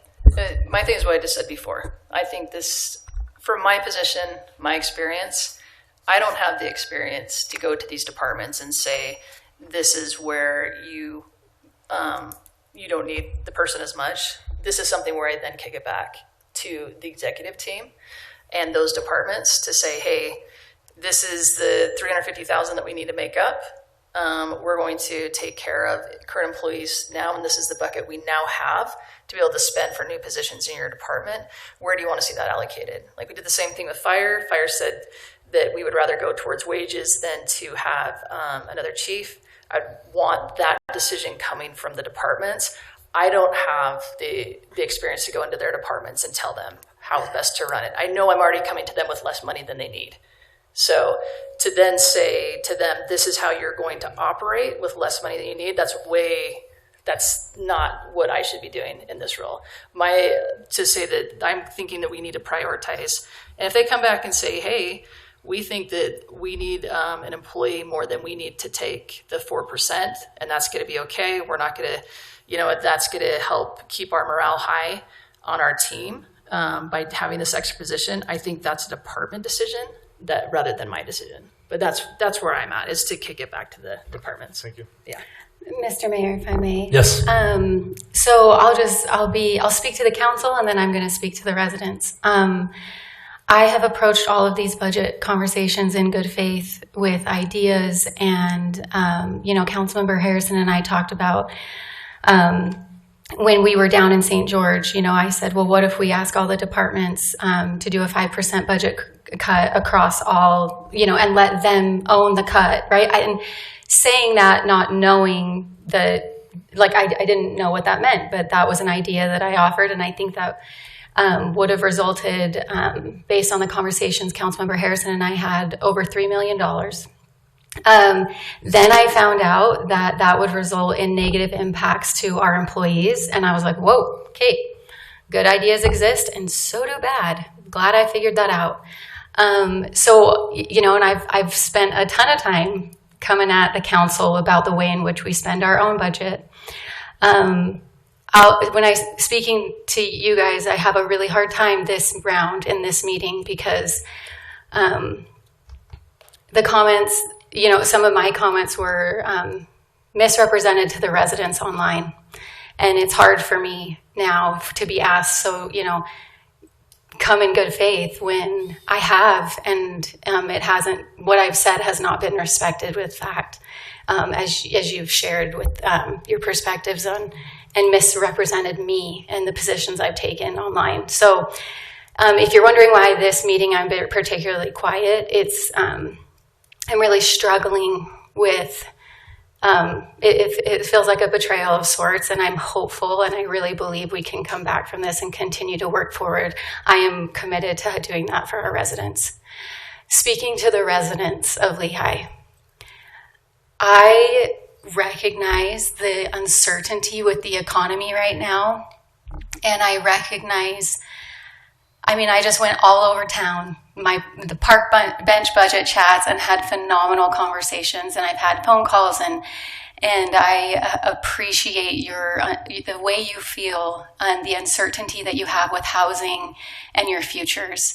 So with that, knowing that and receiving that feedback, it was okay. We're not going to increase taxes this year, and I supported that and still do. That being said, one of my lines in the sand is that I'm not going to ask our current employees to pay for the city council's political campaign promises. And so a natural consequence of not raising taxes to increase services is that we will grow services more slowly than had we have raised taxes. So I had a great conversation with Dean where I asked him, I said, some of my residents are coming and saying, all this new growth, why don't we have enough?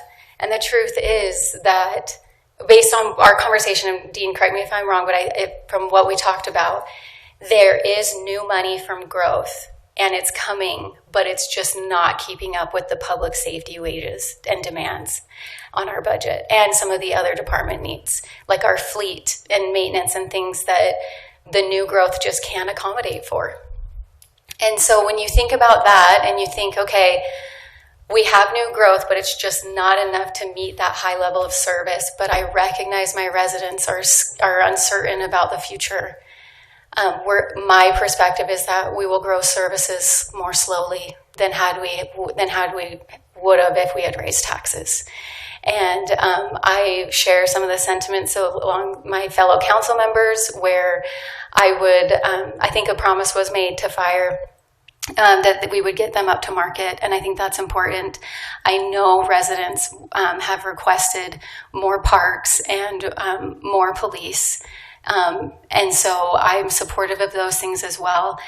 It's really easy up here and to mix ongoing funds and one-time funds, and so there are some one-time expenditures that I think really need to happen, like the operational study on the Legacy Center.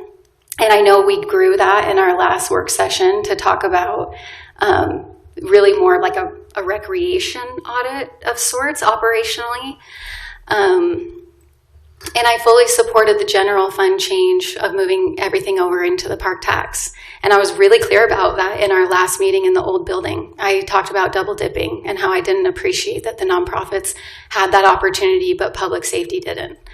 So anyway, I feel like I've approached all of our conversations in good faith. I've given many examples. I probably unknowingly offered the single largest change to the budget when I said 5%. Like, that's what the state legislature did last year. They told all of the departments to cut 5%, and then they decided based on those cuts what to do. I unknowingly had no idea what that impact would be to our employees, and that's why I pivoted away from that. But anyway, to the residents, I hear you, I have heard you, and I think that we're just going to grow our services more slowly than we would have if we had followed the mayor's lead and increased taxes. Mayor May? Okay. So what I'm hearing, Emily, is that it's about $30,000 that you would propose to cut based on the cuts to the city council travel and proposed wage increases, right? No, we would. So if you're not going to go out, like if, you know, obviously the 5%'s off the table, right? But if it were up to me, I would like to see city council not paid, no benefits, no travel. If we want to travel, then it's going to be on our dime. And I'd like to see no IT budget and no clothing allowance. And that is based on my rough math. I mean, our total city council budget is around $464,000. I think we should reserve the mayor's ability to travel and his pay and benefits because he's the executive branch in the weeds all day. That's what I would like to do, which would make, that's a couple $100,000 right there. But again, So how much is the budget for the city council, Mayor? So that's about 500. 500,000. Yeah, So right. how much does a city council member make? Anyone want to answer that question? I think it's really just take what the mayor makes and subtract it out, and the cost of the mayor's benefits and subtract. So a city council member makes $21,000. In case anyone was wondering, it's out there. Okay, $21,000 a year. And then benefits. Plus benefits if you take them, and some of us opt not to. So. Well, even if you don't take it, you still take the like 11 grand in 401k. You're still getting some at zero Okay. cost, so it wouldn't matter either way. Okay. All right. And okay. And then some of our obligations. I mean, I do agree. Like, we love parks in Lehi, but those are our prior obligations and future ones, and the facilities that we have, and we have to be able to staff them and run them and clean them and all that stuff. Those are obligations that I see. Okay. Just clarifying. No, I need that clarified. So what would you reduce from council, mayor and council? She said she would have everyone work for free except the mayor and have no travel or IT funding. Or clothing or, yeah. Well, if I may, Mayor, if I'm just looking at the sheet on the budget here. So I think if we're going for, what did I say, 350,000 or 330? I thought you said 355. But 355. So if we took out either salary and wages or benefits, that's between $150,000 and $180,000. Books, travel, risk management fund charges. I think that has to that might have to stay. But I think the IT fund charges have to stay as well, but and then professional, technical, and miscellaneous, we would probably, even if we picked one of the two out of salary versus benefits, we would, and the rest of those small line items, we probably could make that up. exactly. I'm open to it.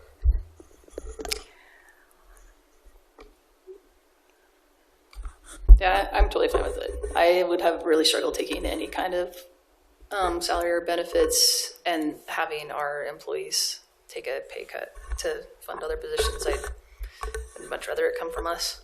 I feel like we're the ones that are proposing it, then I'd be fine with taking that. I would be concerned about, because we're not all going to be in this position forever, and making sure that we have good council members in the future. This would be something that would be important to me to sunset, so that that's not a request that we put on future councils. But Yeah, I'm wondering how sustainable that is. I just want to clarify language matters, and we're not asking employees to cut their wages. We're just doing a smaller increase as proposed in the interim budget.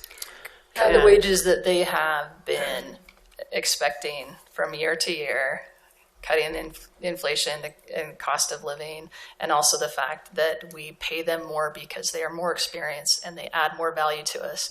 You ask employees in these departments if they would rather have somebody there who's more experienced or have two new employees, they will much rather have somebody with their back who has more experience. So it's valuing their experience. So that's what I'm talking about. So I understand when I'm talking about cutting, I'm talking about cutting from the mayor's budget, what was expected, what they have been receiving from year to year. So I do understand that it's, even though the dollar value is less this year than next year or previous years, that is what I'm talking about. That making sure that we're continuing to pay them at what they have been previously receiving in. And to add on that, if I may, it is a cut to their retirement because their retirement is based on their base salary. And if you don't go the 4%, you only do the 3%, they will see a cut and reduction in their retirement. So it is a cut. Let me take a time out here, Dean and Jason, with what's been suggested. If this was tabled, could we go back to the budget committee and rehash and relook again? Or, because I know we've sat in that room for many, many hours. Tell me where you're at on that, Dean. I don't think there's a lot of water to squeeze out of that sponge, if I would, but I have a few thoughts. I would like to vet them with Carmen and Allison and you two to prevent me from saying something. And it is helpful to have, I'm sorry. I just have a few thoughts, and maybe it would be good for us to meet and so let me take that. A couple things. Let me take that back to the council. Council, would you be okay with a tabling of this and then with us putting some more together and sending it back out? Are you wanting to talk for 5 minutes while we use the restroom? No. Okay. Mr. Mayor, I'll make a motion reflecting that. Go ahead. Make a comment. That's fine if we want to go that approach, but we need something that's more sustainable. If we cut all wages, this is a full-time job for some of us, where we put in a lot of hours, and Rachel pointed out it's not much for what we do, and I'm just saying it's kind of rough sometime on home life kind of thing, but I don't know.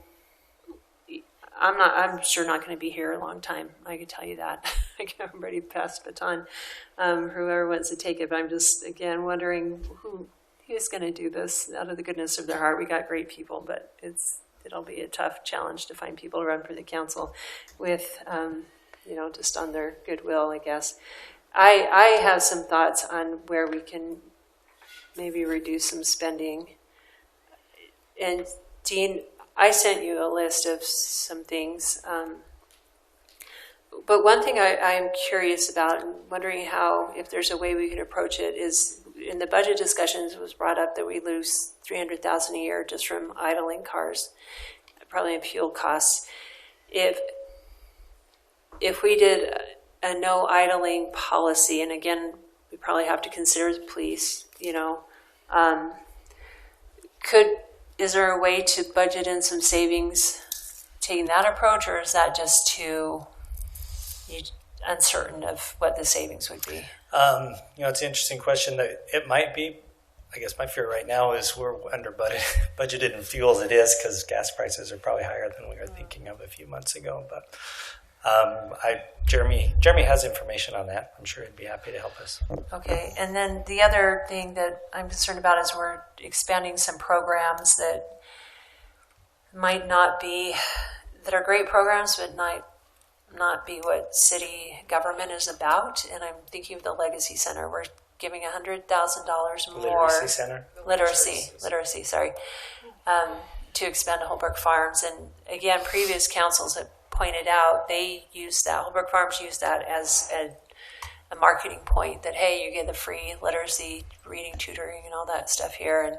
But the whole city is funding that. I'm wondering if, and this will be a challenge, I know, but for the Literacy Center, instead of expanding that program, just moving some of that over. So instead of getting an additional $100,000, move some employees there and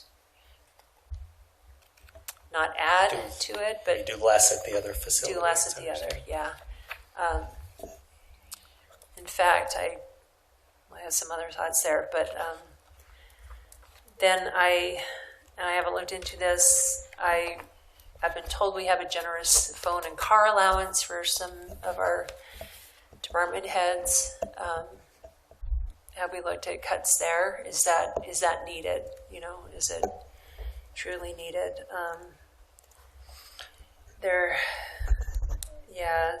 Again, well, there's a few other things, but I did send you a list, and I think other council members I do remember too. I got a lot of lists over and I know you're trying to squeeze. That was a couple of weeks ago, but yeah, I can go review those for sure. Yeah, and if we have to reduce pay, that's fine. I remember back in the day, the previous mayor got a salary increase. If we need to cut our wages or whatever too, we can look there. But I would not go down to zero. I just don't think that's sustainable. Do you know of any other cities that do that? I don't think so. No. In other states they do, but not here in Utah. Other states. Anyway, I think we've come from like this many variables to this many variables, so maybe give us a shot. Mayor, Yeah. I'm ready to make a motion if you're willing to hear one. Yep, hang on a second. Is there any other comments? You know what? We'll go ahead. I'll entertain your motion. Mr. Mayor, I move that we table item 4.7, consideration of resolution number 2026-38, adopting the budget and consolidation fee schedule for the city of Lehi for fiscal year 2026 to 2027, with direction to staff and the mayor to go back and based on comments made here, look at the 4% for employees, look at lowering city council wages and benefits and travel and IT expense and clothing allowance, with ensuring that the mayor still has his ability to advocate for the city in the ways that he needs to. And with that, and to make sure there's no tax increase. And with that, I'm open to a second if someone wants to second that. So I have a first on the table. You've heard what that was. Do I have a second?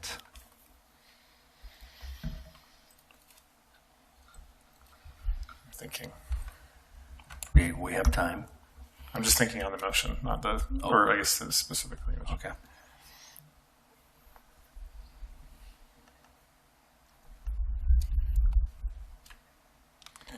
May I ask a question? Sure. If we were to find tonight $355,000 in line items that we could agree on, or at least the majority, would that be something we'd want to do as a council?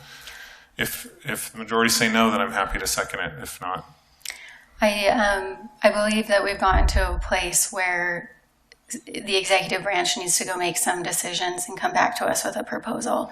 I mean, we've spent maybe an hour on this item. I think we've all proposed cuts. I think it's time, like Dean mentioned, go back. He's got some ideas. I'm happy with how I would be happy and okay to pass the interim budget with a few modifications, to be honest. I don't know if we have enough of a resolution to go back, and I just think that we're short on time, and we're asking a lot of the finance department again to go look at that without some clarification. So that's where I'm at. I had an idea. You guys might hate it. You've given us some directions on things that you'd like to see. What if we went back, added those things that you want in there, and then let us figure out how to or what to take out, and then we can kind of float that to the council? Would that be amenable? I like that idea better because I don't like us making changes to this that I don't think have been fully vetted by departments. And we have over a month to pass this still, so I'd rather make sure that there's all the input and advising on that. If we're going to make significant changes to this budget, which that's what I would support doing, then I think that it needs to be continued. Heather, are you seconding? I vote. My motion to table includes what Jason said, which is the executive branch go do your thing and come back to this. I just would be less restrictive and have them be able to speak with council and figure out best solutions rather than, like I think they've heard from all the council members tonight about what's important, but I also don't know that just because I spoke something that's going to pass with everybody else. So that's why I just don't want to lock them into saying that, they're not flexible on what they can actually do. I apologize if it came more rigid. I'm just trying to capture what I've heard as like general consensus. But if they come back with what they want, this can fail. We can keep talking about it. It's fine. There's been a lot of suggestions, even from Councilmember Stallings, about possibilities of what may need to happen because of things that are important to each council member. I think every council member is wanting that 4% to happen, not knowing if it can happen. I just don't want to take anything off the table for them. So I just want to keep it pretty open-ended of, tabling it, taking the feedback from tonight and being able to one-on-one work with council members to make sure, is this the right direction? We're going to get something passed next meeting. I think we'd all want everyone to have the maximum raises that they could have. Yeah. I mean, shoot, I would make I make 21,000 plus whatever benefits and work 20 hours a week. I mean, I'm sure that I would love to have a little bit too, but I'm not going to. And I think that we can trust, hopefully, the people that presented this budget to us, that have spent months doing this, that they have talked to the departments multiple times, because I know I've talked to the departments multiple times, and if I have, for sure, the finance committee has. So, if we want to table it, but maybe not be so specific, it's fine with me. I trust that they're doing what they can. I'd rather kind of hash it out here, and this is kind of why. I mean, we gave direction kind of for an interim budget. I think we all sent in our ideas or whatever. But I don't know if there were 3 council members that said, hey, we want a 1% decrease across the board. But that was presented, and to me, that probably was the least favorable approach, I guess, at least for me, as far as finding a way not to have a tax increase. And I don't know. Can I say something? Yeah. So I kind of think, sometimes I talk like a teenage boy, so excuse me, but if David Kitchen and this administrator had just proposed, we're going to do 3% tax raise, not tax raise, 3% raise for employees in 2027, If they had just come to that, if that's had just been in the original budget, we probably wouldn't even be having this discussion. But because it was 4% and then went back and forth, and now it's 3%, then we're talking about cutting, even though it's a smaller increase. And yeah, we didn't necessarily give them direction, but this was what they came up with, looking at all of the needs of the departments, looking at the needs of the city and how we're going to meet all of our obligations to facilities and parks and all of that stuff. So I think that they've done a good job. And I think that we haven't necessarily directed them, but we don't always need to direct them exactly with every single percent, because we don't have all the data and we will not have it in 2 weeks. Like in 2 weeks, we're still not going to know exactly what the market variability is going to be in 6 months for certain departments. That's just how it is. We're trying to make extrapolations based on what Dean's saying from January and February of this year going forward about 18 months. So I don't know, we can continue to debate it, but I just don't know if we're going to really say we are 100% confident that this is going to serve all the needs of everyone, of all of our employees, of all the residents, of all the things. Like, we're doing the best we can, and I think we've all put in a lot of time and effort, and so has all the staff. So that's all. My thing is, our finance director asked for more time. He had some ideas. I don't know that we're going to hash everything out and break down all his ideas tonight. That's why I would just push it, table it. There's no rush to pass it tonight. I would rather have them go back. And to me, I'm not voting to pass anything that's less than 4% for employees. That's my hard line. So you can make a motion tonight. I can vote against it, and that's fine too. Mayor, I don't think that I would vote on anything tonight, even if we came up with some changes that penciled out. But I don't know. We've heard a lot of extreme cuts here. I would just like to kind of flesh that out some more, have the council discuss it some more. I mean, we could go back and look at some of the employees that were, I don't know, we need everybody and more, right? But Mr. Mayor, may I amend my motion? Sure. I move to table item 4.7, asking staff to review this meeting and do their best to pull from what they think we said. And then I'd also like to offer the idea that we have another work session between now and our next meeting to have more dialogue. Which we have one, right? Yeah, we have one on the first month, Then second Monday. Then we'll Monday in add June. this to the June 8th work session, to have a work session where we don't have to have it in the regular meeting. I'd second that. Awesome. It's fine with me. Good with it. Any questions on that motion? I like how it was not so specific. Last time we weren't so specific, and we didn't like what we got. So I was trying to be specific so we could wrap this up. well, I think they did a good job. I think it was great.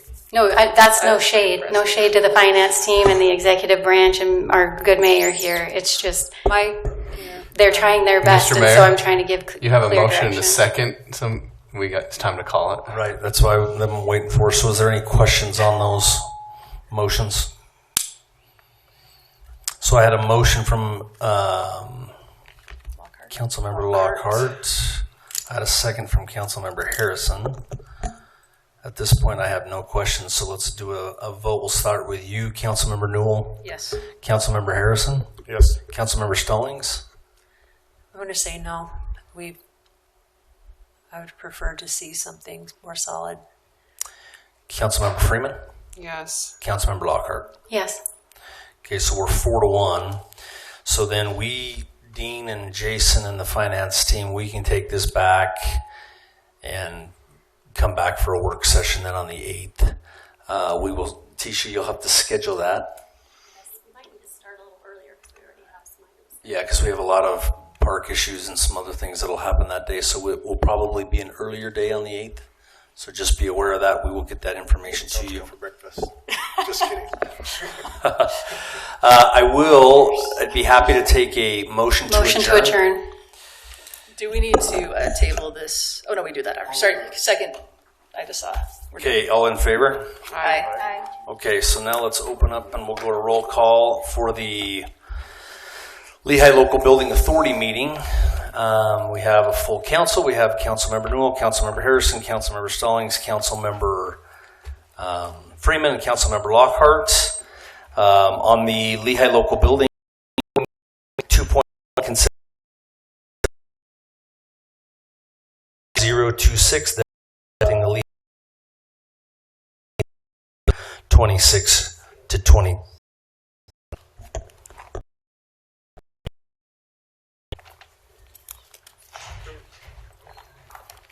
Doesn't this go with what we're talking about right now? So we just need to continue it. Maybe just to clarify, I know it's one budget, but there's three entities in there, so there's really no, the local building authority budget and the redevelopment agency budget, they're really self-contained. There's not, I don't think there's any. Yeah, there's nothing changing really. Anything weird on aside those. So we could approve those and not the city one. Motion to table the item. Did you say we could approve them? Well, we could. Yeah, Oh. Yeah, it wouldn't be a problem to approve those and then they're done. wait on the city Okay, one because okay. they're not going to change. Okay. Okay. Any other questions on this one? Happy to entertain a motion. Which one are we in? Are we in the? We're in the Lehi Local Building Authority. Mr. Mayor, I move that we approve Resolution L 2026-2, adopting the Lehi Local Building Authority budget for fiscal year 2026 through 2027. I have a first from Councilmember Newell. Second. I have a second from Councilmember Freeman. Any questions on this one? Councilmember Harrison, we'll start with you. Yes. Councilmember Stallings. Yes. Councilmember Freeman. Yes. Councilmember Lockhart. Yeah. Councilmember Newell. Yes. I will take a motion to adjourn. Adjourn. Second. Freeman, Lockhart, all in favor? Aye. Aye. Aye. 100%. Okay. Now we'll go to the Lehi Redevelopment Agency meeting. We have Councilmember Newell, Councilmember Harrison, Councilmember Stallings, Councilmember Freeman, and Councilmember Lockhart. When we go to item number 2.1, consideration of Resolution R2026-05, adopting the Lehi Redevelopment Agency budget for the fiscal year 26 to 27. Any questions on that one? Mayor, will you take a motion? I'm happy to entertain a motion. Mayor, I move that we approve Resolution R 2026-26, adopting the Lehi Redevelopment Agency budget for fiscal year 2026 to 2027. I think it. Am I wrong? Oh, okay. My bad. So I have a first. Second. I have a second. Councilmember Newell. Any questions? Councilmember Stallings? Yes. Councilmember Freeman? Yes. Councilmember Lockhart? Yes. Councilmember Newell? No. Sorry. Yes. Sorry. Don't look at me. No, it's fine. I write you down for no. I'm fine with that. But Councilmember Harrison? Yes. Okay, I will take a motion to adjourn. So moved. Councilmember Newell, I'll take a second. Second from Councilmember Freeman. Ladies and gentlemen, that does it for the evening. It's almost 10 o'clock. Have a great evening. Thank you for coming. Thank you for participating. And we'll see you next Wednesday.